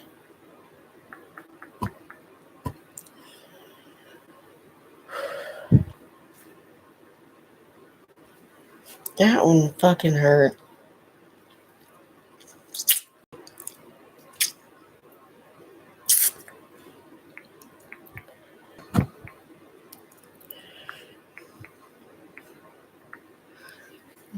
Oh. Mm-mm.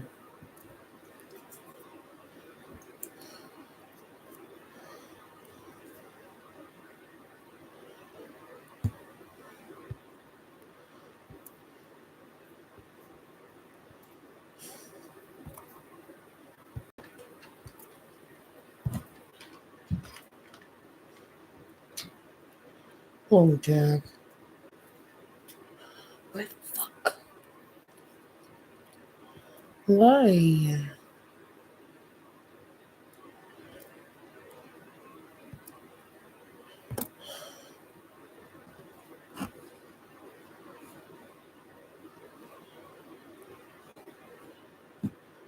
Oh my god, this is so fucking annoying. Oh! Ew!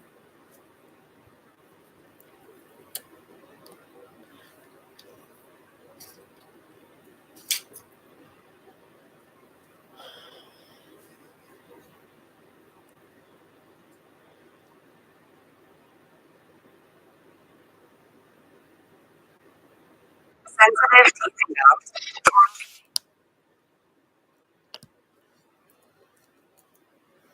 Just drink it. Oh, fuck. You're so fucking useless.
I hate you, Laura.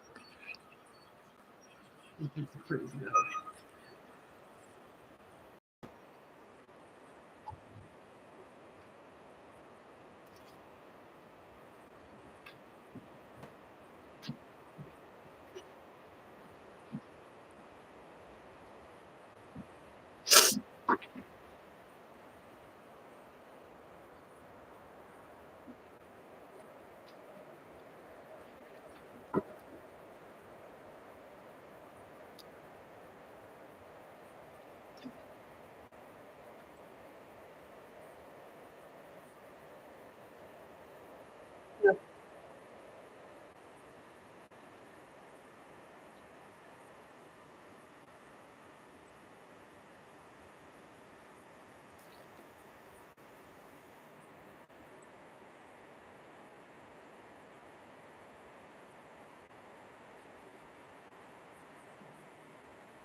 Hey,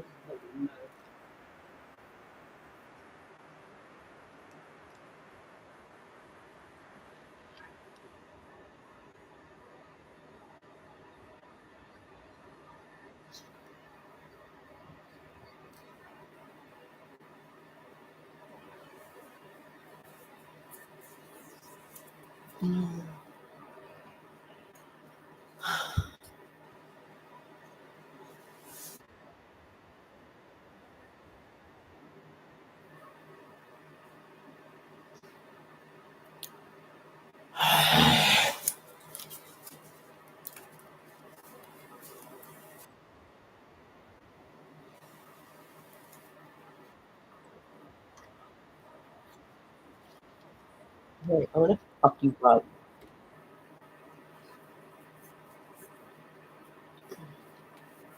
What the fuck? You gotta be kidding.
So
good.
Boy.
I tell you what.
Making me crazy.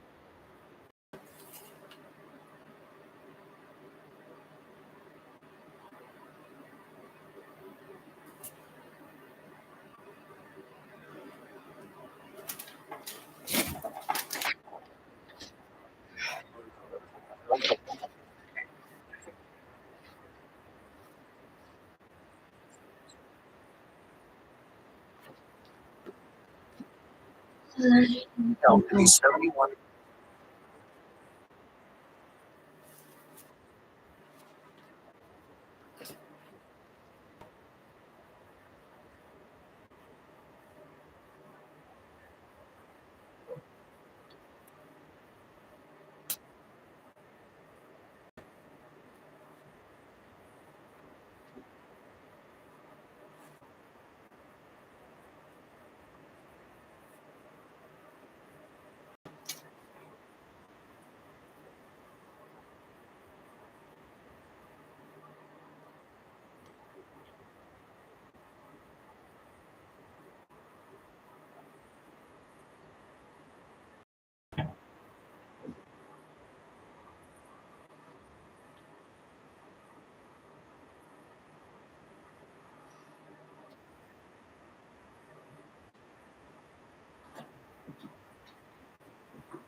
Good.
Mm.